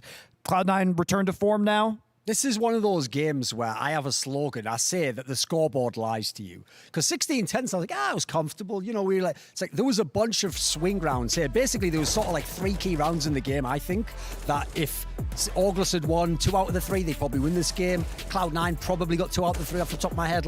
This was a very, very close game despite the score. This was a very close game, and I think the score line, you're absolutely right, Thorn. It doesn't really illustrate exactly how close this match was. For me, it was Cloud9 just surviving throughout this match, and it was Orglis throwing away all their advantages that they gained, just giving it back to Cloud9 and saying, hey, we don't want it enough. I mean, there was even a round where Wardell could have saved his AWP on that CT side, but he dies to the bomb. Exactly. There was even, just think about all the work Infinite put in on that CT side to enable this Orglis side to actually have a competitive half, but man, it's a little disappointing, but I think it clearly shows that Orglis are not an established team. Yeah, Train especially, it's a map where your communication and everything just has to be on point. Cloud9, JT's calling was just so good at T-side. I don't think it was actually excellent as the score may show, because they got 10 T-side rounds, but a few of those were on Orglis actually making some pretty bad mistakes. If it weren't for Infinite just kind of carrying them through a couple of those gun rounds, this would have been maybe a slaughter, actually. And you have one of those mistakes, I think, that you want to talk about with Orglis. Yeah. I know it pains you. I know it pains you to see Orglis like this, but please work through the grief and talk about this play. Right. So my slogan for Orglis is that any of these players can win you any of these rounds, and any of these players can lose you any of these rounds. We're going to see Wardell on an anti-eco playing close up with an op. His team should know what kind of money that C9 have in this round, but you can see it's just a flat-out B rush from C9. All they had were pistols. They pick up his op. They use their P250s to their fullest effect. They scale on the bomb site really well, and they just took a round where this should have been a round where Orglis just kind of builds their economy a little bit more, gets a good footing on the map, and after this round, they weren't able to accomplish a single other CT side round. They ended up with 5 in that first half. This should have been the beginning of them just taking over the game. And this was also another factor you have to consider. The difference is, because Cloud9 won that round and just kept the T side rolling, it meant that the CT economy was just broken. Well, you saw on the Cloud9 side, that was starting to happen to them early in the game, but then they came back and they got the nice streak all the way through. So a question in this game as well would be, how many CT gun rounds did you get? How many full buys did you have in terms of chances to win the match? I felt like by the end, Cloud9 got a lot more on the CT side. What was cool about Cloud9's approach to their CT side also is that they were going to give themselves opportunity regardless of if Orglis was going to win a round or lose a round, because the way they played their economy was really smart. Moses talked about it when he was casting the game, that they had 3 rifles saved from a previous round. The other 2 players couldn't really get a good buy into that round, but they just went with a 5-man A stack, and that in turn just led to Orglis actually taking the B site. But for the next round, that meant they had a lot of money to work with, and that they were able to get the op on OC, get full utility on all of their players. They were able to execute their game plan because they played really smart with their money. I can't say the same about Orglis, though. Well, as we turn our attention to the final map, our decider here, which is going to be Inferno, we did see C9 play Mad Lions very close on Inferno yesterday, but Thorin, you brought up some caveats in our pre-show. Yeah, the downside to that is that was literally the permaban of Mad Lions, and they essentially let it through, suggesting, as they said in the interview with Shush, like they had prepped it and it was supposed to sort of lure Cloud9 into it. Now, listen, it was a risky game. It was obviously overtime, so that could have gone against the Mad Lions. But what we're suggesting is, maybe don't expect the same kind of high-level performance from Cloud9 until they shows it in the server. Yeah. This is a map they like, though. Yeah, I have to agree. And also, we have to remember that this is a rematch going back to this Inferno. And the last time these two teams met, it was actually Orglis that got the better of Cloud9. And it was by bullying JT and Sonic towards that banana. Now, I know that JT and Sonic turned things around as far as their B approach goes, especially in those OTs versus Mad Lions. But I just think that Orglis members, especially Infinite and Sub Rosa individually, they match up so well versus these Cloud9 members on the duels. And it just seems like Infinite always wins out on those duels. So I think Cloud9 are gonna be in for a challenge on this Inferno. I think that's actually the problem, though, for Orgless, is because these guys, look, when they get in a straight-up aim, you saw it with that crazy Infinite clip where he was near the electric box and he just kills both people, and then he basically just stopped an entire outer rush himself. The problem is they play, like, I think a bit too disrespectful. Yeah. Like, they think because they're going to win the duels, they can just run all over these guys, whereas you have to still respect that they're a real team. They've got real teamwork. They actually have all the fundamentals down in that sense, so you can't think it's just a DM, because actually Cloud9's not trying to play to a DM. All right, well, it's time to get into our last map of this series. Remember, loser is going to be eliminated from Flashpoint 1. But don't worry, Anderson Moses, we'll bring you back, I guess. Yay. That's all I'm looking Does that mean we're You not? calling him loser? I was going to say, Jason. no. Must be the other way, surely. Must mean we're not losers, I think. Yeah. Yeah, we're not losers. Everyone's the winner at Flashpoint. I'll accept your participation trophy. Thank you. It's all I've ever wanted. I'd Much like to appreciated. Thank God and my family for giving me this opportunity. So, we're going to get into a third map. Yeah, we are. I don't know. He shouted something, but I have headphones on, so I can't hear anything, which is great. I love that version of Thorn. Third map, Inferno. Yeah. We love it. It's good. Cloud9 were good on it last time. They probably should have won it. I kind of agree with Duncan that Orgless does play a little bit disrespectful and have to be cautious of that against a team like Cloud9. But at the same time, I feel like that's one of their biggest win conditions, is being able to win those battles and use, guys like Sabrosa, who obviously plays a style of Counter-Strike that is like, don't give any shits. Like, you see him, moving through smokes on Nuke. We saw him just solo aggressing outside and finding kills. I think Orgless needs, they do kind of need to lean into that a little bit, especially on a map like this where we're going to see Sabrosa solo challenging into the B bomb site. We'll see players like perhaps Infinite solo challenging rap side mid, and I think you need to have that confidence if you're Orgless. That's one of your great strengths, even though it is, a little bit of a ride or die style.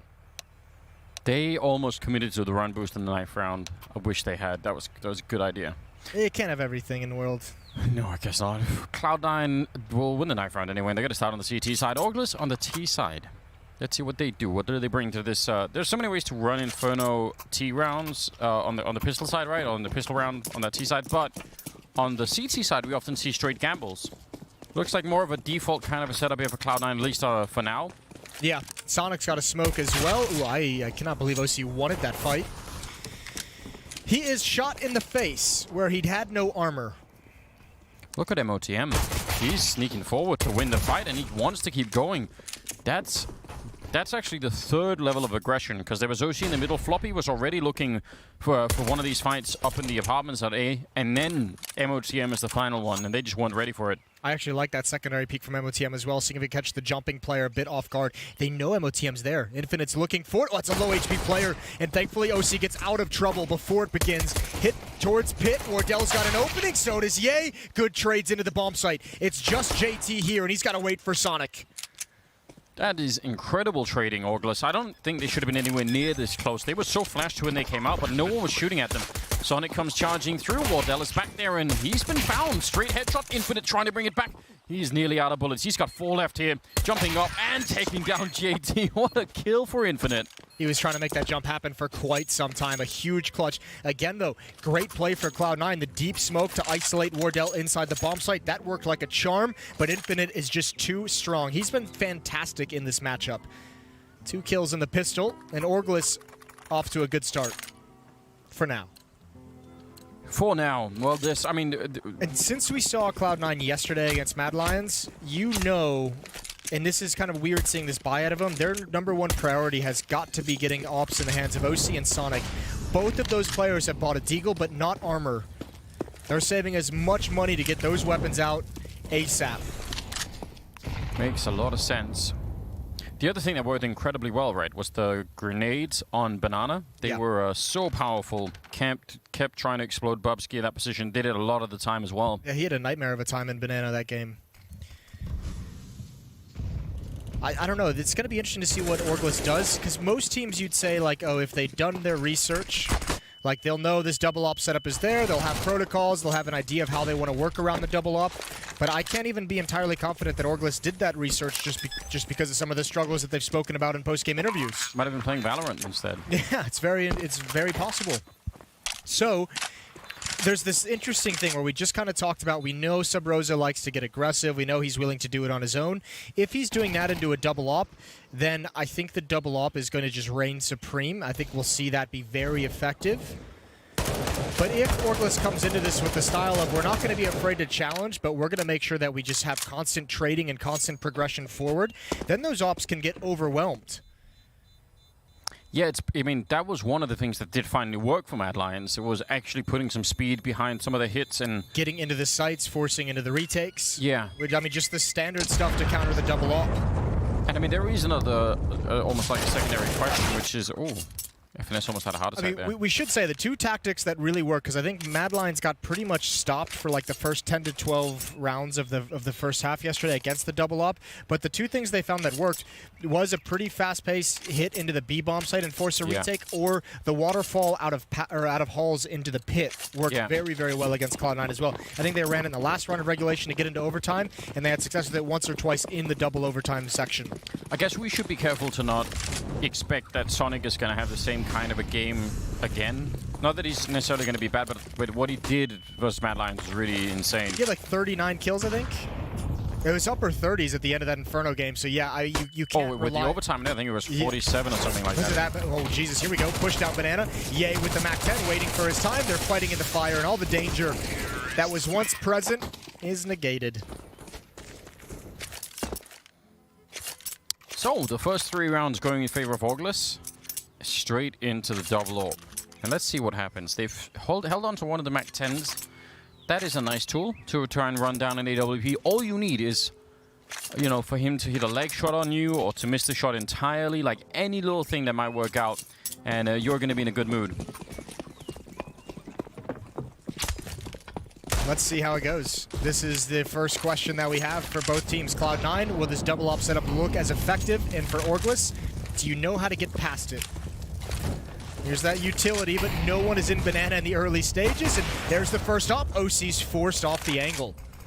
That is a nice peek from Wardell, who's got to be intimately knowledgeable of those angles. I don't know if he has that kind of relationship with the map, Jason. That's... Yeah, that's... Are you going to take that?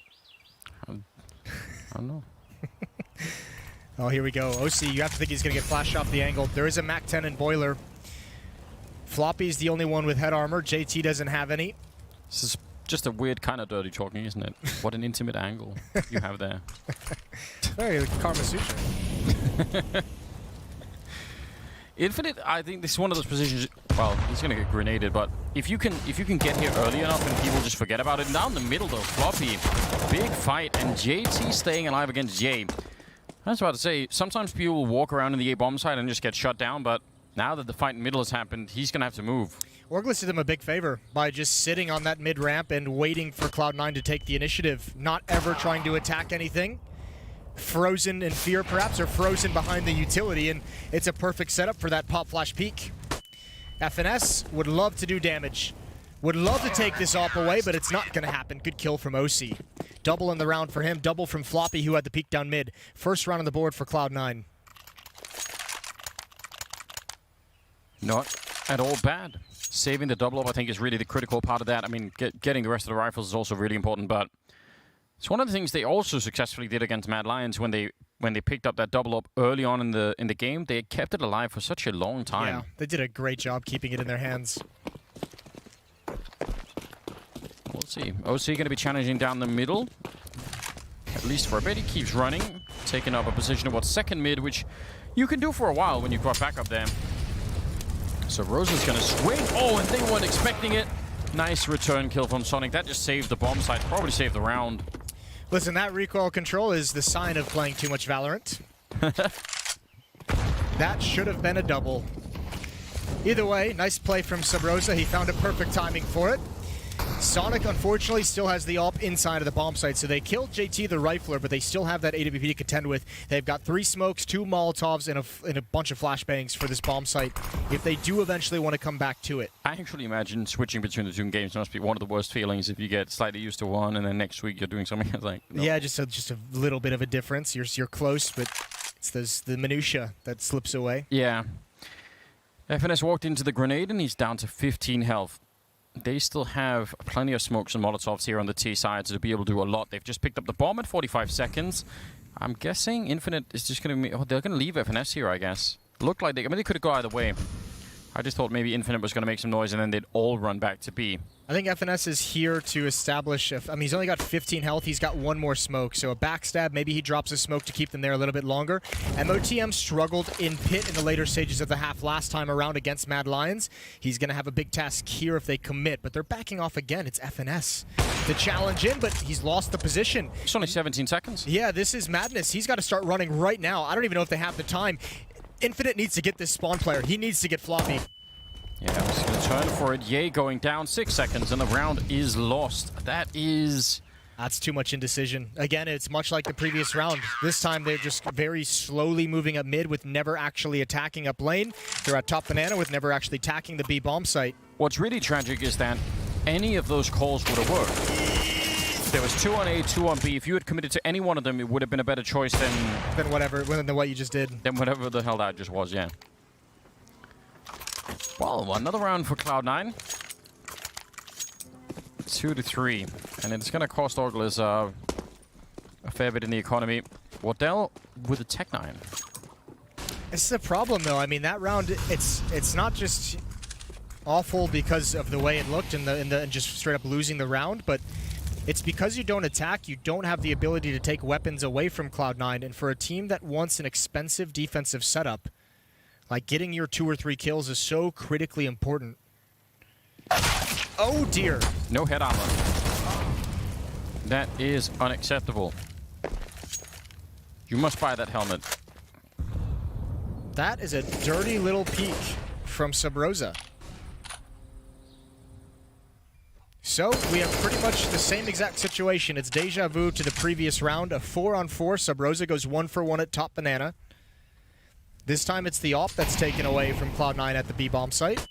And Wardell has flashed off the angle. Surely MOTM would have seen that. And this time Orglis cannot be wrecked by indecision. No, they really have to follow through on this one. See if they get around the corner.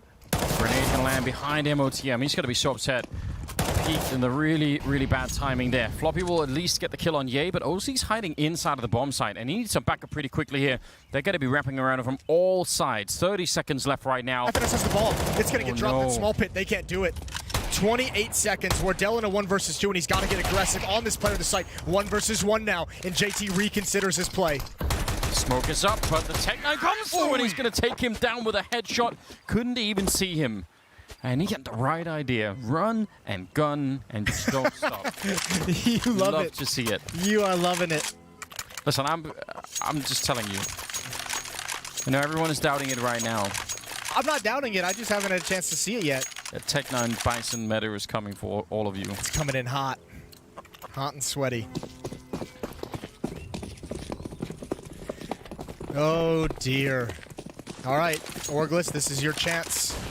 Big chance. It's complete control of this map early on, just 7 rounds in. You would take all the money, you would take the double up away, and that's a risky challenge. And Subroza again. He is a 1-for-1 machine, and JT even's got to back away. At least this time, Subroza survives with 28 health. But he has consistently now 3 rounds in the first 7 that have been played, been able to find a pick on either JT or Sonic at top banana, and that is a huge recipe for success. Man, if they lose this round, Cloud9, I mean, right now they have $200 across all the players. That's a flank and a half. JT missing a chance and losing the B-bomb side. That was going to be hard for him no matter what, I think, even if he had got the first kill. MOTM sneaking in 1 shot there, but he gets tagged through the wall. That is no fun at all. He's going to back out right into Infinite, who is raiding for him with the AK-47, and that's going to be a kill. Wow. Still have the AWP left, I guess, on OC, but they've lost everything. Yeah, there's no real point to challenge if you're OC. Make sure you can save that AWP. Man, I cannot believe Subroza is so consistent at finding that 1 kill. Yeah, what a treat that is. If you're just a one player continuously playing Banana and you just do that all the time. Don't need to get anything else. And I mentioned that's exactly what I'm talking about when I said that kind of, Duncan talked about it as well. It is a very fine edge to ride where you're just confident in those peaks and, a little bit on the edge of disrespectful in terms of, just taking the fight for no good reason. But he's doing it so well. It's like, lol, check this out, guys.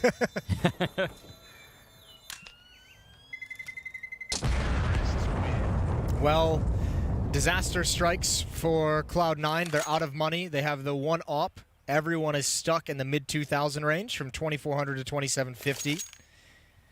So you can't buy and you can't build anything around the one AWP saved. You just have to sit this one out and let Orglis get to 6. Pretty much, unless... And their CT half yesterday on this map was, what, I think it was like 12-3? It was really good. They were having such a fantastic... Again, I'm kind of shocked that they ended up... They got to 15 rounds first, and then the rest of the time, they were actually behind in all the overtimes. It was 10-5 on their CT side. All right. So it wasn't as bad as I initially thought, misremembering, but they'd have to win out from here to get to that scoreline. And remember, with 10-5 on your CT half, you still went into double overtime. Yeah. So this isn't... It's not looking good. No, I mean, just based off that. It's a very small sample size, and I mean, I don't even think it's necessarily that relative one-for-one to switch up between Orglis and Mad Lions as a competitor, but... Maybe not. Let's just say it doesn't bode well. It doesn't. OC running into the middle with the AWP. Again, actually all the way up into the apps. He just keeps on going. It's a little bit dangerous because I don't know if Infinite... I think Infinite might have seen him already. Look at all the bodies in holes. He's so close to it here. No, he quick scopes him instead. Infinite goes down. What a play from OC. That is bold. Well, 2 quick kills followed up. MOTM's going to go for this, maybe for a span. Oh, and he's flanked from behind. Good kill from Sonic. B-bomb site is lost. It should be weaponry. And I don't know if Cloud9 wants to go for this again. It's surely not. We just praised them between maps for the Destined. We heard Maui Snake talking about it. Cloud9 making phenomenal decisions with their money and with their economy. This is another good decision, but Sub Rosa is so close to being able to take one of these weapons away. He's already been tagged, and he's trying to get out of the line of sight. Not able to do it. So Cloud9, this is a nice boost of economy. The loss is obviously not something you... Like, the extended lead of Orglis is not good, but this is the best possible situation you can get out of it. Yeah, get to save the AWP, get to save a couple of AKs with it. Especially because, remember, you have to make these kinds of decisions if you want to get the double op setup going. We'll lose one there.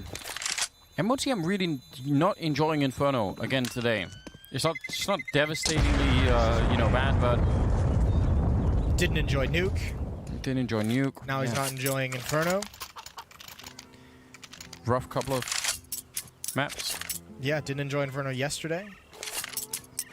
All right, Jason, don't keep... No, now we're piling on. Yeah. You brought this up. I know. 6-2, 9th round. And they're putting together a buy here. Cloud9 is, again, 3 of them at least missing head armor, but they're not going to be facing any kind of a CC or any kind of submachine gun here, so they're going to find in that sense. 3 players at the B-bomb site for Cloud9 to start this out. It's actually both the Oppers, although Sonic is just on the AK-47.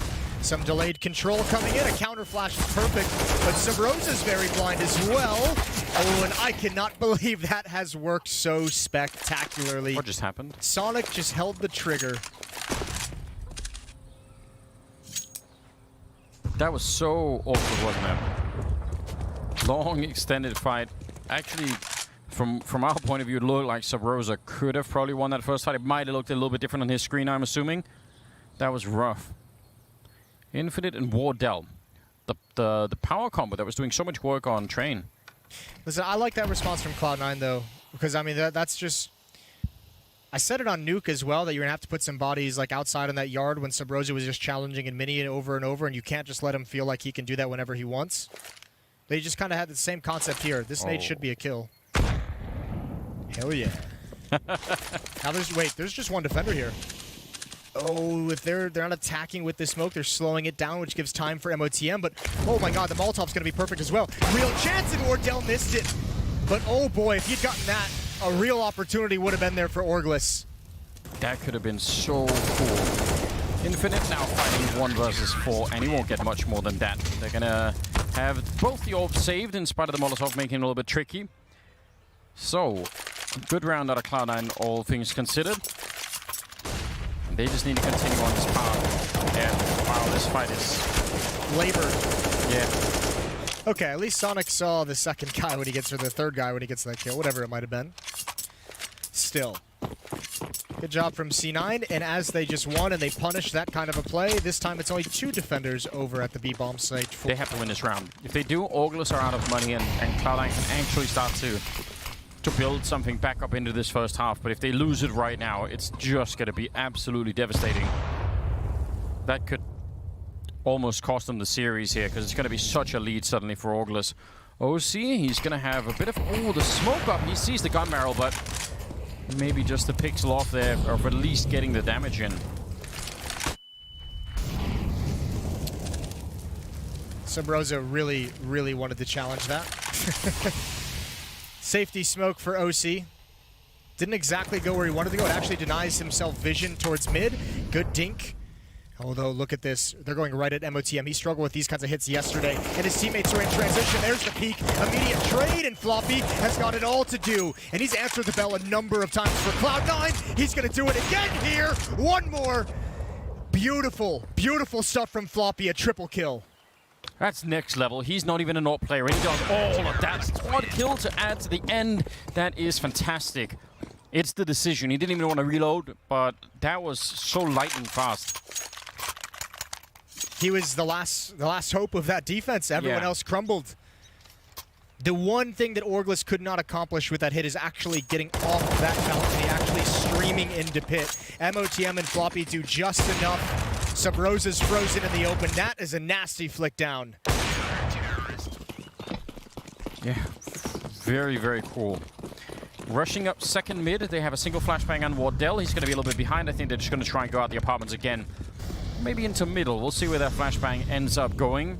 Regardless, they're basically going to have one chance here, and it has to work on the first kill, or they're going to get slowed down and going to get slowly taken away one at a time. There's the flashbang. It does nearly nothing. And now at range, they're getting picked apart. Good couple of kills, and actually, Yay doing a bit more damage. Might even be worth throwing away the orb here if you can. Ooh, I actually thought they might have been able to catch some of those players in CT spawn in transition. What a weird situation. If you are Orglis, you say JT and Sonic are alive. Those are the B defenders. They might be rotating over. This is a cool pause button, but you have to realize as well there's just one defender at the 8 bomb site. And the longer you take, the more you're going to start being worried about the fact that someone from Cloud9 could have pushed down Banana and flanked into mid. Instead, JT just pushes right in. He's got them both. Saving the AWP, that's actually pretty important. A bit expensive for Cloud9 considering what was brought into the round, but saving the double AWP is really the key at the moment. Yeah, that's priority number one, and they've accomplished it pretty much every time. This little run that they've been going on, double AWP has been there the entire time, this 3-round streak. Another chance for Orglis to build upon these 6 rounds. And Cloud9 has got to at least be pleased for the moment. We're in round 12, and they at least have that 1-round buffer to keep them away from a reset, which would just be a disaster at this stage. Good kill from Ye as the smoke blooms. He's going to go down, but he's fine with the 1-for-1. Yeah, that's an acceptable trade when you're on that T side. Very close scoreline still, 6-5. All the pressure on Cloud9 to come out of this first half. I think we're just a feeling that, all right, this wasn't a disaster, because they're teetering on the edge of that being the case. JT actually up at 9 kills. He's doing a pretty respectable job in this first half.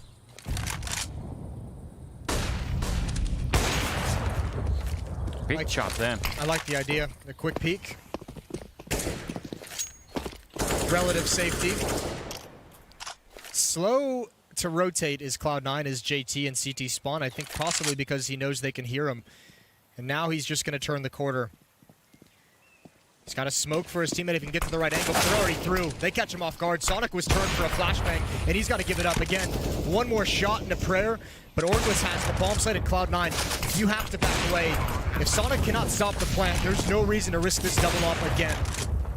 3-on-4, a near impossible retake. Yeah. And MOTM's already backing away, so Cloud9 just has to give it up. And again, there's the highlighting the weakness of the double op setup is It's not even worth challenging for these retakes because you need to preserve the money. You need to preserve the expensive weapons. Yeah, the one clean shot he had in that round was at the bottom of Banana, and everything else was around smoke, through smoke. Definitely not ideal. A 7th round for Auglis here in the first half. That's still a I mean, good result. It's already dangerous now for Cloud9 in this map. Yeah. Like, Orglis getting up to 7 on your T side. It starts to make you feel nervous considering this is an elimination map for C9. Well, it is for Orglis as well. But you start looking at that scoreline right about now and, you know, get a little bit of a tingle in the back of your head.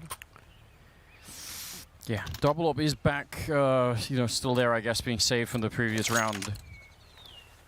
All AKs and a lot of grenades behind Auglis. Let's see what they want to do. 3 men early on in second mid, so Rose Rolls are going to be joining up in the hallways. And FNS at least putting some pressure on Banana early on, but they don't want to keep going. I thought maybe they would try and go a little bit quicker here.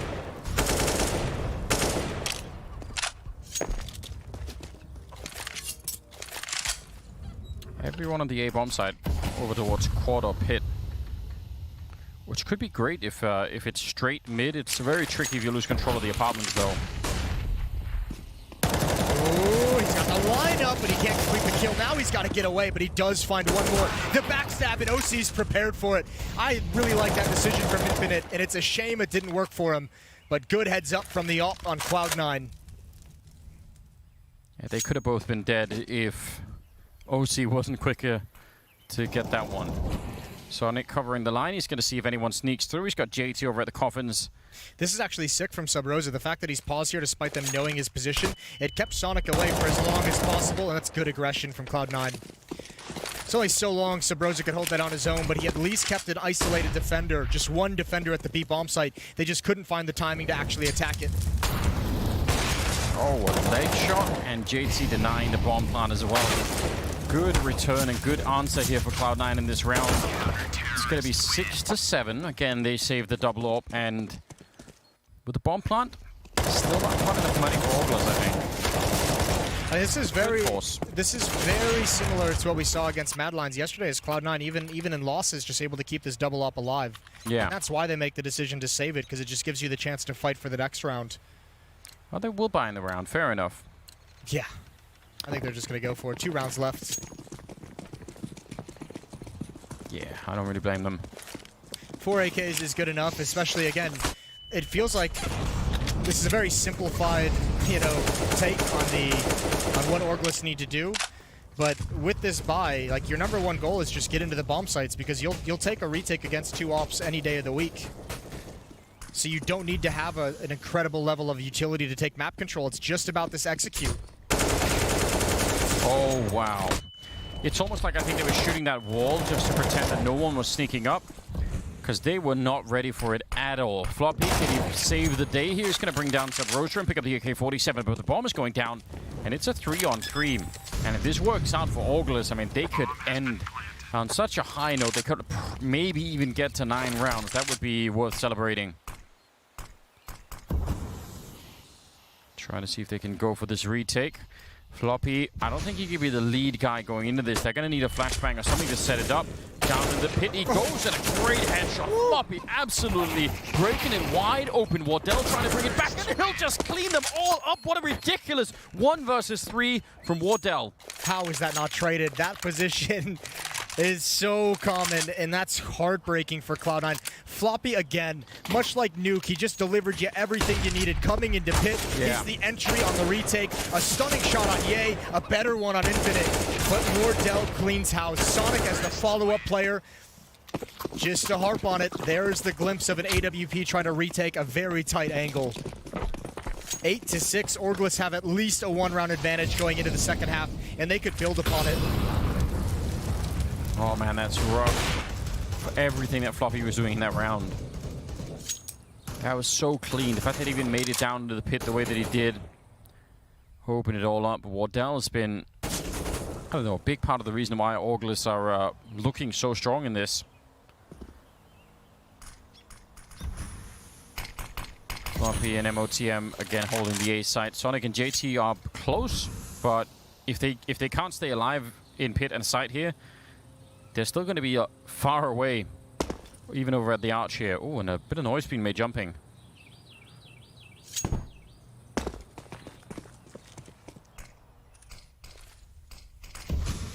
Here we go. Leading out Boiler is in pit.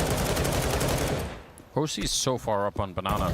Yeah, well, he's going to get some attention. He's going to get some action headed his way at the moment. He'll certainly have to fall back. Can he get a shot off? Yes, Sub Rosa slow coming around the corner. And he backs away. Sonic on rotation. And B is all that Orglis has left, really. Yeah, he's going to try and punish one more time, but MOTM's ready for it. Not ready enough. Floppy into the bomb site and get put under pressure. And again, he just delivers. It's the confidence with which he takes these fights, Floppy. He does it all the time, and it's so cool to watch. FNS hoping to sneak in a kill there on JT. Not quite going to do so. Wardell on the other side. 2 on 4. If they could do it one more time here, Orglis, and fight their way out of a very unlikely win, that's going to be horrifying. Nice pick there. FNS gets a kill, but he loses his teammate right after. It's Floppy cleaning up with a quad kill, ending at 20-9 in the first half. That is just impressive. Yeah, but man, this is the deciding map. It was one thing to have this happen on the opening map when there's still a chance. How are you going to have a one-man army on the third and final map of potentially the entire tournament and playoff life? Floppy's going to have to do more. Cloud9's going to have to do more. They're facing a tough task in the second half. We'll see how it goes after the break.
right, we're back. Final half coming up. Someone's going to be winning and someone's going to be going home. And it's a little bit scary because I think everyone was thinking Cloud9 was going to be able to walk away with this in quite a convincing fashion. The Orgless have shown a lot of power. They were up 8-7. And now they're going to be on the CT side. If they win this pistol round, things are looking really grim for Cloud9. Yeah, I think we'll hold the thought for a second. We're going to get a little bit of aggression, a little bit of exchange here early on. Sub Rosa going to back away, but Cloud9 not going to slow down. Infinite wants one kill. He's done damage and he's going to back away, but Sub Rosa's got it through smoke. Retake on the A bomb site, and it's going so nice. Sub Rosa with 2. Infinite just needs to survive in halls, and he can't do that. But they've given their team a big advantage on the retake, and Sub Rosa builds upon it. Might not even be a retake. The bomb is down in middle. They don't even get onto the site, and they're going to lose it. Wow, Sub Rosa with an amazing round. You guys just got gifted a quad kill, I feel. I mean, he got, what, like a kill through smoke? Yeah. He had to spin for that one when he was being shot at. Yeah, I think. Okay, well, I guess kind of gifted. Yeah, he had to work for it a little bit. Some of them were a little bit... did have to pull the trigger. Did have to pull the trigger. Without seeing anyone. Into the smoke. Oh, wow. 9-7, that's a problem. That's the kind of start you don't want if you're Cloud9, and they've bought up into this second round, trying to return the favor. Fast pace towards the B-bomb site we go. Didn't quite want to keep going. They had the plan designed at least to try and catch the first one. When they finally do turn the corner, they run right into Sub Rosa, and that M4 does a lot of damage. Infinite waiting here. Gonna try and see if they get the bomb down. Ooh. Not able to deny it. Gets taken right down. Great grenades are coming through, though. MOTM is still cruising around with that MAC-10 mobile and getting a double kill. Well, there's 2 smokes for the entrance to B bomb site. Molotov down to the choke point. They cannot smoke that off. It would deny themselves access. 2 smokes, a Molotov, and 2 flashbangs as well. Into the open we go, and now they've got a pounce. They've got them trapped. They know exactly where they are. And Floppy, surely he can't do it one more time. P250 is out, and FNS has no time on the bomb. He's got a sprint, and I think it might just be over anyways. Floppy not able to deliver, but this defuse. Nope, he's gone. He's out. Cloud9's got it. That is brutal.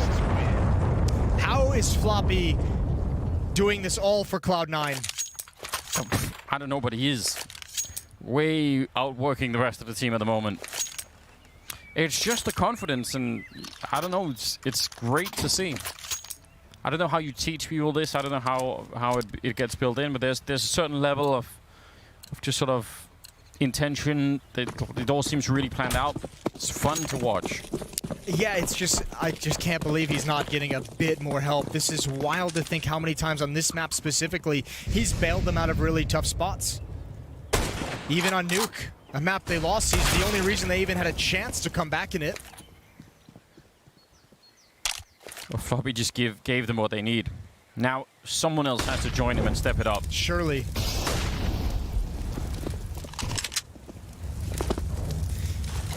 That is a very cool execute in the previous round, though, Cloud9. Fast pressure, posturing like it's a rush to the B bomb site. Orgless uses most of their utility to stop a rush, and then you re-execute, and there's no utility to stop the attack.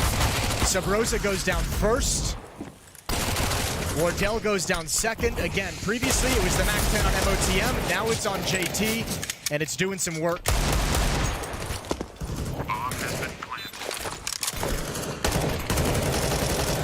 Not even being allowed to escape there, Infinite. He wanted to stick around and try and get some shots through the smoke. I guess why not? Lost the deagle, but no big deal. Will be Cloud9 tying up the scoreline, 9-9. And again, you need this to be the springboard to get a couple of more people waking up. You don't want to lose this match to Orgless and have to explain how that worked out and how it happened. It's been in many ways a really weird day for Cloud9. Yeah. You say that, but I still think there's going to be a level of waking up and being like, how did we let it get that close? Yeah. It's like even in a victory now, you would almost still say, yeah, but still not quite good enough almost. I think the biggest problem is now between yesterday against Mad Lions and now today against Orgless, you're seeing what has made it so difficult to have confidence and faith in Cloud9 is there is just a severe swing in your ups and downs. And as we've seen today, like, Floppy's been there, but the other guys need to show up as well. They need something. Think of the way that Sonic and OC were playing on this map against Mad Lions, and now they have 9 kills on OC, 6 kills on Sonic. That And that can't be happening. That's through the entire first half of a double op setup of the exact thing that they wanted. Yeah. That definitely needs to deliver on a higher level.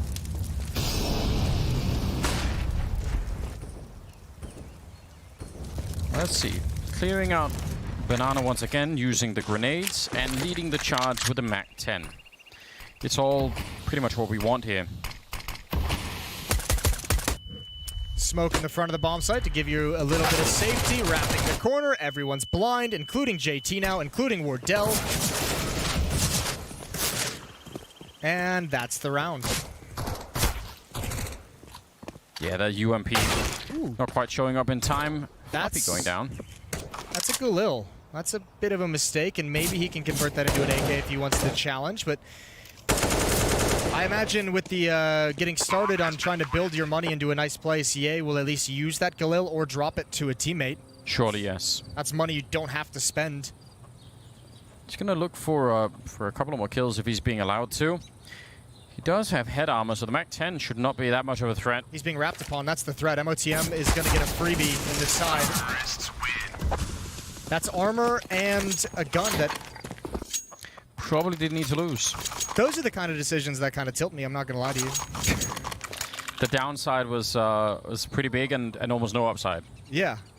Like, he just spent $4,400 that he didn't have to spend. You know? I don't know. Am I the only one?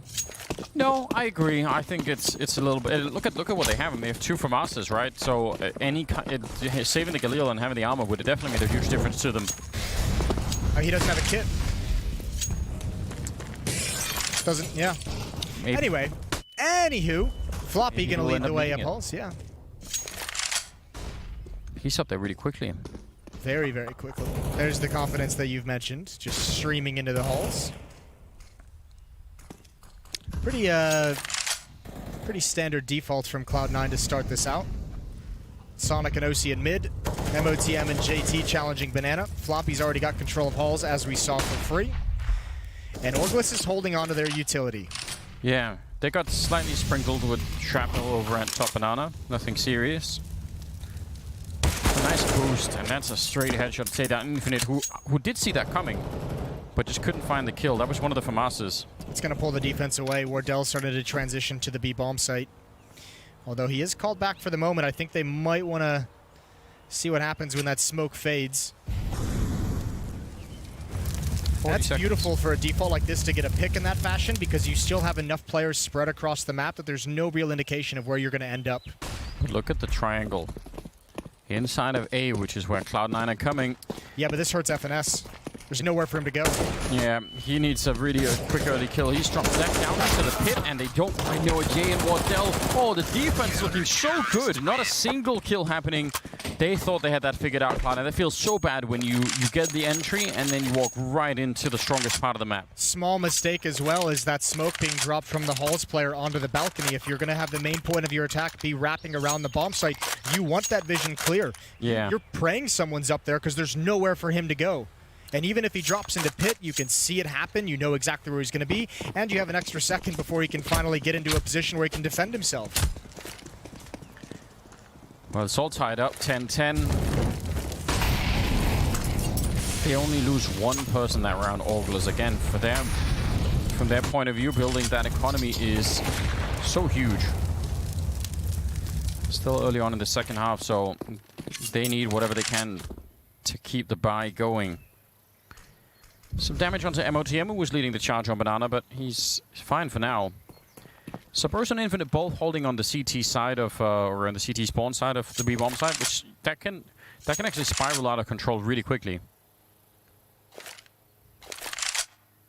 I don't know, Subverse has been pretty fantastic at shooting through smokes. That's true. He's trying to hold on to his utility, and unfortunately that's going to mean he doesn't have anything in their way, but a little bit of damage again, and he gets the tag. Infinite cleans up too. Good return from Sonic. That's on the Sub-Rosa, and oh lord, Infinite is lucky that he's still alive. Yeah, definitely is boosting, but it's being watched here. Definitely saw that behind the pillar. That's a heads-up play for Sonic, and Floppy will take down Wardell. Orglis kind of before anyone else even shows up. That's very aggressive. Yeah, that's an overreach before your teammates are there to support you in any way. Nice job from Cloud9. Just a pretty basic hit towards the B bomb site. Even with 2 kills on the boost, you expect that to be enough for Orglis, but continuing the fight, and they're taken down. That's where the lack of theory and the lack of practice and the disorganization of a team really kind of shows. Like any other team at the professional level, you get those 2 kills from the boost from Infinite, Sabrosa and him immediately rotate around towards Construction, towards Ruins, and they just kind of set things up for a retake. They maintain that corner behind Coffins. Yeah. And they just say, all right, take your time getting here. We're ready to go when you are. Yeah, that's definitely a 5-on-3 retake when everyone is there. Yeah. Should be confident in that. Well, 11-10. Cloud9 edging around ahead here. They at least saved some 2 rifles, I guess, on the Orglis side. So that will help out their economy. Plus what they had in the previous round, where they kept 4 people alive, means they can have a decent buy in this round, including the AWP there on Wardell.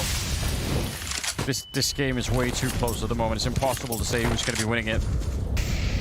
Not committing anyone to the banana pressure this time. Instead, looks like they want to go fairly quickly. They still have Floppy up in these apartments. Nice flick from Wardell. That was nice. And Ye takes down Floppy. So this whole push is now down at quad, and they're very awkwardly sandwiched in. Bit of a drive-by for MOTM taking down Wardell. They're inside of the site. Bomb is going to be planted, but they're locked in here. Yeah, Ye's position is so important. So is this flank coming in through the holes. That's a big win on MOTM. 2 players locked inside for sure. This time trapped. And OC going to try and use the middle boxes to find his 1v1s, but there's so much danger on so many angles, and a huge transfer over. OC actually burns him alive as FNS tries to get involved, and Cloud9 hang on again, and that might be the killing blow, Anders. Orglis is rough on money. That is a ridiculous round to win. They just should not have been winning that, but they did. If they don't win the match after getting that kind of a gift, they really don't deserve it, do they? No. That is, yeah, you're right. That's what breaks the economy. They were locked in. They were 3-on-4. I mean, that's 2 situations where even though they lost the bomb site, they should have been situated perfectly for a retake, and they dropped it both. They dropped both of them. Previously at the B bomb site, now at the A bomb site. It's the fundamentals of Team Counter-Strike coming back to bite you. Some upgraded pistols in this round for Orglis, but the lack of money is really disturbing. Again, leading the charge here with the Mac 10, which I think is just reasonable. He's only going to see Infinite. This is the only problem. Normally, if you go down like that, it's great if you can get a read on how many players are there. I'm pretty sure he only saw 1. Oh my god, he found a timing. Sonic was just pulling a nade out. Yeah. How does Cloud9 do this now? 3 players going to attack up lane, but Ye's in the halls. He's just cleared it out, and he's got a really crazy crossfire with FNS. Ye, can he get the second one as well? That would really do it for them. Infinite showing up over the library. Sub Rosa coming through the middle. The bomb goes down just then. Floppy and OC need to save Cloud9 once again. Now it's all on Floppy. Oh, what a heat check coming out from Infinite. That's a disgusting kill with a deagle. Man, you could see that building up, and I was just thinking the whole time, surely not even Orglis can find a way to lose this round. And they didn't. And they didn't. The winner of this map goes on to the next stage in the playoffs, and they will be playing Havu in the next round. That's going to be a tough opponent. Havu, who took out Genji earlier today. Styled on Genji. Styled on Genji pretty hard. Yeah. That's going to be a fun matchup. I would imagine that Habu's watching, so what's up, boys? Surely, yes. Learning, if they didn't already know. Learning, laughing. No, finished. They're not laughing. Did you hear the post-game interview today? I did. Yeah. It's a little bit of... I like it. A little bit of solid BM coming out. Respectful, Counter-Strike related BM. It's great. It's everything we want. So Rosa taking a couple of ticks of Molotov that he didn't need to. Infinite, and that's a trade that they're going to take all day, Cloud9. They're happy about that. Hard to keep pushing because Floppy is so far away, but still 3-on-3. So far away, and they weren't progressing up far enough up Banana to really be too comfortable with it. Because they know at the very least as well, it's not an advantage they had to press. They know that this is going to spread the defense so thin, and there's so much time on the clock. And look at how it's set up now for Orglis. There's no chance any of these players can work together. No, just each of them individually. Wardell over here with the AWP is super interesting, though. If they smoke him off, I'm guessing if they will smoke coffins, but he can try and challenge it if he's feeling really crazy. Yeah, I'm interested to see how he plays this situation, because surely he's going to get smoked off. There's going to be Molotovs as well, you'd imagine, but one in CT spawn, one coffins. Molotov could go out towards dark. Then we'll see if he wants... I mean, he can play this for the retake. A 3-on-3 is still a retakeable situation. If he presses too much and goes down, then it's kind of a disaster. He's going to come right through. I like this play, the flashbang. He just needs to sidestep it once. There we go. Nice flick. Sonic double catch him, and that's an even better return. Still worth it for Cloud9. Now a 2-on-2. They have a kit there on Orgla's side. Ye's picked one up, and he nearly lost his head just then. Sonic and Oshi just need to hold this and make them waste as much time as possible. Oh, he sees that. He definitely knows it. Timing shot not working out. There is a Molotov to force him out from behind his corners. That's very dangerous to hide back there. He goes for the swing and a nice shot from OC. No chance here for Ye. Cloud9 with another round. Really well calculated. Some of these late round scenarios are really working out well for Cloud9. 13-11. Yeah, I don't know how I would have, I don't know how I would have advised Wardell to play that differently, but giving up that op in that situation is really tough to overcome as the rotating players, because you're trying to save that smoke for exactly what they used it for banana. Yeah. But you almost need to use it in the choke point so that you can even get close for the retake. Yeah, that's... Like, once you know an op is in the hand in a 2-on-2 like that and you have no one in ruins, there's really no good way to approach the situation.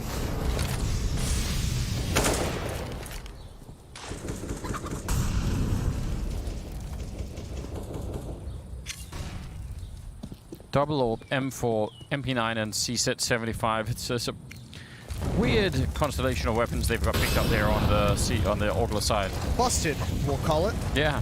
Busted by.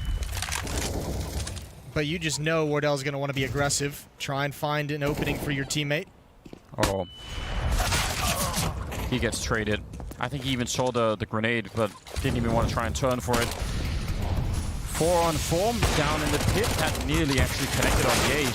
Floppy goes down and reloading into the site. JT's going to get dropped by FNS, and now they're falling back. Orgla's just... They're a hot team to put away for some reason.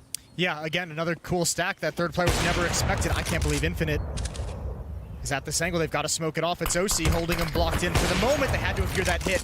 4-on-2 retake. And Orglas, they've struggled with these, but again, this is a massive advantage that you cannot let slip away. MOTM might have just made the round-winning play. That's very, very hard to check if you're coming in from the CT spawn, for sure. Could see not even thinking about it, and he sees his next player. He wants more than just a kill. Could be a triple if he lines it up. The spray begins, and MOTM big double taking down FNS and Ye. That is so well played. Just the discipline to not even take that first shot. And now it's a 2-on-2. The bomb ticking away. MOTM continuing a triple, adding on top. He's at 21 kill, and he's finally showed up in this game. The quad to clutch the round. Incredible. Well, we mentioned it right at the turn of the half. Floppy has done everything to keep you in this game. He kept you alive for an entire half of Counter-Strike on Inferno. He needed a teammate. He needed a second buddy to deliver the goods, and MOTM has answered the call in this second half. He's answered the call after having been almost part of the reason why things were going horribly wrong. So it's a huge turnaround. Huge benefit for MOTM. I mean, even if you go back to Nuke, some of the sequences, some of the situations we saw him in, very uncomfortable. Yeah. This is, I mean, you mentioned the fact that you're able to log this kind of a performance after MOTM, after having struggled. It's very impressive stuff. Absolutely. You'd like to not have to show that you have it in you. Yeah, it would be better if you just, came out of the gate flying, but... But we're fine with this too. Yeah, that's such a hard play to make when you're just hiding in the corner. I mean, thinking about the theory of it, you're like, if I sneak through now, they won't check it. But then you could easily throw it away by just getting the one kill and then getting traded. Or the pressure of the moment and you just can't hold your nerve on the trigger discipline. Yeah. I mean, he had to let 2 people go by him. 14-11. Cloud9 just 2 rounds away, and this Orglas defense is crumbling. I mean, the fact that he let 2 people go by him, they even knew where the 4th one was. Yeah. They knew it was going to be Banana, because there was no one else coming from that side, so they knew everything. All pistols on the Orglas side. So Rosa not going to be picking that one up, as you said. Pretty good at shooting through the smokes. MOTM first in the site. with the MAC-10, and they're gonna realize there's no one else here. Yeah, I like that way of attacking the B bomb site. Confident, not too worried about a stack. Send the MAC-10 in on MOTM. You have a smoke down. You knew where one player was. And this has given them a free plant, a free bomb site, and probably a free round unless this goes terribly wrong, but it doesn't look like it will. So Cloud9 gonna have they have their old friends, their old nemesis, which is closing games out. They have 4 chances to do it. And so they have 4 chances. They also have Orgulus, you know, with not the best economy in the world. Infinite back here. At least gonna get the kill on Floppy with a little bit of revenge. MOTM has actually overtaken Floppy. I mean, helped with the MAC-10 kills, but still. He gets the kill and writes Keck in. I think that's fine. Yeah, I'm cool with it. It's allowed. The council allows it.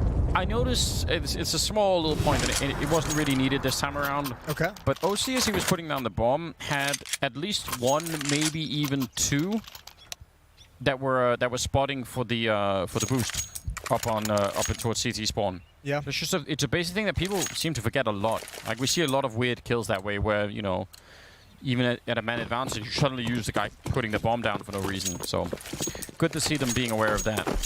15 to 11. Actually, it's a much better buy than I was expecting. Infinite also with the AK-47, so it all helps out. It all matters in the end. Grenade setup won't do anything, it seems, if they go for it right now.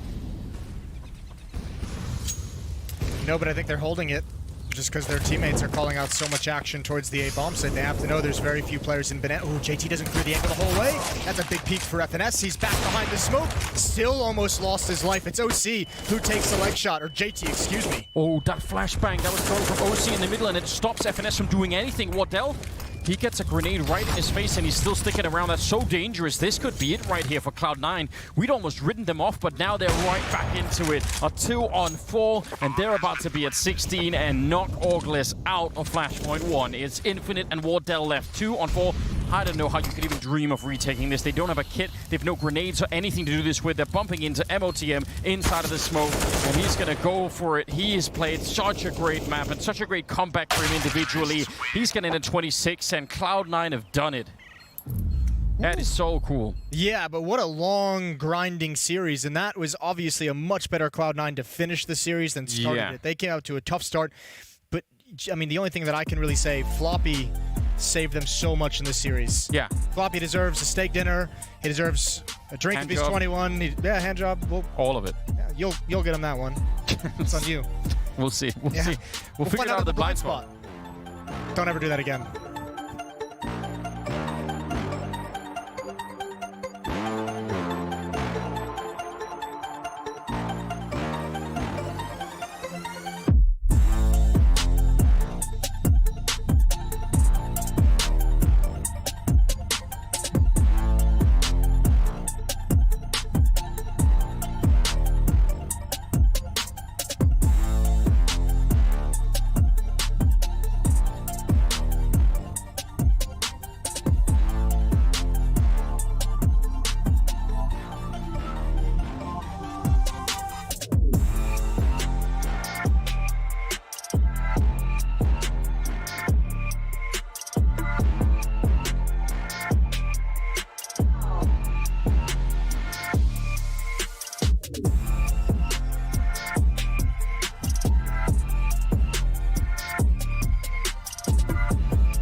Welcome to the blind spot here on Flashpoint. I did like your Mortal Kombat character, like D-grade Mortal Kombat character reference. Get away from me! Opposite Scorpion. If you guys were a Mortal Kombat character, what would your fatality be? See, I've already decided mine. I would put my opponent on a bridge and then just light it on fire. I see that. Yeah, you see that? I get you. I get you there. Yeah. Jason's, I think, would be just grab a guy by the anus and just destroy him. I think that would be. How does one grab someone by their anus? It's a move you have to practice a lot. Hard to find partners to practice that as well. Anders, answer the damn question. You can't just turn it around on me for no reason. Do you know what character Bardolph would be? Go on. Katana, because he only has 2 fans. Wow. You guys have to answer the question. You can't keep dodging the question. I answered it for No, you did not.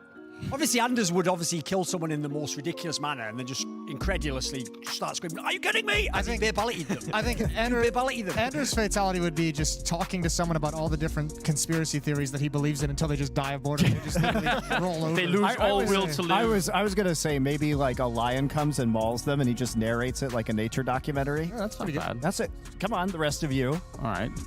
You have to play my stupid games. We're not moving on until we do.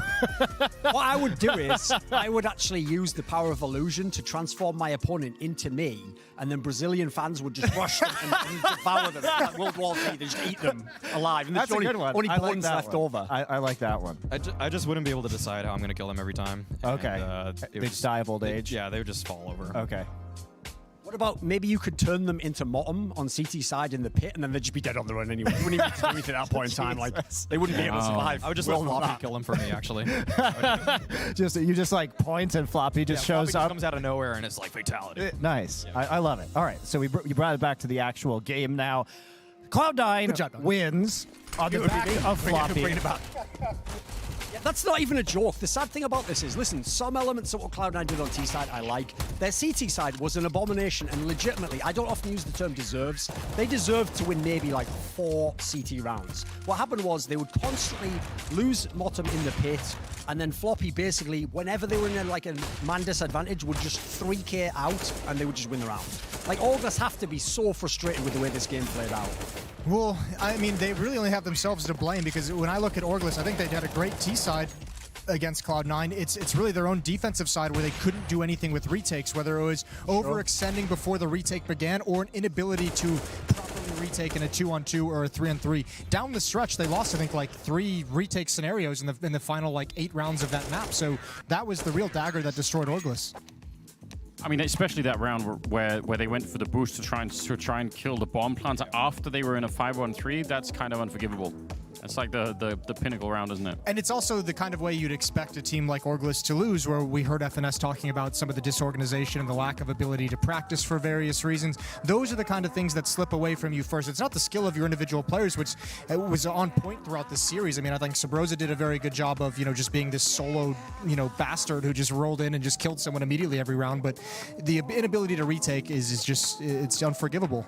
Well, I mean, congrats to Orglis, though, for making it this far. Like, coming in and placing top 6 here at Flashpoint. Without an org from the qualifiers. They didn't have a coach for the first few weeks. Yeah, this is... And remember, they win the first map. They're looking good on all these maps. Yeah. I was almost going to whip out my thing of, like, FNS's master plan came true. We had no org. He still made it top 4. He was like, it doesn't matter who we are. What matters is our plan. He really just wanted to do the bad voice. You know what it was. You can crowbar that bad boy in there. Yes, he put his team in a great position to win this game. Like, so many of the rounds, I mean, the nuke pick itself, that caught off Cloud9. They got off to such a hot start on that, able to convert that into a win. And then some of these rounds on Inferno, they had a good T side. By the way, holy shit, how small is your thumb? Hold your thumb up. See that? What the fuck is that? That's like a micro machine. What is that? You must be terrible at Smash Brothers. It's all right. That's why he's not a console gamer, you know? That's why I'd use a mouse wheel to jump, not spacebar. Right, there you go. There you go. That's good. Good save. That's a good one. All right, we do have Floppy from Cloud9. Curious guy. Hello, You guys hear me? Floppy. Hello? Congrats on fixing your hair. You look Thanks. beautiful. I just want you to know that. Well done for winning an entire best of 3 by yourself. I've never seen it done before. No, I just made my team. You just baited them? Yeah, That's why Motum died first every time. You're a thinker. Yeah, I like that. That's politics. Good. All right, so things were looking a little bit ropey there. What was your prep like coming into today's match, Floppy? I don't know. After we lost to Mad Lions, I just decided to play more grimy and oily CS. So I haven't showered in the past 2 days, and that's pretty much why we. Did do him dirty. Does the room smell right now? No, I'm surprised. I mean, maybe it does because we've been sitting here all day, and we like get used to the smell. But I think it's. That is how all the factory senses work. Bathing in your own filth. Nice. Okay, Yeah. Great. Yeah. I'm glad we're learning so much from this interview, guys. Any Yeah, other any questions you guys got? I've got a question for you. What do you think about the way the map Vito actually played out? Like there was some unexpected elements to this. Yeah, I think, well, Nuke is, I'm pretty sure their highest win rate map before this BO3, and I think we played them before in like Prac and stuff, and they were pretty good on it. They obviously had a lot of good stuff to call us off guard, and in general, it was like their T-style was pretty good as well. Like they had stuff, and we kind of screwed up. We were like started really slow too on CT side Nuke, and it was kind of just like our warm-up game, but then we just brought it back, brought the energy up. I guess I have a question.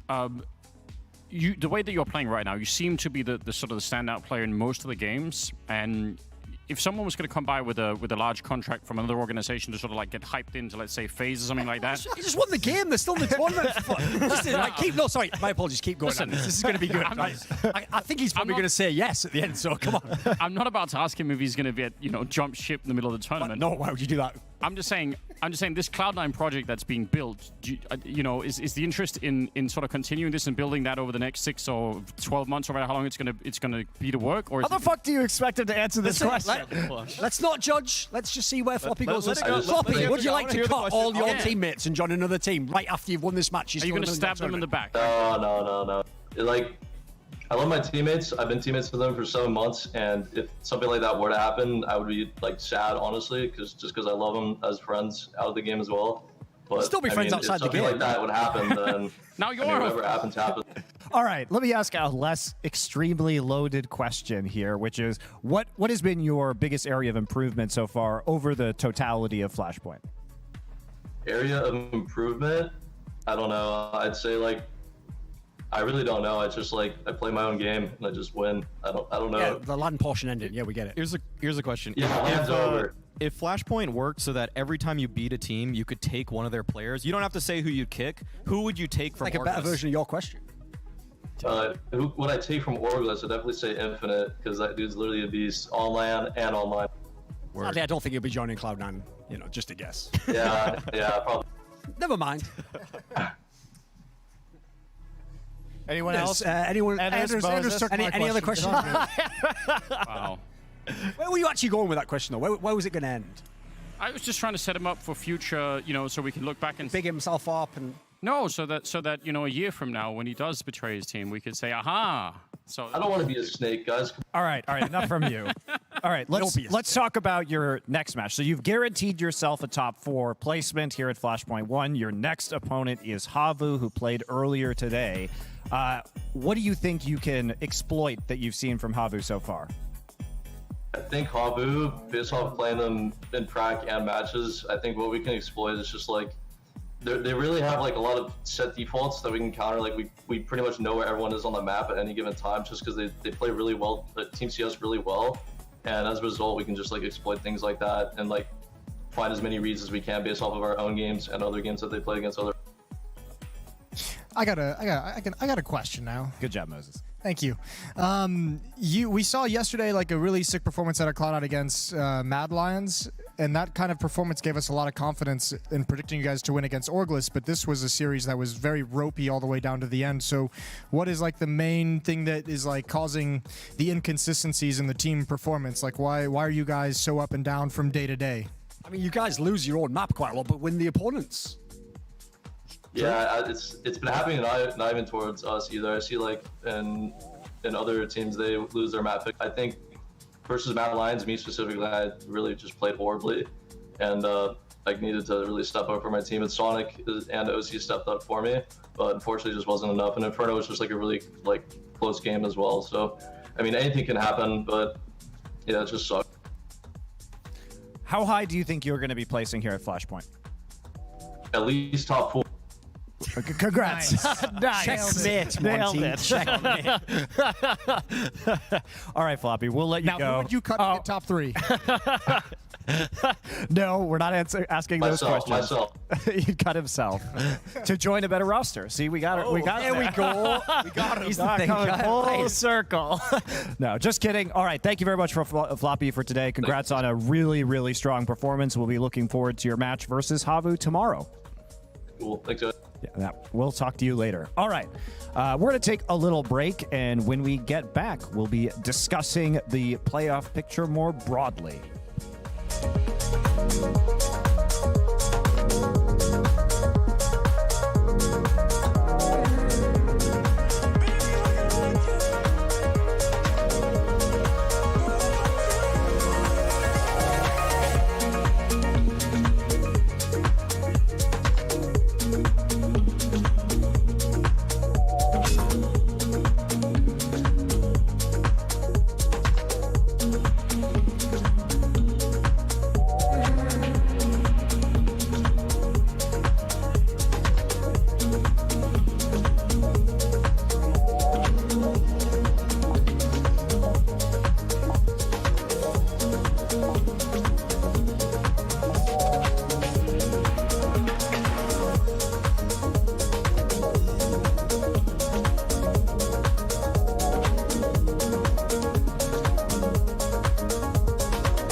Here's how our lower bracket is shaping up. Orglis and Genji depart. Flashpoint 1 today. Havu and Cloud9 advance. Still in it, but with only one life remaining, as it were.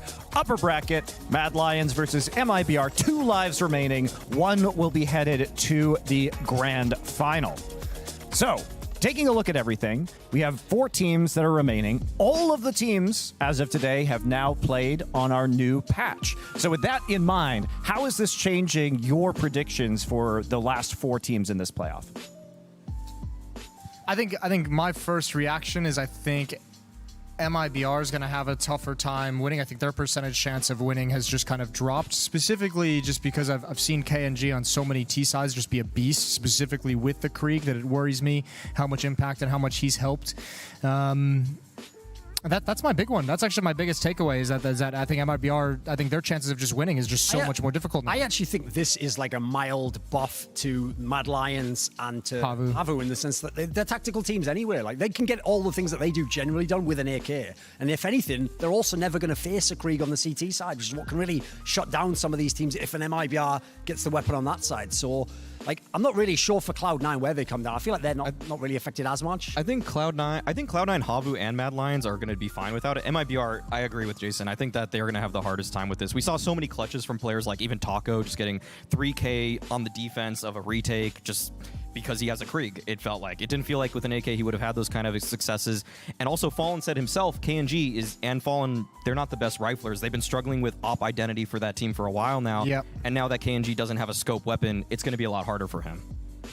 Maybe they'll make up for it by transitioning into the Bison and Tech9 meta much earlier than everyone else. And that's how they'll do it. All right. That's a bold prediction as usual from Anders. All right. So just maybe set the mic down for like 2 minutes. So not enough of that.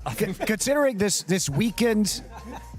All right, pipe down. Considering this weekend T-side strats and buff CT side, I want you guys to rank the teams 1 through 4 in terms of CT side strength. The bottom has to be Cloud9 immediately. Yeah. They're just far and away. Like we've seen bottom has some issues on certain maps. Like CT side, they haven't been that good anyway. After them, who's after them? Maybe I think probably Havu. Yeah, I'd probably say Havu is probably the... I'd put Havu as second. I'd put MIBR next. So really nothing. I do Cloud9 would be fourth, MIBR third, Havu second, Mad Lions first. Okay, so that ranking sounds like it might have changed from if we were playing on the previous patch, right? You would have swapped Havu and MIBR? Probably. I mean, I don't know. I don't really have a whole lot of confidence. I think actually it would have changed from the beginning of the season, but I don't know if it would have changed coming into the playoffs. I've actually been super impressed with Havu coming into the playoffs, their tactical and their philosophy and the way they play the game. But then now in playoffs, they've also showed us that they have the individual skill to go on top of that, to go toe-to-toe with a team like Gen G that, while underperforming, has incredible individual skill. When you have players still delivering against that squad, their stock just rises in my book. Yeah, so. For anyone who hasn't seen, if you go and look at the rankings, I haven't seen it at the end of this game because I'm assuming Floppy could have risen up there, but up before this match here, if you take Smoothie out, who played 2 maps and obviously owned them, so he has crazy stats, Slowy has moved all the way up to number 2 ranked player in the entire tournament. Yep. And this is after a lot of maps. Remember, we're talking people play like 20 maps at this point in time. This isn't you had like 5 good maps. But doesn't this go against our narrative somewhat about maybe Havu not having the individual strength? Because Slowy's been great. I don't think it goes against the narrative. I think it's just the narrative has shifted based off what we've seen, right? It's classic analyst answer. Like he's also the player I would actually pick that has actually elevated himself above his teammates. Like for me, Zori gets big frags, but it's within the element of players. Solic's just a playmaker. This guy just gets it going. This kind of fits. I think it still fits the narrative because a lot of times when a team has good tactics on top of and good setups on top of that, certain players are going to get set up because I get that. Their strategies are good. So Slowy, he's shown some strengths here and there. I thought Dodo has shown a lot of mechanical. Stop helping well, Moses. But it's just, I don't know if I would actually. Even though Slowy is at the top there, I think that's more of a product of the system than him actually showing a lot of individual skill. He's shown some flashes, but a lot the predicated But that shouldn't take any credit away from him. No, that's just good shit from the team. He's been great, and it's kind of like how MOTM on the T side of Cloud9 gets really a lot of benefit because JT's throwing god tier flashes all the time for him. Fair enough. The old Alex and Zywoo equation. So is everybody still on board? Mad Lions winning Flashpoint 1? There's one caveat, which is what MIBR did to Havu yesterday, which was basically just exploit all the situations where you're pressured, where like it's a late round scenario, you're really thinking about it. One player like Fallen's just going off and you don't know what to do against the tier 1 player. That could happen to Mad Lions. It's just that they've put themselves in so many advantageous situations. They've got the map pool for it. I don't know if MIBR can pressure them to get to that point in time. All right, I'm going to do one last question for you guys. Ah, shit. You can just leave. Cool. Goodbye. If you had to predict an MVP for Flashpoint right now, who is it? A-Core. Really? Just based on personal preference. My What about personal MVP. Shush? He's not as cool as A-Core. He hasn't picked him, so no. He picks Acorn, won't he? Yeah. I was hoping to convince him, but apparently I can't. What about my personal preference? Performance-based would probably be hard to defend. As you'll come to learn, I just treat my opinions as facts. So We already have one of those in Counter-Strike. Hey, Jason, will you just fucking give us a bit of room here, for God's sake? Let's breathe. I'd have to go with Fallen, though. I think Fallen has been the MVP thus far. And right now, they're neck and neck with Mad Lions in terms of positioning in the bracket. So if you had to stop the tournament today and say, who's the MVP? It's kind of like A-Core actually has been not as impressive as I've kind of figured, actually. Shush has been really impressive along with Bubsky for Mad Lions, but then again, I can't really pick an MVP if 3 of their players are just all performing really well, because who's the most valuable player? Is it just the system that they're in? You can't Here's pick that. the problem, though. Okay, Maui, you know that this is always you can't just present the MVP argument. Here's what you do. Let me tell you. Okay. Here's what you do. You say, these are my criteria for an MVP, and then you tell me those, and then you say, under these criteria, here's my MVP. All right. If Fallen did not win as many clutches as he has, MIBR could be out of this tournament. Fallen has less help. Yes. Fallen has less help, and he's elevated his team to where they are now in a way that I don't think just Shush did. Or you are taking the wins above replacement approach to MVP. I like it. Problem with that logic is, like, Mad Lions is on something mental, like a 16-map win streak. Like, is it really like Shush's fault that everyone just doesn't lose maps? Like, are they supposed to throw games so you can win the MVP? Is he like, come on, guys, will you just maybe that's what C9 C9 was doing with Floppy today. Well, they almost did too good a job with that. They must really want him to win the MVP. Tell that Morton guy is a bloody selfless player. All right, rest team above everything. I would actually probably take. Where would I go with this one? See, I would either, if I went with like his angle, because I could go either way on this. Like, First certainly was very impactful. I don't think they even win that series yesterday without him. But I would probably just go with the Mad Lions player. I actually think it has to be Shush for me, because I came into the tournament thinking he was going to be a role player, and then I've just seen him win clutches, be good on every half, he's good on every match. The guy's just too good. I don't know where he'd come from.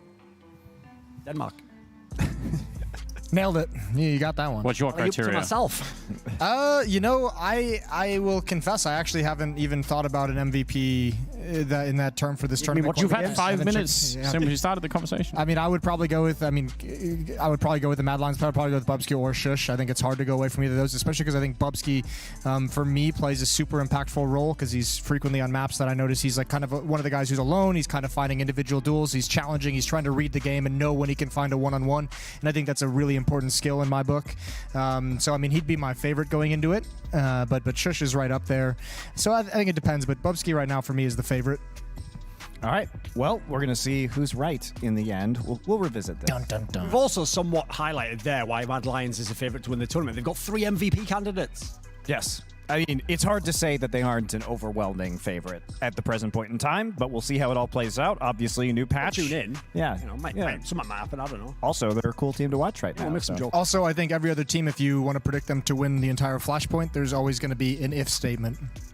Like, MIBR can win if Fallen and Ferg continue to go off. Cloud9 can win if Floppy is still a god and if he gets a second player next to him. Havu can win if their tactics are geared properly against Mad Lions and if... They update their firmware. Yeah, but like Mad Lions, I think, is the only team who doesn't really have like a built-in if statement to analyzing their run. Yeah, everyone else is conditional. Yep. If we use linguistic terms. Well, that's going to be it for us today. Let's take a look at tomorrow's schedule. First up, it will be our lower bracket, Havu versus Cloud9. The winner of that will advance to the losers bracket finals. And to cap things off, we have Mad Lions versus MIBR in our winners bracket finals. Loser of that match will not be out of Flashpoint. They get a second life. Until then, we'll see you in the morning. Yeah.